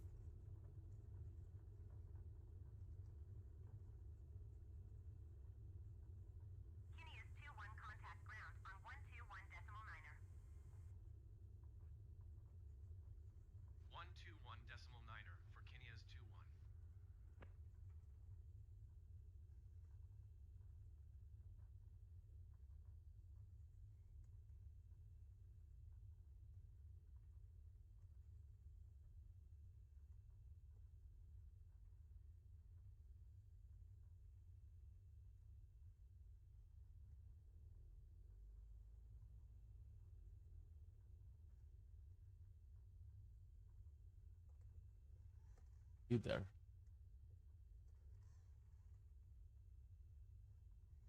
The cats are done partying for the night. Two that went out all hurriedly, demanding to go out. Now they're demanding to come back in. Ah,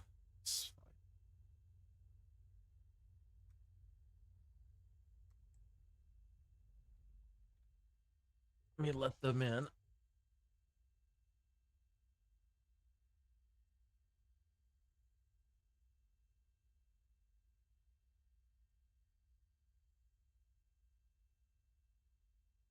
Well, one of them anyway is done partying. Okay. That is going to do it. So, into the evening, 464,902. So not bad, not bad.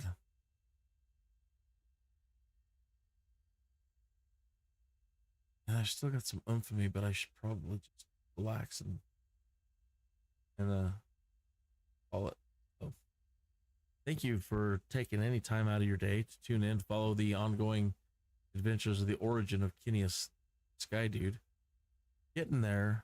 It's been a slog, and I expect it's still going to be as we move forward, but it's starting to get more interesting now and more exciting. And we have all these guys to manage to help us make the cash, and eventually we'll be loaded. And we'll be like, yeah, 5 million for a plane. Yeah, give me 4 of those, please. Yeah, see? Actually, that's more of a gangster voice.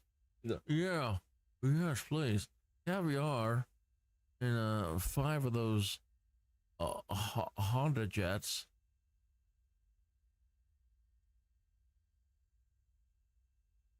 Or just take it out of the spare change. We got there, maybe. Yes, see. See you in a few hours. Oh, actually, it's a Saturday. I have to play it by ear. Let's